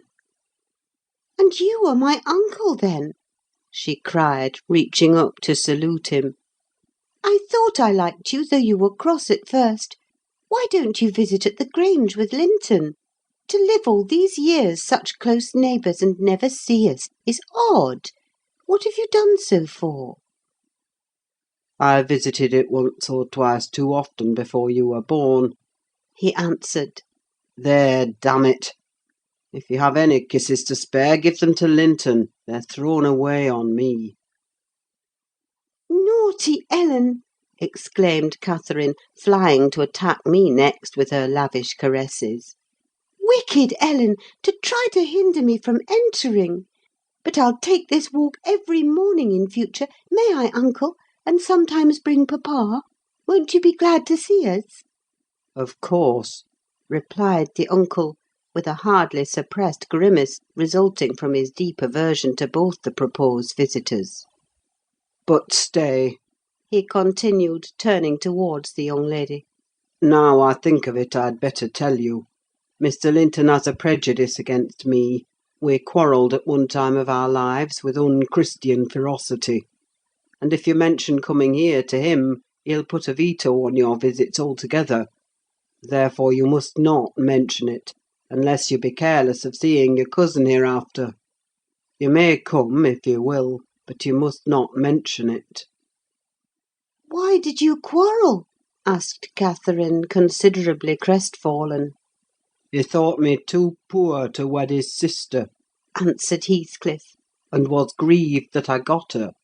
His pride was hurt, and he'll never forgive it. "That's wrong," said the young lady. "Some time I'll tell him so. But Linton and I have no share in your quarrel. I'll not come here, then. He shall come to the Grange." "It will be too far for me," murmured her cousin. "To walk 4 miles would kill me. No, come here, Miss Catherine, now and then.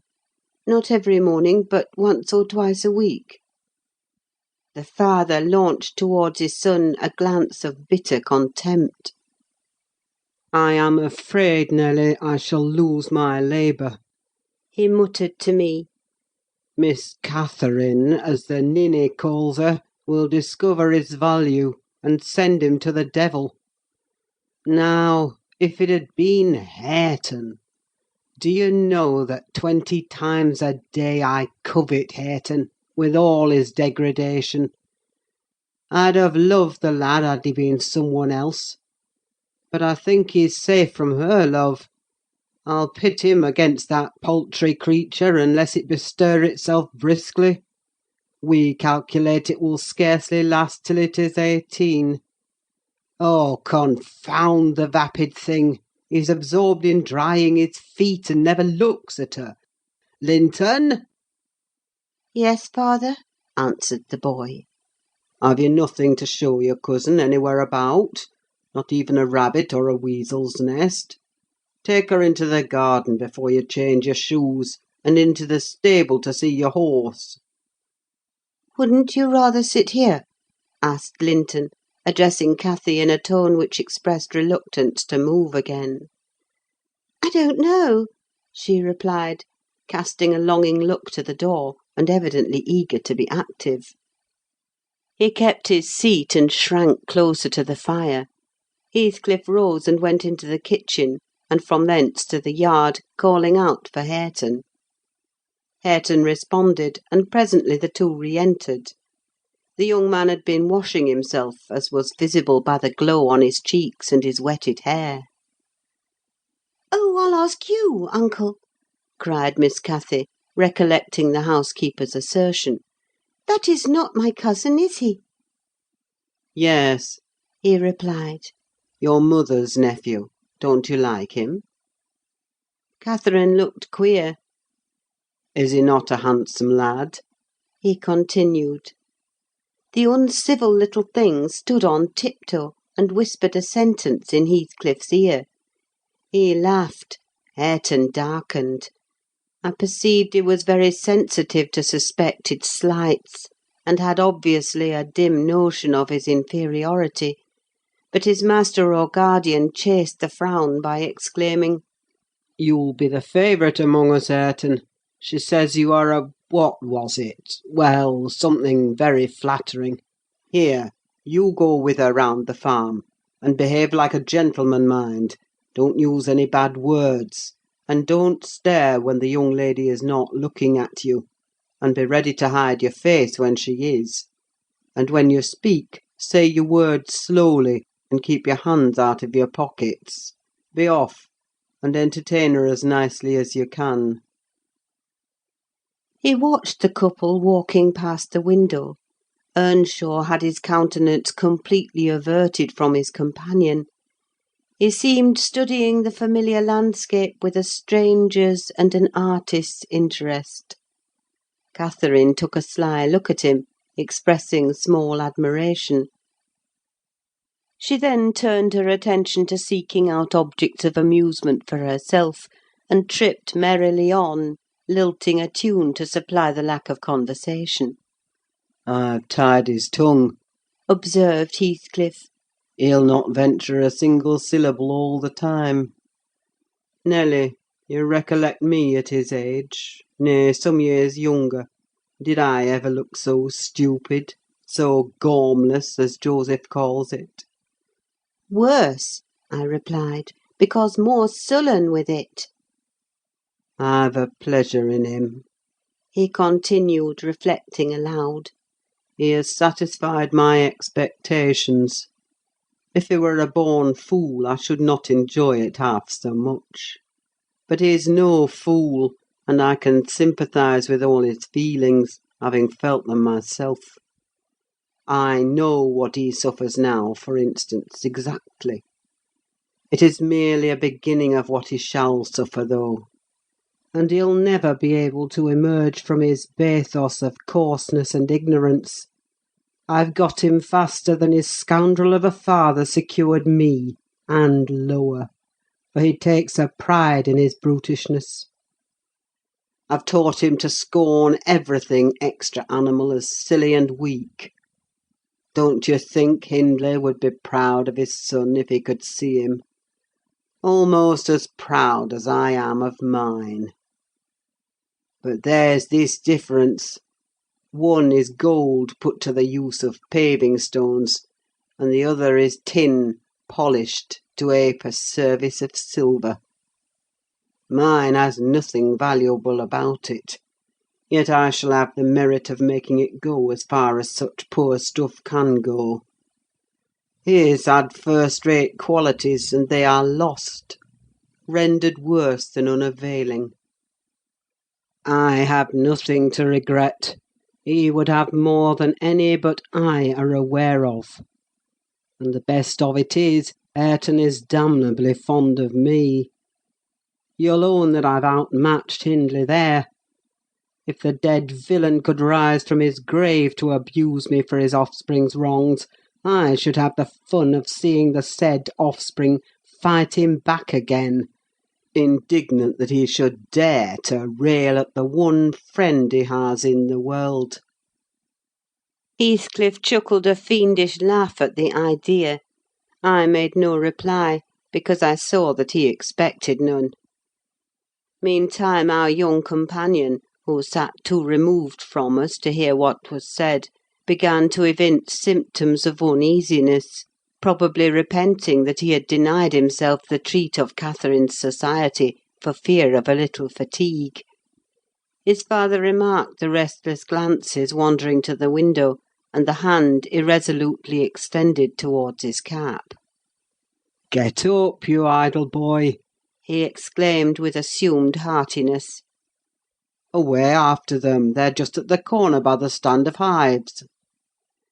Linton gathered his energies and left the hearth.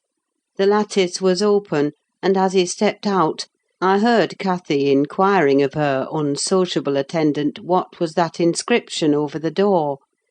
Hareton stared up and scratched his head like a true clown. "It's some damnable writing," he answered. "I cannot read it." "Can't read it?" cried Catherine. "I can read it. It's English. But I want to know why it is there." Linton giggled, the first appearance of mirth he had exhibited. "He does not know his letters," he said to his cousin. "Could you believe in the existence of such a colossal dunce?" "Is he all he should be?" asked Miss Cathy seriously. "Or is he simple, not right? I've questioned him twice now, and each time he looked so stupid I think he does not understand me. I can hardly understand him, I'm sure." Linton repeated his laugh, and glanced at Hareton tauntingly, who certainly did not seem quite clear of comprehension at that moment. "There's nothing the matter but laziness, is there, Earnshaw?" he said. "My cousin fancies you are an idiot. There you experience the consequence of scorning book-larning, as you would say. Have you noticed, Catherine, his frightful Yorkshire pronunciation?" "Why, where the devil is the use on't?" growled Hareton, more ready in answering his daily companion.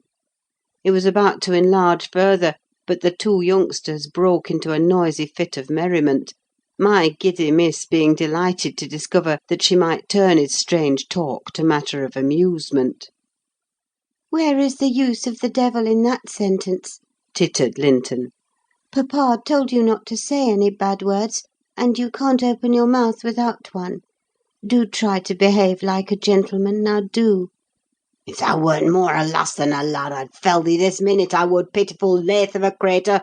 retorted the angry boor, retreating, while his face burnt with mingled rage and mortification, for he was conscious of being insulted, and embarrassed how to resent it. Mr. Heathcliff, having overheard the conversation as well as I, smiled when he saw him go, but immediately afterwards cast a look of singular aversion on the flippant pair, who remained chattering in the doorway, the boy finding animation enough while discussing Hareton's faults and deficiencies, and relating anecdotes of his goings-on, and the girl relishing his pert and spiteful sayings, without considering the ill nature they evinced. I began to dislike more than to compassionate Linton, and to excuse his father in some measure for holding him cheap. We stayed till afternoon. I could not tear Miss Cathy away sooner; but happily my master had not quitted his apartment, and remained ignorant of our prolonged absence. As we walked home, I would fain have enlightened my charge on the characters of the people we had quitted, but she got it into her head that I was prejudiced against them. "Aha!" She cried. "You take papa's side, Ellen. You are partial, I know, or else you wouldn't have cheated me so many years into the notion that Linton lived a long way from here. I'm really extremely angry, only I'm so pleased I can't show it. But you must hold your tongue about my uncle. He's my uncle, remember, and I'll scold papa for quarrelling with him." And so she ran on, till I relinquished the endeavour to convince her of her mistake. She did not mention the visit that night, because she did not see Mr. Linton. Next day it all came out, sadly to my chagrin. And still I was not altogether sorry. I thought the burden of directing and warning would be more efficiently borne by him than me. But he was too timid in giving satisfactory reasons for his wish that she should shun connection with the household of the Heights; and Catherine liked good reasons for every restraint that harassed her petted will. "Papa," she exclaimed after the morning salutations, "guess whom I saw yesterday in my walk on the moors?" "Ah, papa, you started! You've not done right, have you now? I saw—but listen, and you shall hear how I found you out. And Ellen, who is in league with you, and yet pretended to pity me so, when I kept hoping, and was always disappointed, about Linton's coming back." She gave a faithful account of her excursion and its consequences; and my master, though he cast more than one reproachful look at me, said nothing till she had concluded. Then he drew her to him, and asked if she knew why he had concealed Linton's near neighbourhood from her. Could she think it was to deny her a pleasure that she might harmlessly enjoy? "It was because you disliked Mr. Heathcliff," she answered. "Then you believe I care more for my own feelings than yours, Cathy?" he said. "No, it was not because I disliked Mr. Heathcliff, but because Mr. Heathcliff dislikes me, and is a most diabolical man, delighting to wrong and ruin those he hates, if they give him the slightest opportunity. I knew that you could not keep up an acquaintance with your cousin without being brought into contact with him, and I knew he would detest you on my account. So for your own good, and nothing else, I took precautions that you should not see Linton again. I meant to explain this sometime as you grew older, and I am sorry I delayed it." "But Mr. Heathcliff was quite cordial, papa," observed Catherine, not at all convinced. "And he didn't object to our seeing each other. He said I might come to his house when I pleased, only I must not tell you, because you had quarrelled with him, and would not forgive him for marrying Aunt Isabella. And you won't. You are the one to be blamed. He is willing to let us be friends at least, Linton and I, and you are not." My master, perceiving that she would not take his word for her uncle-in-law's evil disposition, gave a hasty sketch of his conduct to Isabella, and the manner in which Wuthering Heights became his property. He could not bear to discourse long upon the topic, for though he spoke little of it, he still felt the same horror and detestation of his ancient enemy that had occupied his heart ever since Mrs. Linton's death. "She might have been living yet, if it had not been for him," was his constant bitter reflection. And in his eyes Heathcliff seemed a murderer. Miss Cathy, conversant with no bad deeds except her own slight acts of disobedience, injustice, and passion, arising from hot temper and thoughtlessness, and repented of on the day they were committed, was amazed at the blackness of spirit that could brood on and cover revenge for years, and deliberately prosecute its plans without a visitation of remorse. She appeared so deeply impressed and shocked at this new view of human nature, excluded from all her studies and all her ideas till now, that Mr. Edgar deemed it unnecessary to pursue the subject. He merely added, "You will know hereafter, darling, why I wish you to avoid his house and family. Now, return to your old employments and amusements, and think no more about them." Catherine kissed her father, and sat down quietly to her lessons for a couple of hours, according to custom. Then she accompanied him into the grounds, and the whole day passed as usual. But in the evening, when she had retired to her room, and I went to help her to undress, I found her crying on her knees by the bedside. "Oh, fie, silly child!" I exclaimed. "If you had any real griefs, you'd be ashamed to waste a tear on this little contrariety. You never had one shadow of substantial sorrow, Miss Catherine. Suppose for a minute that master and I were dead, and you were by yourself in the world: how would you feel then? Compare the present occasion with such an affliction as that, and be thankful for the friends you have, instead of coveting more." "I'm not crying for myself, Ellen," she answered. "It's for him. He expected to see me again to-morrow, and there he'll be so disappointed, and he'll wait for me, and I shan't come." "Nonsense!" said I. "Do you imagine he has thought as much of you as you have of him? Hasn't he Hareton for a companion? Not 1 in 100 would weep at losing a relation they'd just seen twice for 2 afternoons. Linton will conjecture how it is, and trouble himself no further about you." "But may I not write a note to tell him why I cannot come?" she asked, rising to her feet. "And just send those books I promised to lend him? His books are not as nice as mine, and he wanted to have them extremely, when I told him how interesting they were. May I not, Ellen?" "No, indeed! No, indeed!" replied I, with decision.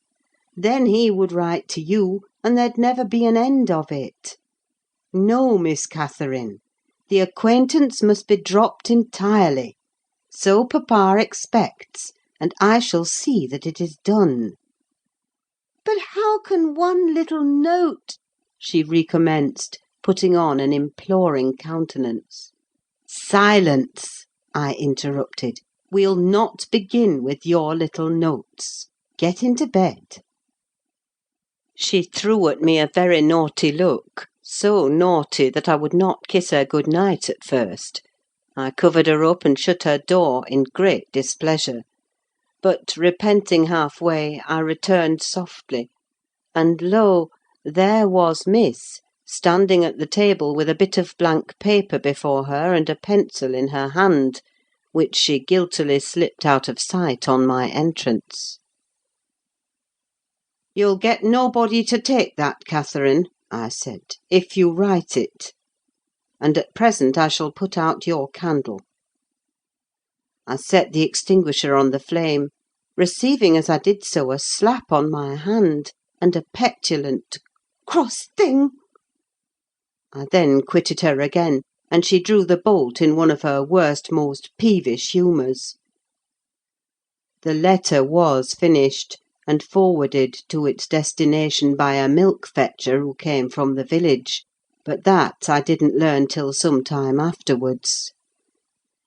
Weeks passed on, and Cathy recovered her temper, though she grew wondrous fond of stealing off to corners by herself; and often, if I came near her suddenly while reading, she would start and bend over the book, evidently desirous to hide it; and I detected edges of loose paper sticking out beyond the leaves.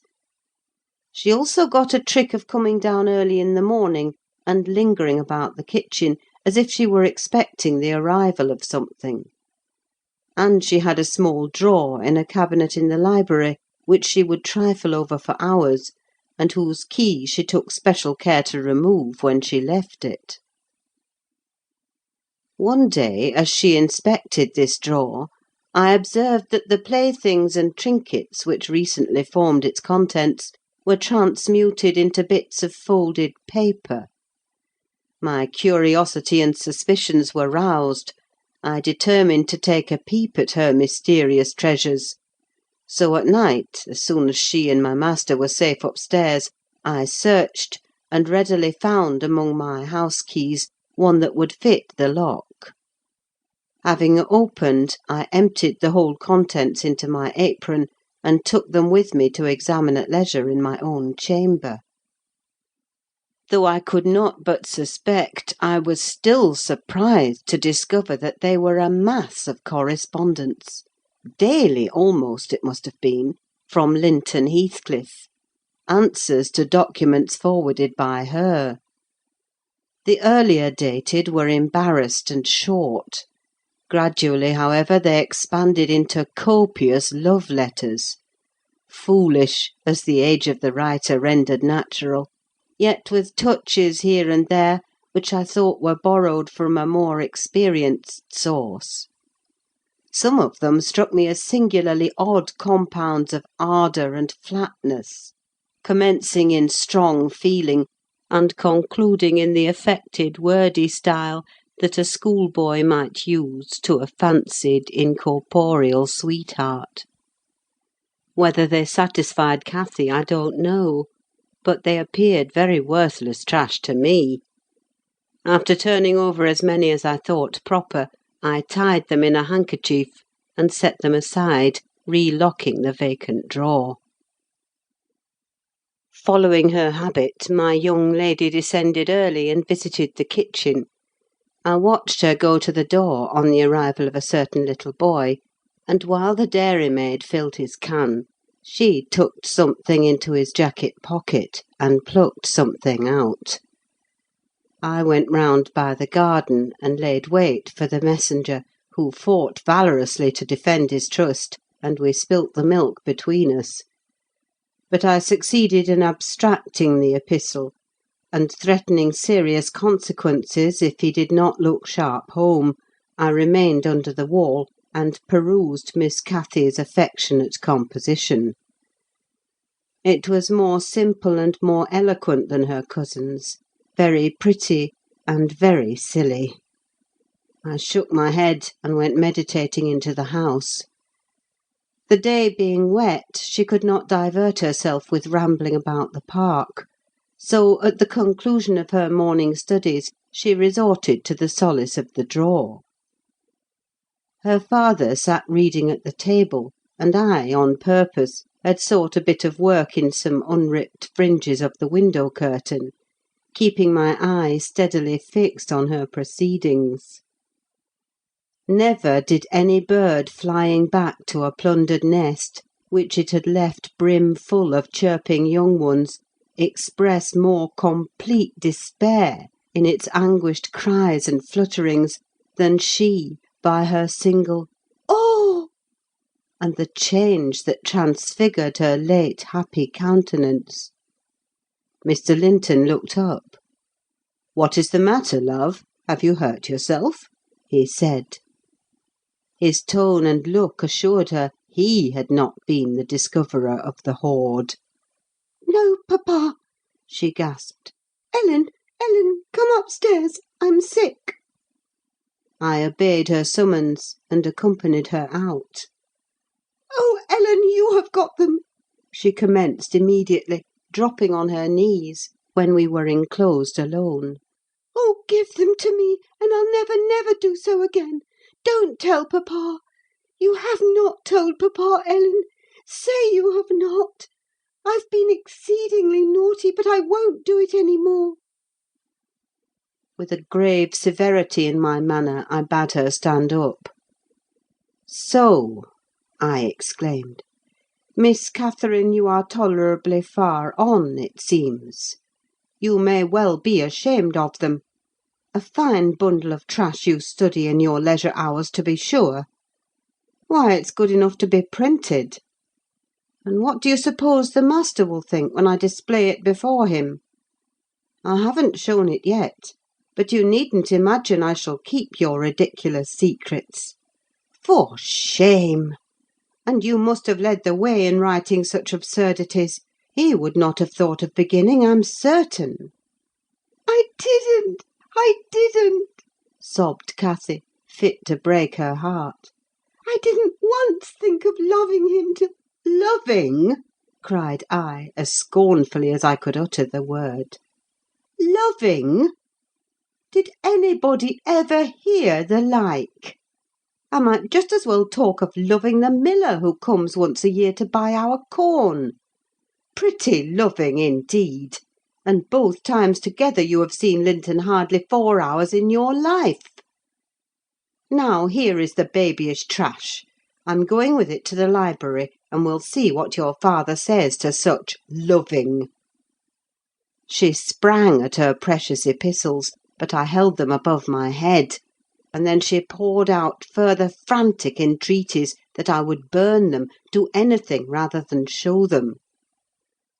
And being really fully as much inclined to laugh as scold, for I esteemed it all girlish vanity, I at length relented in a measure, and asked, "If I consent to burn them, will you promise faithfully neither to send nor receive a letter again, nor a book, for I perceive you have sent him books, nor locks of hair, nor rings, nor playthings?"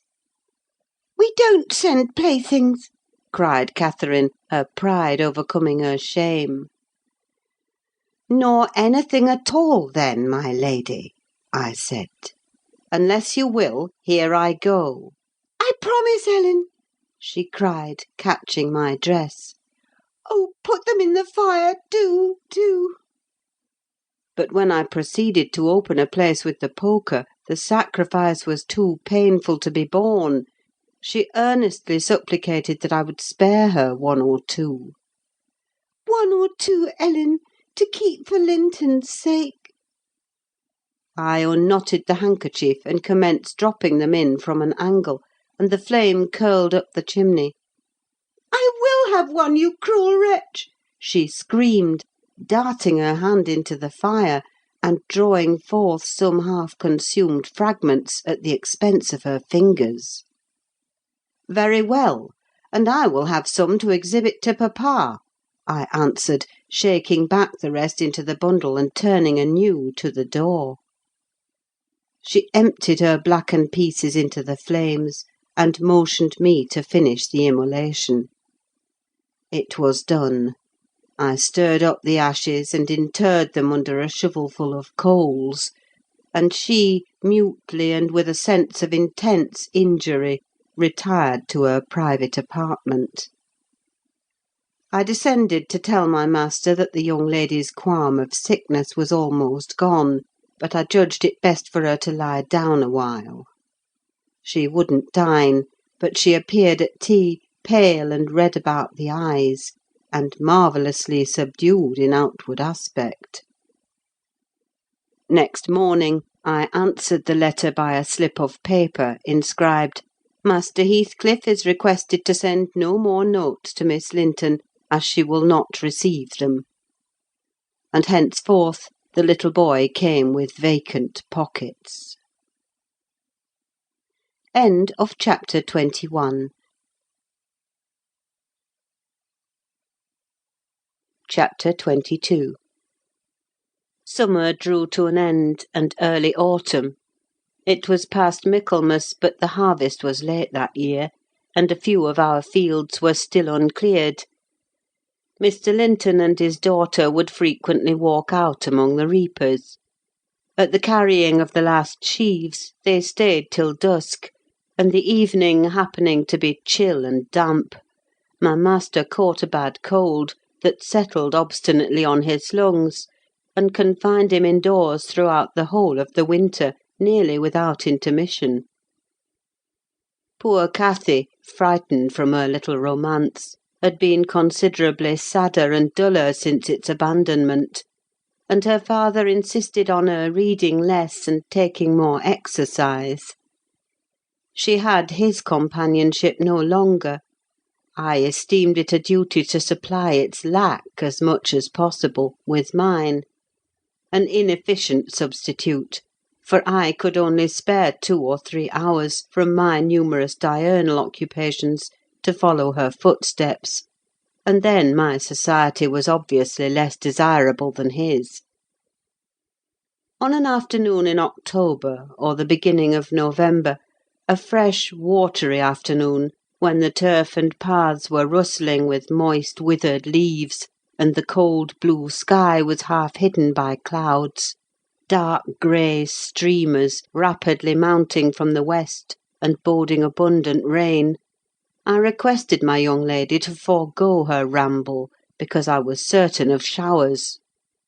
She refused, and I unwillingly donned a cloak and took my umbrella to accompany her on a stroll to the bottom of the park, a formal walk which she generally affected if low-spirited, and that she invariably was when Mr. Edgar had been worse than ordinary, a thing never known from his confession, but guessed both by her and me from his increased silence and the melancholy of his countenance.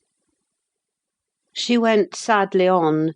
There was no running or bounding now, though the chill wind might well have tempted her to race; and often, from the side of my eye, I could detect her raising a hand and brushing something off her cheek. I gazed round for a means of diverting her thoughts. On one side of the road rose a high, rough bank, where hazels and stunted oaks, with their roots half exposed, held uncertain tenure. The soil was too loose for the latter, and strong winds had blown some nearly horizontal. In summer Miss Catherine delighted to climb along these trunks, and sit in the branches swinging 20 feet above the ground; and I, pleased with her agility and her light childish heart, still considered it proper to scold every time I caught her at such an elevation, but so that she knew there was no necessity for descending.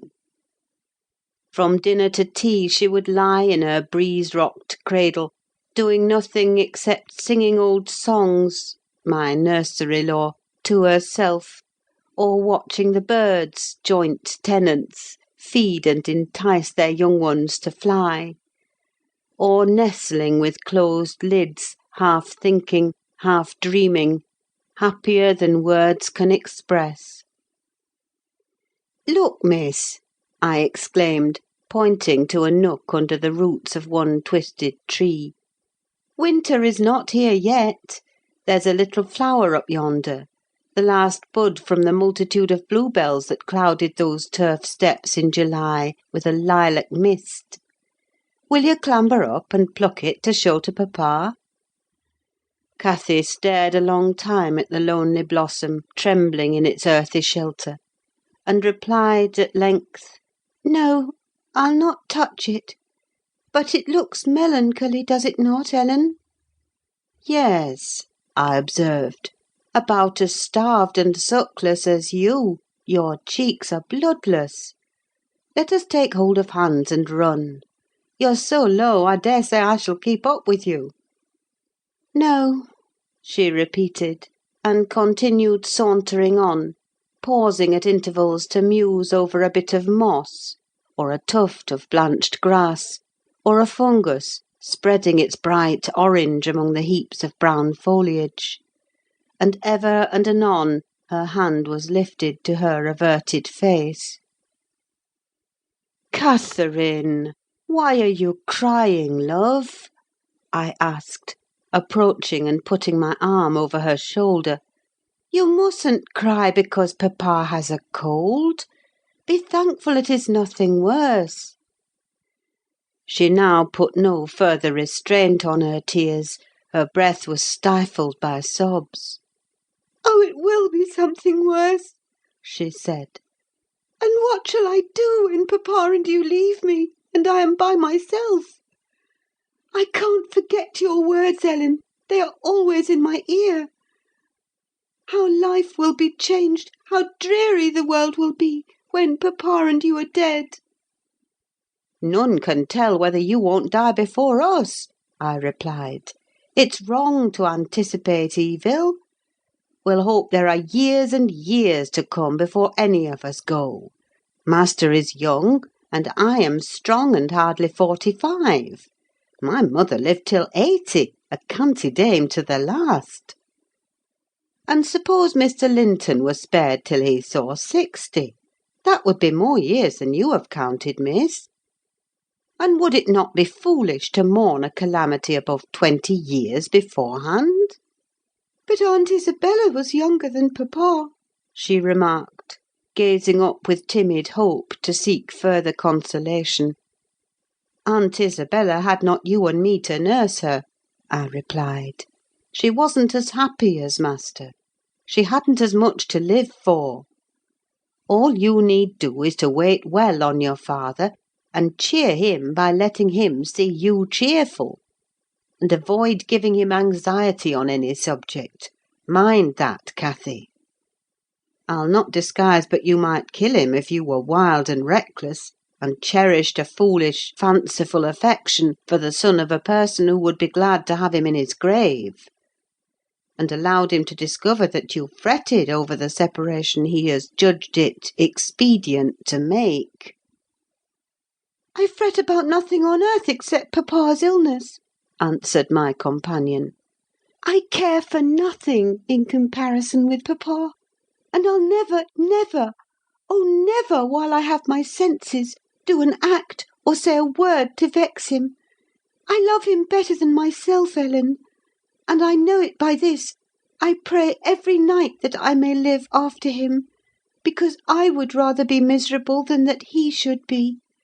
That proves I love him better than myself.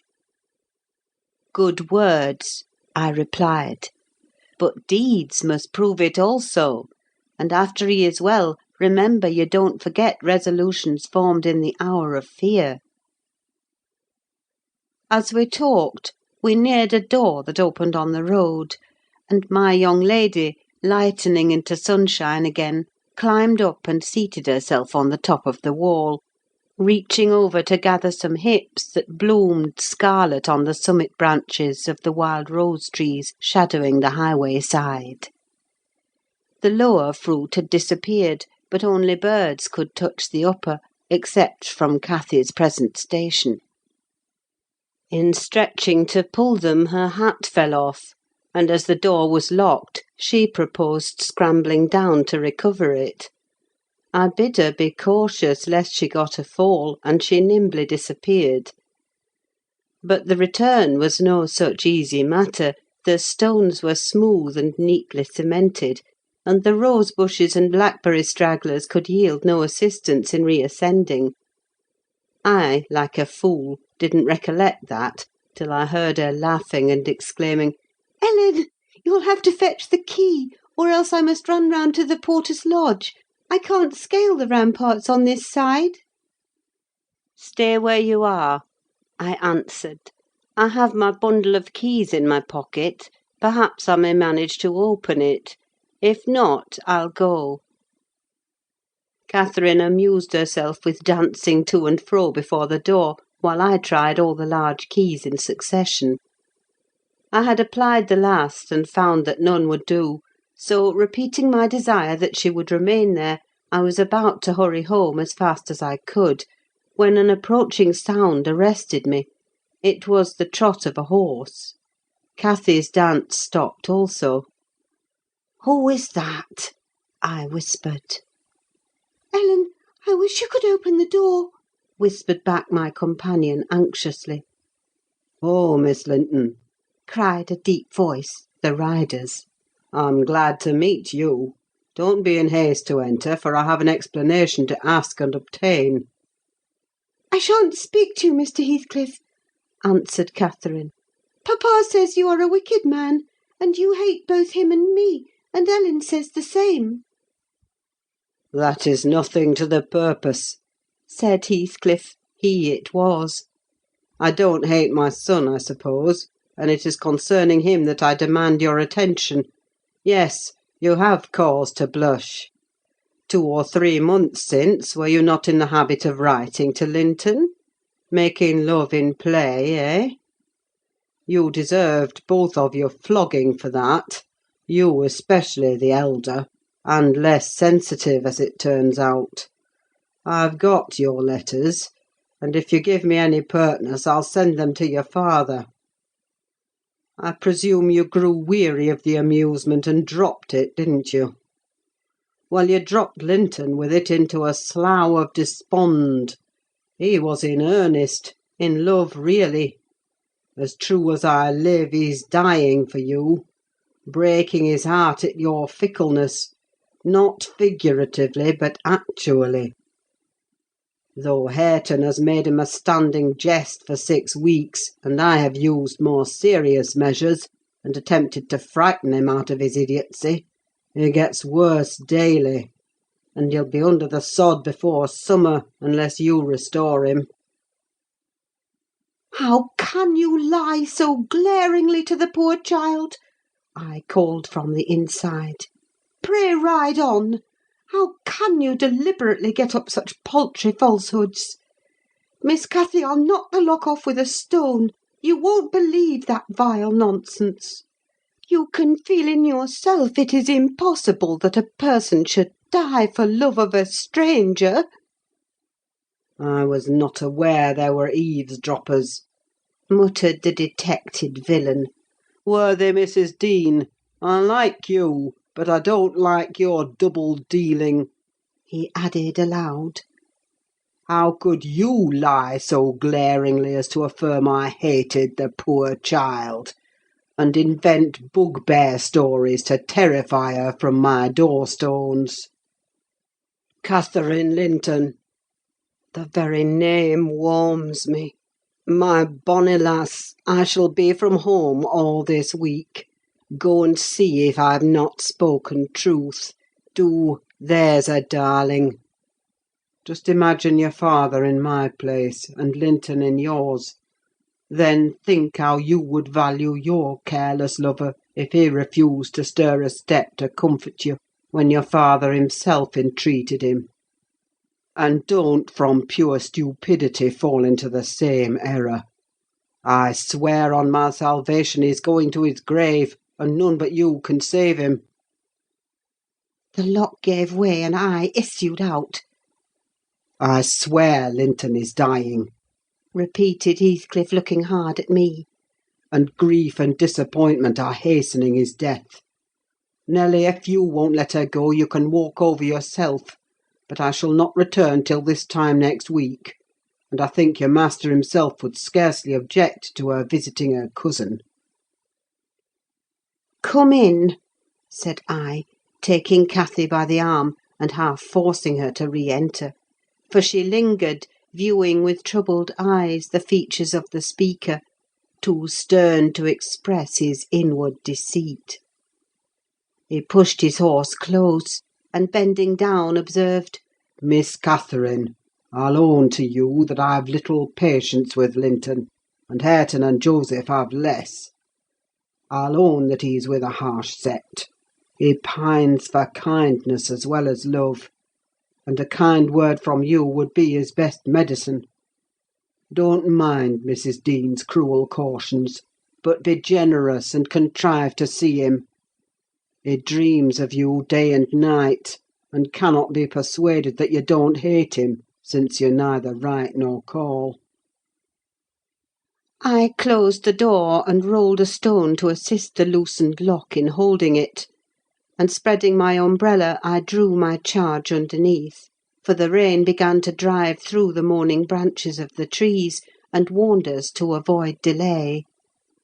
Our hurry prevented any comment on the encounter with Heathcliff, as we stretched towards home; but I divined instinctively that Catherine's heart was clouded now in double darkness.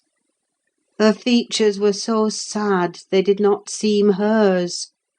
She evidently regarded what she had heard as every syllable true. The master had retired to rest before we came in. Cathy stole to his room to inquire how he was. He had fallen asleep. She returned and asked me to sit with her in the library. We took our tea together, and afterwards she lay down on the rug, and told me not to talk, for she was weary. I got a book and pretended to read. As soon as she supposed me absorbed in my occupation, she recommenced her silent weeping. It appeared at present her favourite diversion. I suffered her to enjoy it a while, then I expostulated, deriding and ridiculing all Mr. Heathcliff's assertions about his son, as if I were certain she would coincide. Alas, I hadn't skill to counteract the effect his account had produced. It was just what he intended.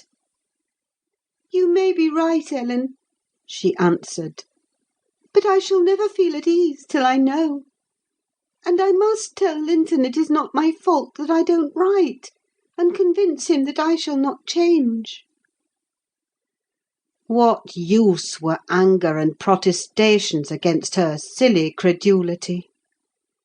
We parted that night hostile, but next day beheld me on the road to Wuthering Heights, by the side of my wilful young mistress's pony. I couldn't bear to witness her sorrow, to see her pale, dejected countenance and heavy eyes; and I yielded, in the faint hope that Linton himself might prove, by his reception of us, how little of the tale was founded on fact. Chapter 23.